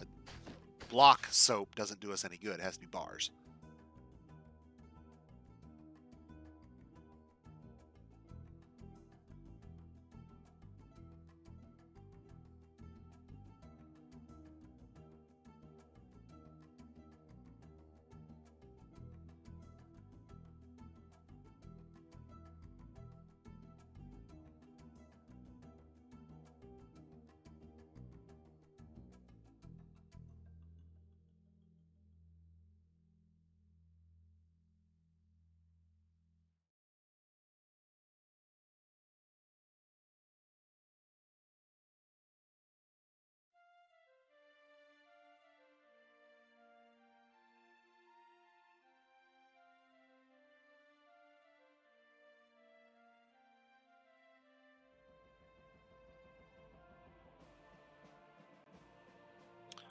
And I'm thinking they should be able to get that built for us. I'm hoping. But the gist is, we've got this reservoir planned up here, right? And we'll fill it from the aquifer up above it using vertical shafts, staircases basically, down to it. And the aquifer will drip into the reservoir enough. With enough staircases, there will be plenty of surface area to drip into the reservoir. We'll fill the reservoir from the aquifer, which I admit we may have to take a couple of pokes at depending on how fast or how readily we can get it to fill properly. Once we have the reservoir all set up and ready to go, we can seal these two bridges, locking people into this U-shaped tunnel, which I'll seal off right here. Open the trapdoors in the reservoir, which will open up all these drains, flooding water into all of the U-shaped tunnel at once. Once it's filled and flooded and suffocated everybody that can be suffocated, which won't include any undead and probably doesn't include most forgotten beasts and some titans, we can then, in an emergency, either drop the bridges, which would flood our fortress, which we don't want, or we can drain it into this little reservoir here, where this raising bridge will simply crush out of existence any water that drops in here. We'll just activate it like a smashing platform, and it'll just go up and down, and the water will cease to exist. The on-site atom smashing drain is probably the most space efficient way to get rid of any water you come across. You have to remember to build a sufficient intake for it to crush the water in a reasonable time frame. And it is possible that you will get items that wash down into the destruction chamber, basically, and either can't be retrieved or get crushed by the bridge. That's just the price of doing business this way. That's the downside to not having a proper drain, is that the stuff you lose down there, it's not coming back usually.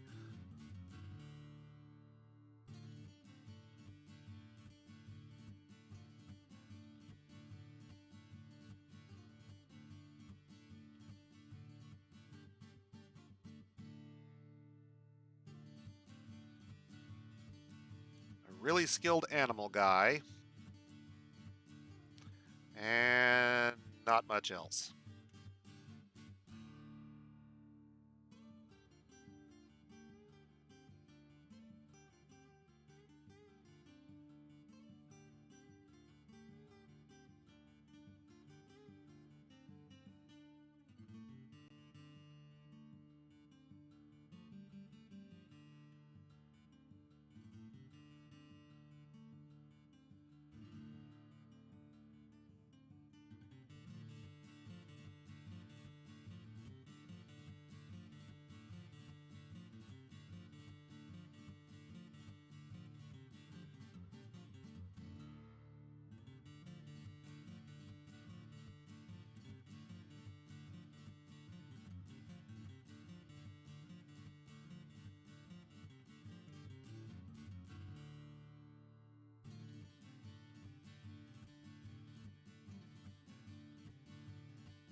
We can even assign these guys to our pre-existing squad directly from Dwarf Therapist, as I just did.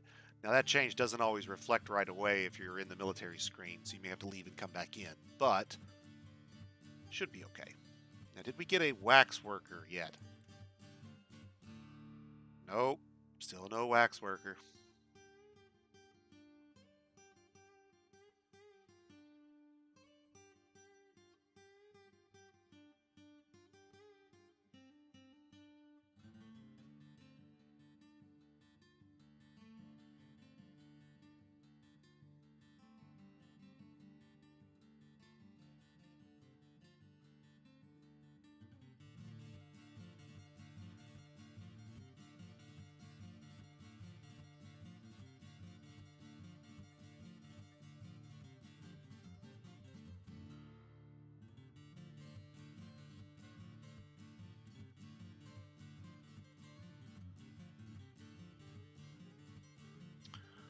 Now, I'm not really intending for these guys to really be hunters, but I may use them that way right here at the beginning if I can get away with it.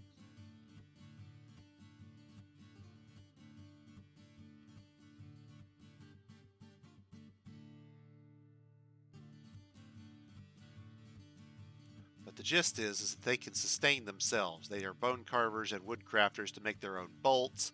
They can tan their own hides to make new quivers, butcher anything they kill, pick any herbs while they're out there. You get the gist. They also do our animal training and so forth. And I guess nowadays we probably have to have them do the gelding too, don't we? Don't really care who does it first. So, let's see what else.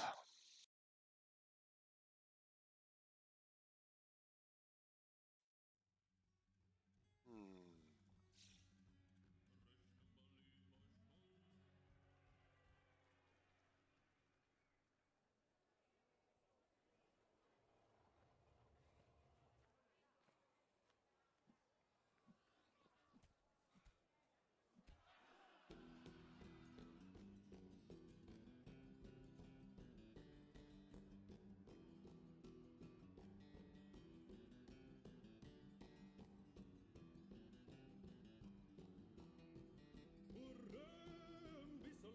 Well, probably got enough farmers for right now because we only have the 4 farm plots. Later on, we'll have a surface farm plot that will have a set of surface farm plots that we will also have to deal with, and we may expand our farmer crew a little bit at that point.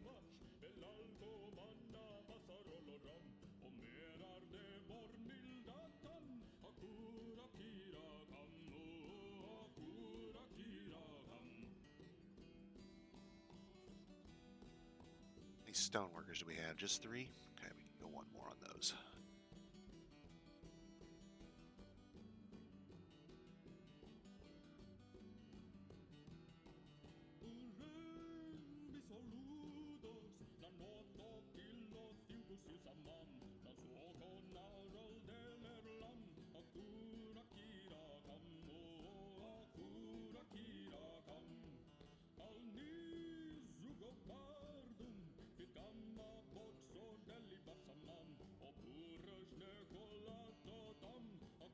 That gets us 3 ceramics guys, which should be good for now.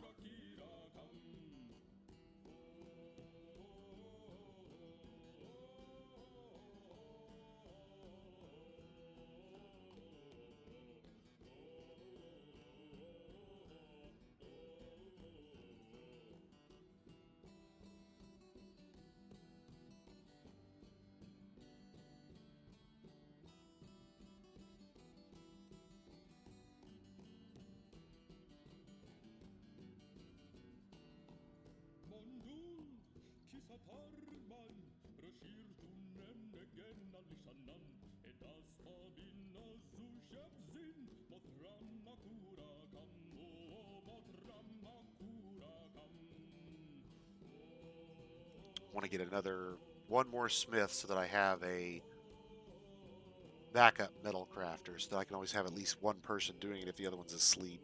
It doesn't give me guarantee that there'll always be someone available to do it, but it does mean that usually I'll have someone.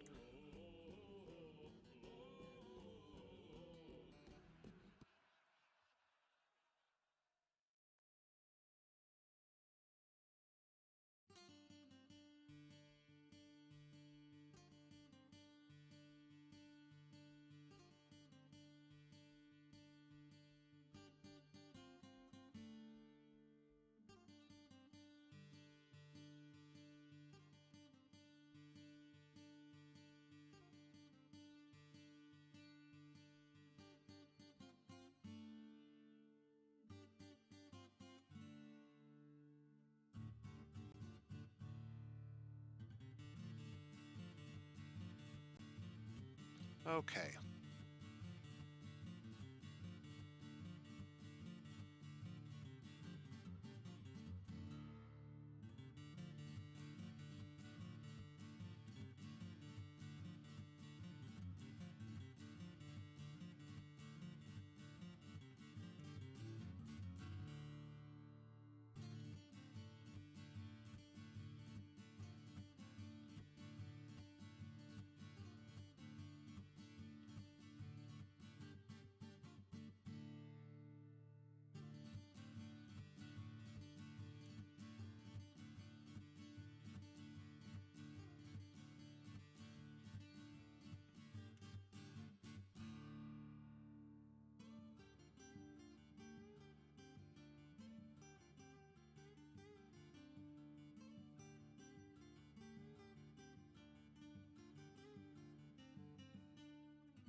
Okay, now our hunters, if we are going to equip them this way momentarily, leave them for a bit, need a quiver, bolts, and a crossbow to get started.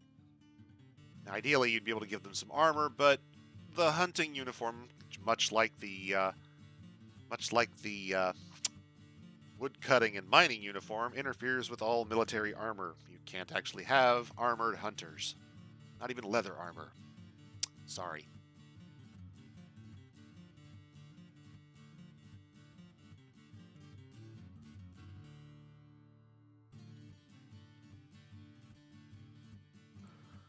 And did we not tell this that they could use barrels here? Did we not? We did not. That's us. That's bad. We should make sure they can use barrels here, because this can store a lot more food if we actually start packing it away. Plus, as I said before, barrels kind of make it resistant to vermin as well, which we kind of want. Another baby?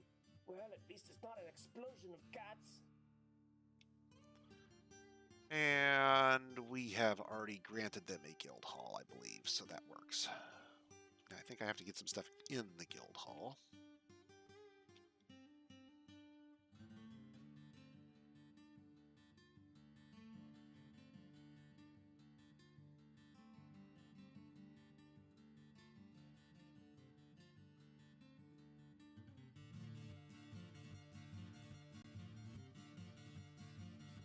Oh, I've got to look and see what they actually require for that. Hang on a minute. It's been a while since I've looked.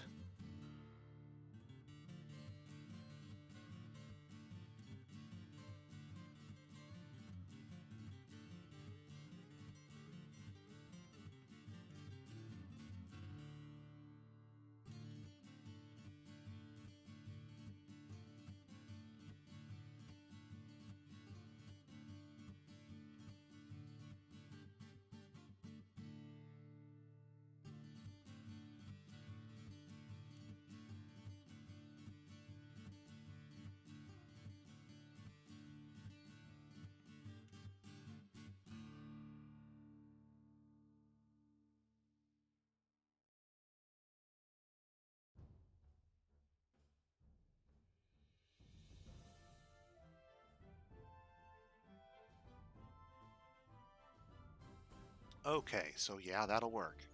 We just need to increase the value because they don't think it's valuable enough yet. So we need to make sure they've got some stuff in here.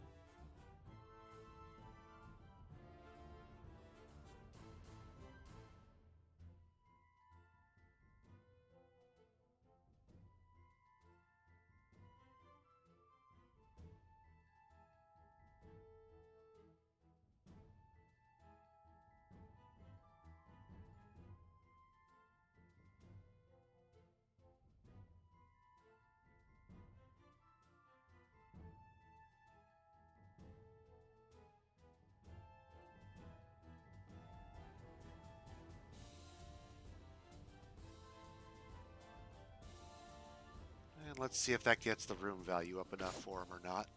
And if not, we may have to add some tables and chairs and other assorted furniture to make it pretty. Maybe even smooth the room out.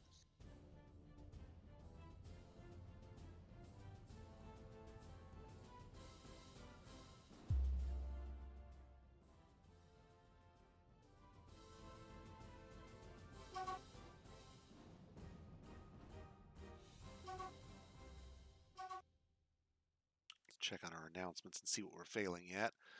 Hematite because we don't have any right now. Steel because we don't have pig iron because we don't have flux. Okay, I can deal with all that. That's fine.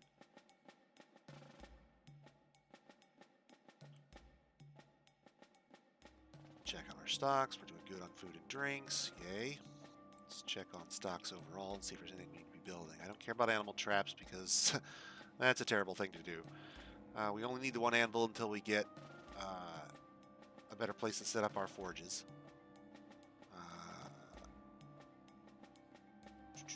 Could make some backpacks. Check, see why we couldn't make blocks. Something's wrong about that, by the way. And I'll show you how to turn coins into an infinite supply of money before we're done, I'm thinking.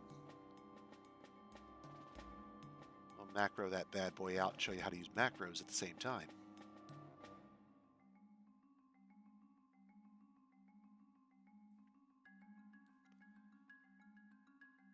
And we need to put... Yes, okay.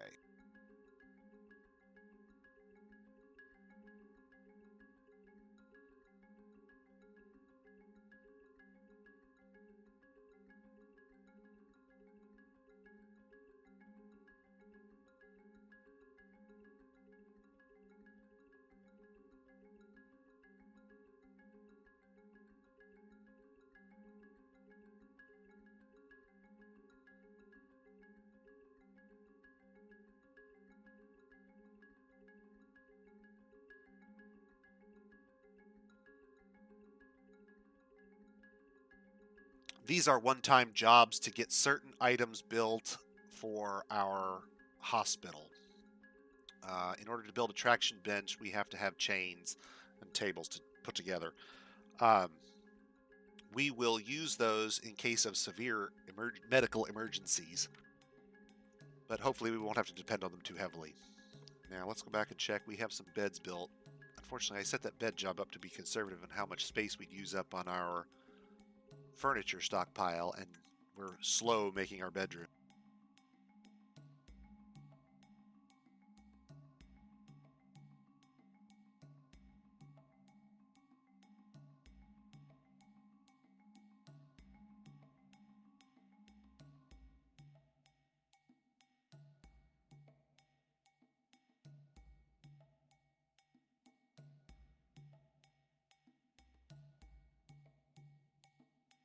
We'll get our manager to approve a one-time work order for 40 beds, and then we'll just crank a bunch of them out at once. Plant them all down at once.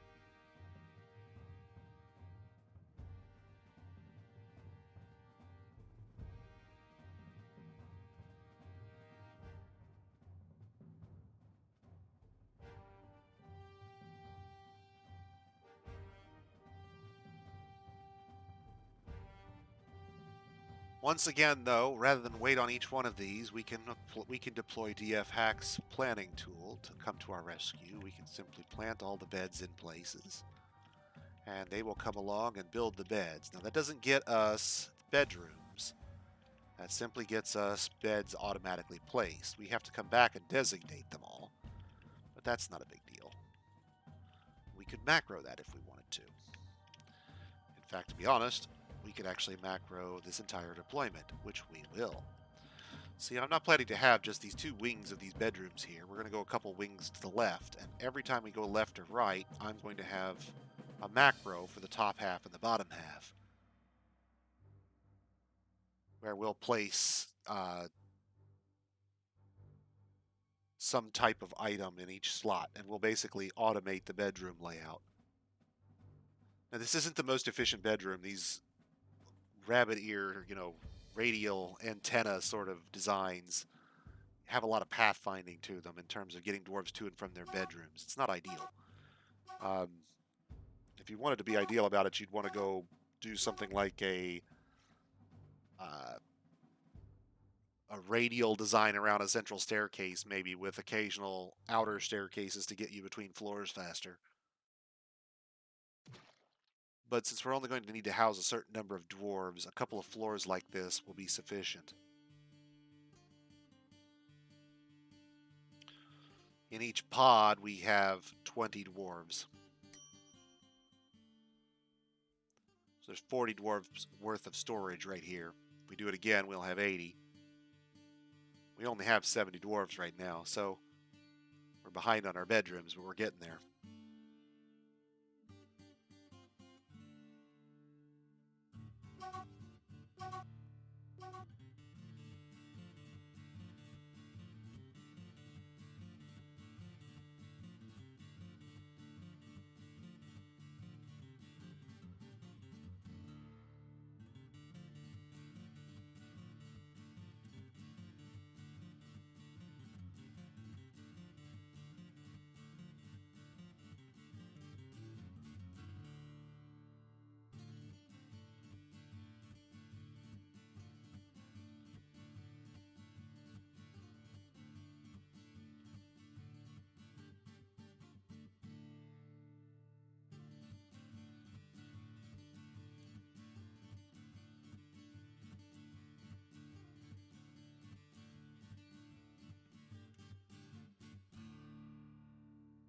And that will get us enough rooms for every dwarf in the fortress currently. Once it's finally all built out, of course. We're waiting on our craftsmen to get their part done, right?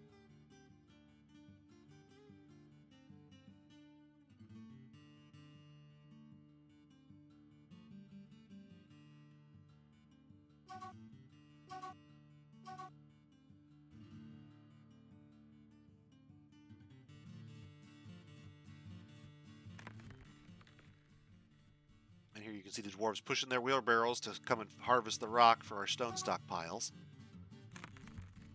Slowly, slowly, slowly, it starts to resemble a well-oiled machine.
Sooner or later, we were going to use up the last of our sand and need to get more, and I don't think I ever told anybody to actually get more.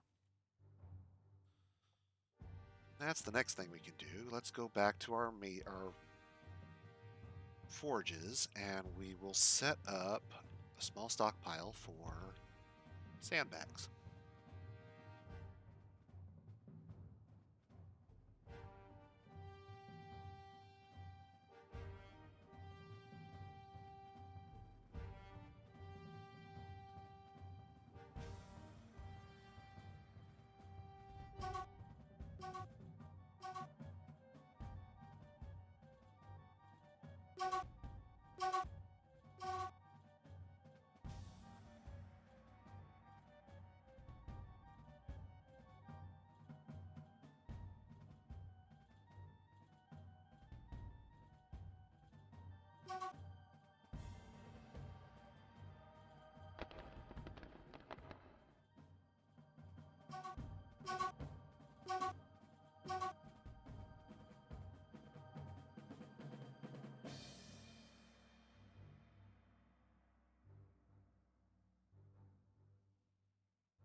And the only thing we want to allow in this stockpile is sandbags, so we turn off all the types except that one. They can't be stored in bins or barrels, so we just have to stockpile them right there in the floor.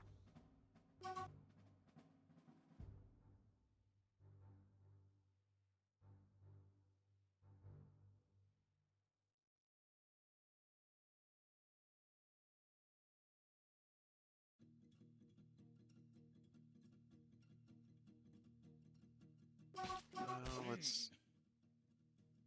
Oh, he's got another Gorlak, it looks like. Let's see. Well, that didn't go. That didn't take long. Shook around by the head and skull collapses. This dude loves to go for the head.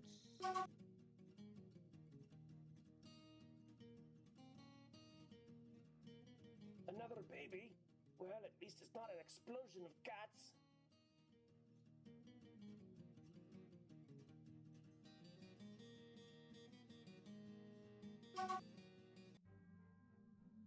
The time for autumn has come.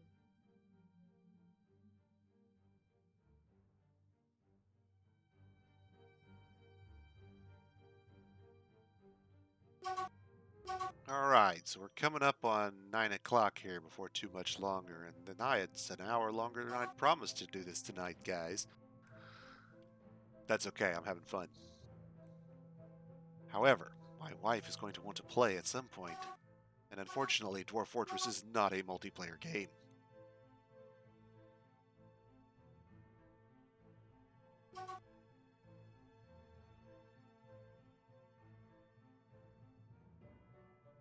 Oh, a dust beast that's finally slammed itself into a wall, basically.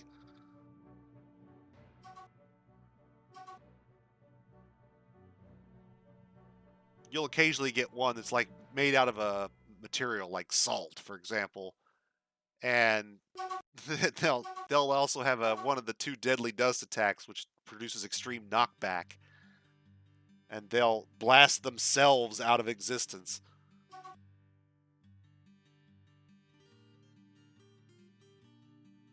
Oh, hey, our archery ranges are done. That's good.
Okay, and those are deployed. Now, we're not ready to use them yet because we don't have an archer squad built, etc., etc., etc., but they're ready for us to use them later.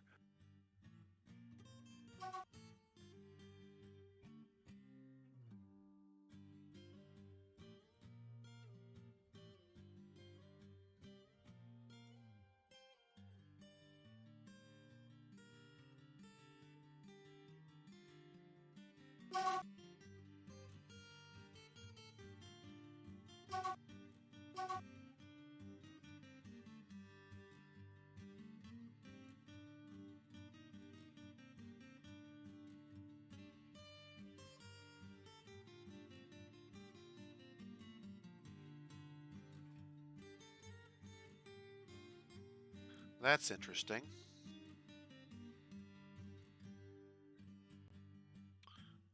The zone we built here for the temple, which we took away, now that I'm thinking about it, is not marked as a meeting area. It's not marked as a temple, but the dwarves are still congregating there.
Got to make a cage to keep the juvenile birds in so they're not pathfinding everywhere.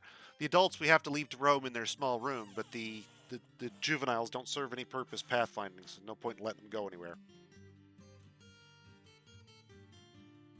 I'm okay with that as long as I can move the location later.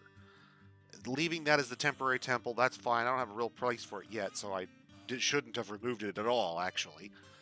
But as long as I can reassign it to a new location, we'll be good.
Anything that can be both cooked and brewed, I generally want to brew it so that I keep the seeds.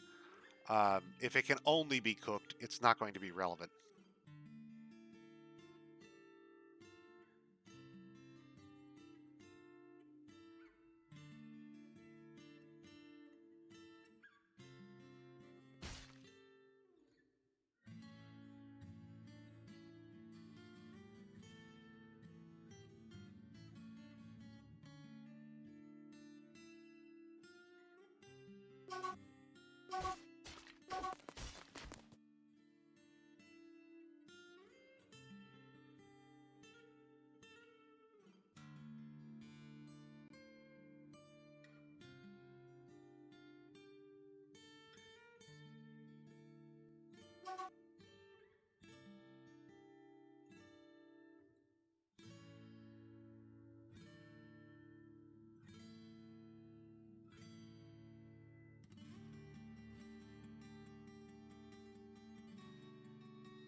Our second dwarven caravan finally arrives.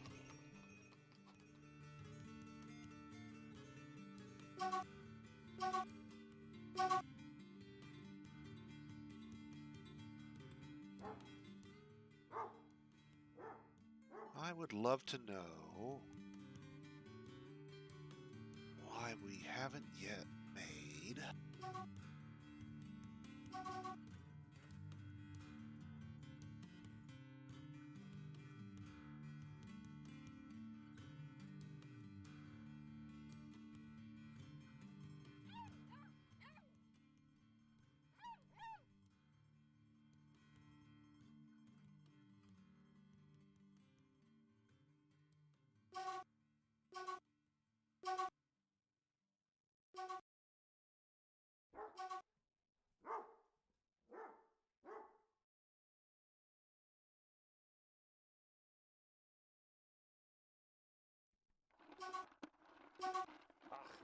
means dibs on the cute female, huh? Oh, that didn't sound lecherous, did it?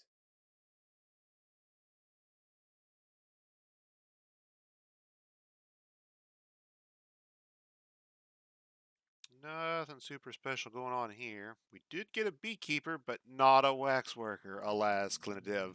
Still no luck.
And as before, we'll take all the leather they can make because it's hard for us to make it on site just yet.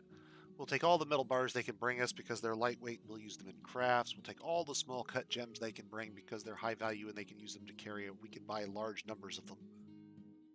Far more than we'd be able to mine. We wouldn't even have all these minerals on site necessarily.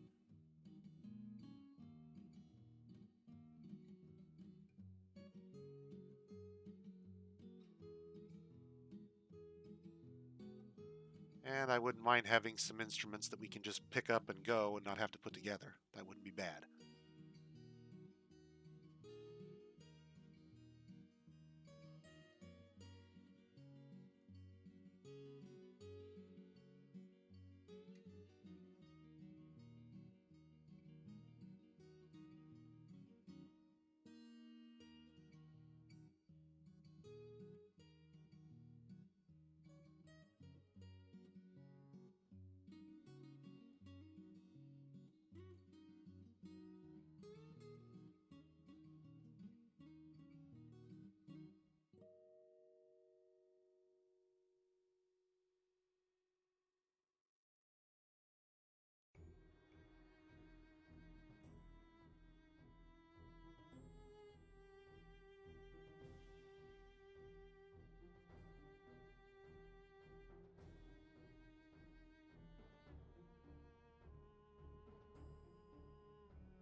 Okay, We'll pay extra for prepared meals, which is hilarious because we can produce those so many to flow out their ears.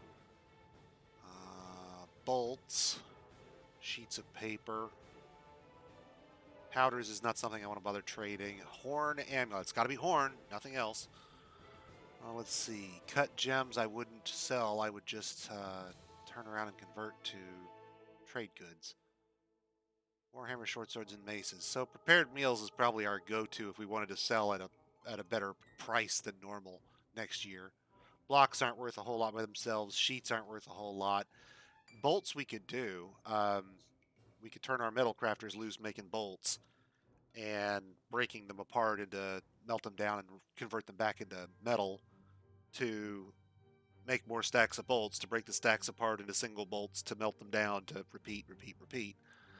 But prepared meals is probably easiest, and we've probably got a stockpile of them already, even without having to make additional ones.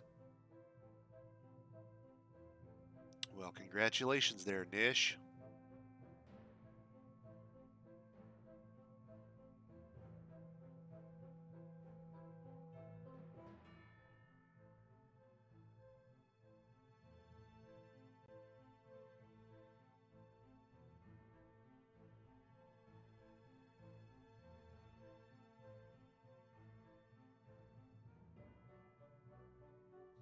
Let's see, and then we have to go up one level below this. Okay, so we want to come up to -7.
We'll need hatch covers to cover up or to plug up these holes that we're getting ready to punch in the ceiling here, so that our reservoir will actually fill.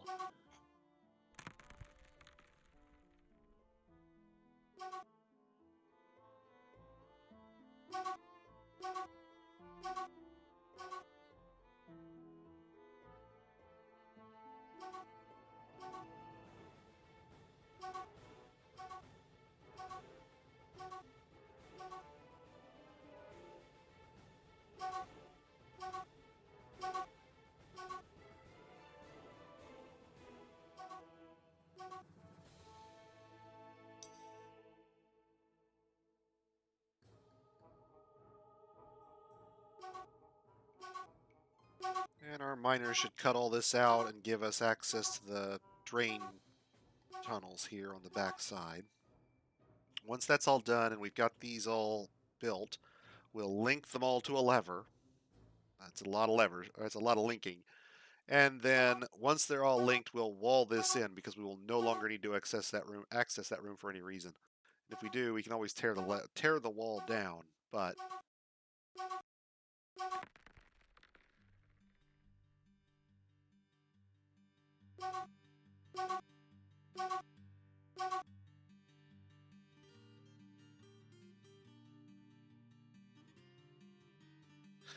I don't want to do that way, actually.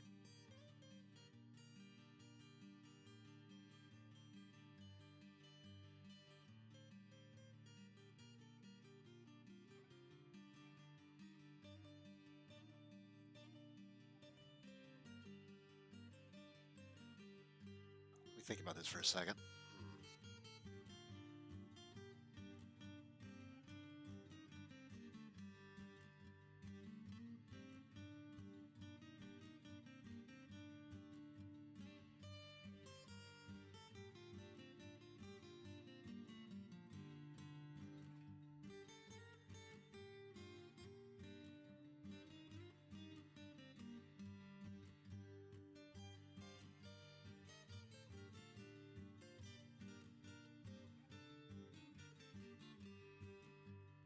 And we'll build us a couple of bridges here to seal off the aquifer from our reservoir in case we need to drain it for some reason. We can get into it later that way, as long as we can remove the water and prevent more from coming in. I hope it has an engraving of cheese on it. I've always loved cheese.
That ought to do for now. Let's get them moving that stuff to our depot for trading. You there, I'm building an artifact. Give me the workshop. But I was just about to. Give me the workshop. But. Give it to me. But. Give it to me. Okay. Okay. Alright, so now we've got our reservoir being dug out. Still got some limonite floating around to make more iron with. That's good. Our forgotten beast is now taking on the Draltha. Lots of kicking in the head now.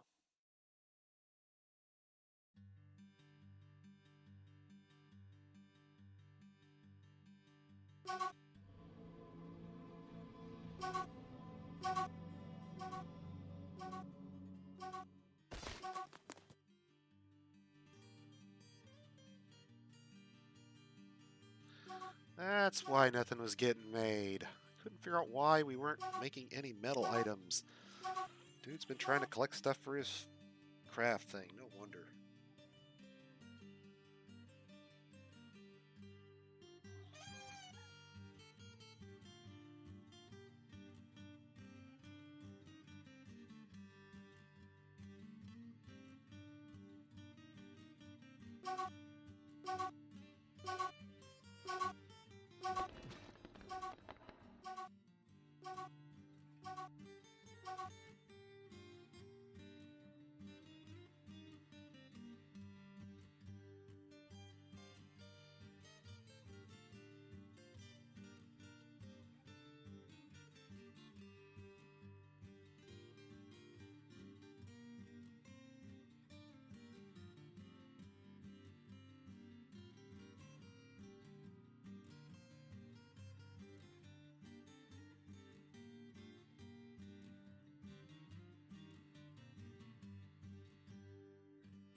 An iron high boot, which will again go on display in the go on display in the museum when we're done.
What do you what do you say to the dwarf that's buying one of everything?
I was starting to wonder if there was going to be any cloth down here.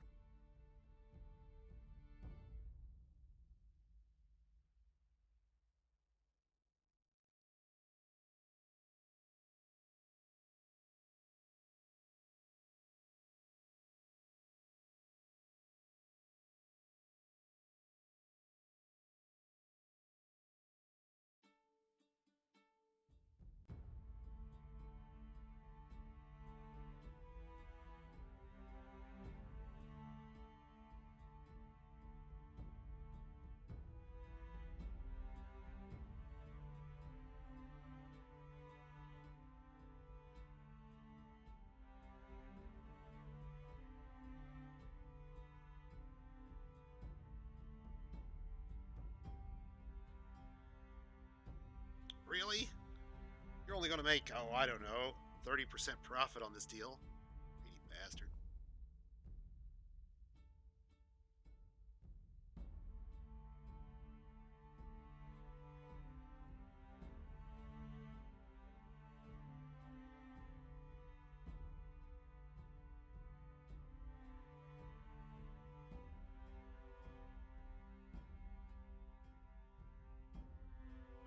Okay, and now we have enough leather to supply our leather industry for a really long time, which is good.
I know why my masons are complaining. They're complaining because they don't have stone in their dedicated stockpiles. Remember, we linked our masons directly to their stockpiles, so they only take stone from that pile.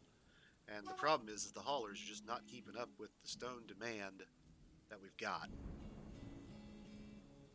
So I've got two choices. I can try to up the number of haulers. I could basically set everybody in the fortress to allow stone hauling, and they'll all do stone hauling in their off hours, basically.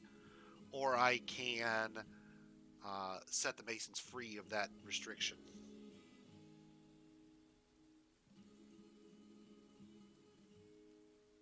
Which is the good thing for right now, I think.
Okay.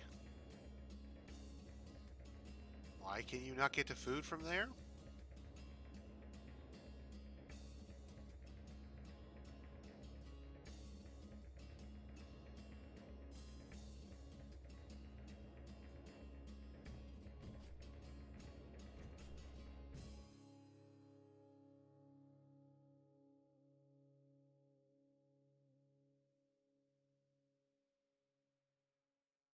Item inaccessible. What are you trying to eat, man? Something on the surface?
Forgotten Beast still on a rampage, biting everything.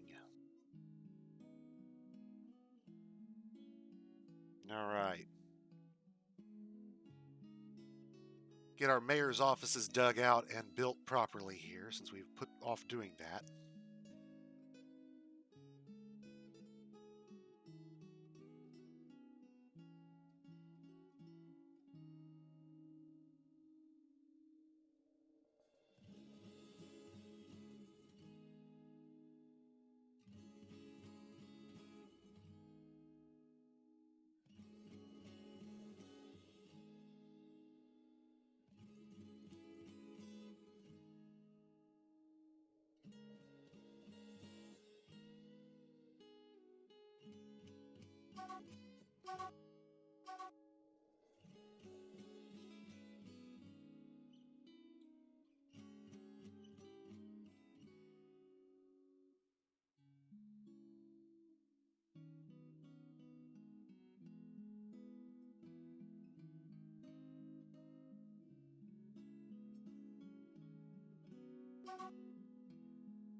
All right, so it is almost 9:30, and that is well past when I had intended to stop, boys and girls. So let's take stock of our dwarves real quick. Save our game here in a moment.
Okay, not too bad so far.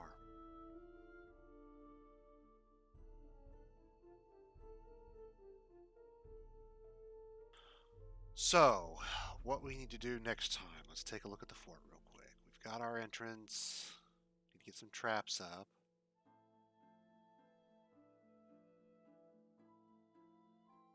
Need to set up our reservoir and our drowning trap. Check on this guild hall before I forget about it.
See if we can get enough furniture in here to get this to be a proper guild hall.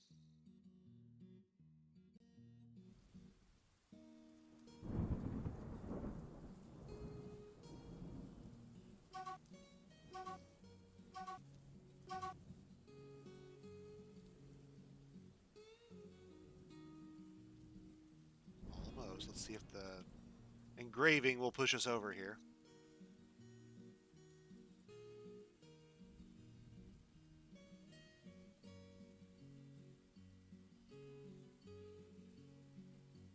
So I believe it gives us a year to get our guild hall up and running for them, or they'll get upset that we haven't done it and they'll cancel their petition, basically.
There we go.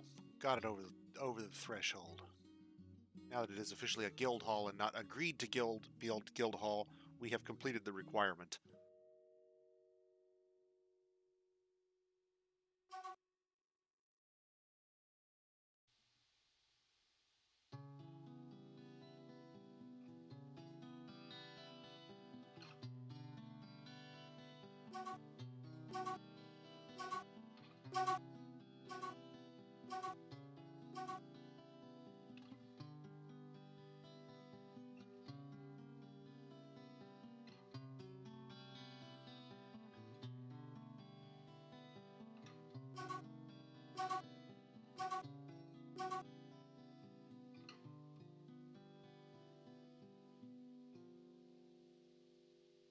Okay, flux, hematite, coal. This is all stuff that we have to mine out. Needs sandbags, meaning we haven't collected enough of them.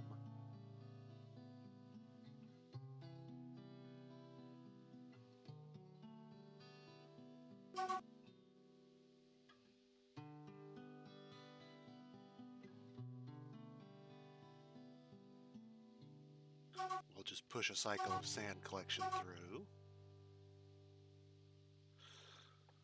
Okay, so we still need to get a library. We still need to get a temple. A proper temple now, again.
And we'll dig ourselves a little temple complex. I think 12 ought to be enough rooms. Alright, and this is where we will leave off for this evening, guys. Let me see who might be out there that we could raid tonight.